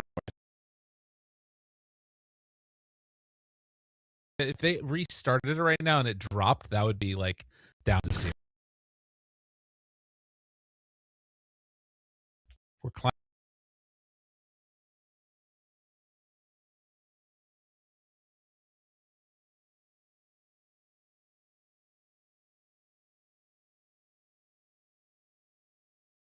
Did Roche roar? Yeah, it did. Yeah, just roared, right? That's literally as they paused it roared. That's why I said it was unfortunate pause timing.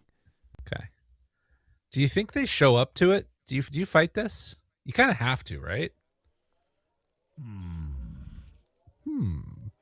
I don't think so. I don't think you can. Okay. I just assume it dies too fast, right? It's like Monkey, Deso, Slardar, Wind. Like, dude, you're just going to be walking into a Roche fight. I don't think it's real. I mean, I guess there's Stampede, but I don't feel like that's a good way to start your fight.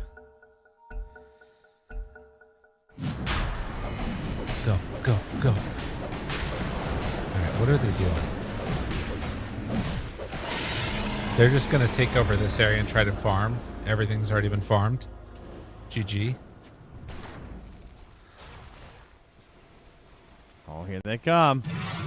They see from Muerta. GBK. They see Muerta. They see Muerta. They can't save Muerta. Muerta's gone. They do get a big ulti out from Venomancer. They cannot handle the Veno ulti. Wow. Big hits. Manta dodge. The shackle shot. And Veno living. Dead. Spirit vessel in the well. Brutal. Yeah.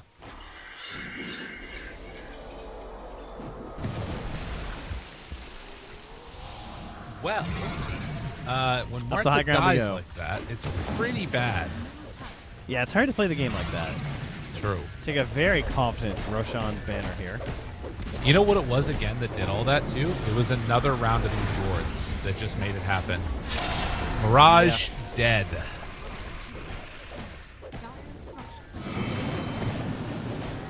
Yeah, the wards from BetBoom have just been insane all day. Truly great play from both Save and Kataomi the entire day. I cannot praise them enough. Now moving And forward. Kirdich had a horrific first series, so shout out to him Yes. really turning it around. Absolutely. I don't know when it was that everything really started to switch, but like that Lifestealer game definitely solid. And now feeling super good as they try and close this game out. They dropped down to the lower bracket at the very beginning of the qualifiers to Cheeky Beachy is the name of the team, I think, or something like that. Cheeky Breaky. Put some respect on that name. Come on now. Breaky Cheeky, I think, actually. I think you're right. It's Breaky Cheeky. But nonetheless, So close. they have now put themselves in a position where all you have to do is farm a couple more camps and you can win the game. I can't think of a situation BetBoom would rather be in. They're very good at it. Yeah.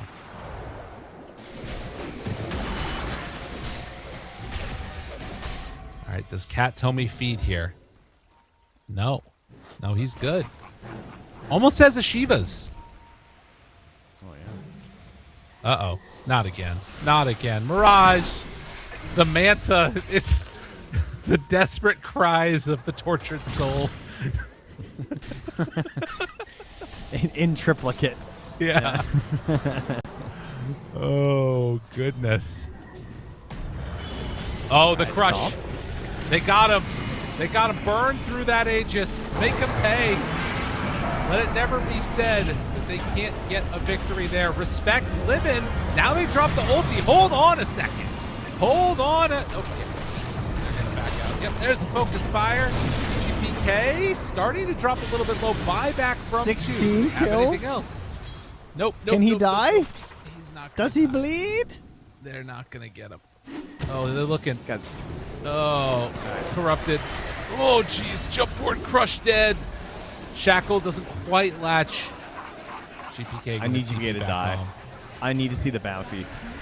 It's not going to happen. Wait, is the Back. bounty hunter still a percentage gain on streaks? It's more gold. I think it's a flat number, but I could be wrong. 15% more kill and assist gold if the Oh, enemy never mind. hero is big game. If they're one of the top 3 net worth heroes. Whoa. Whoa. I Have wonder you if it played counts for bounty? streak gold too, though. I used to, but not since any of this shenanigans. It's pretty fun. I played a couple games of them.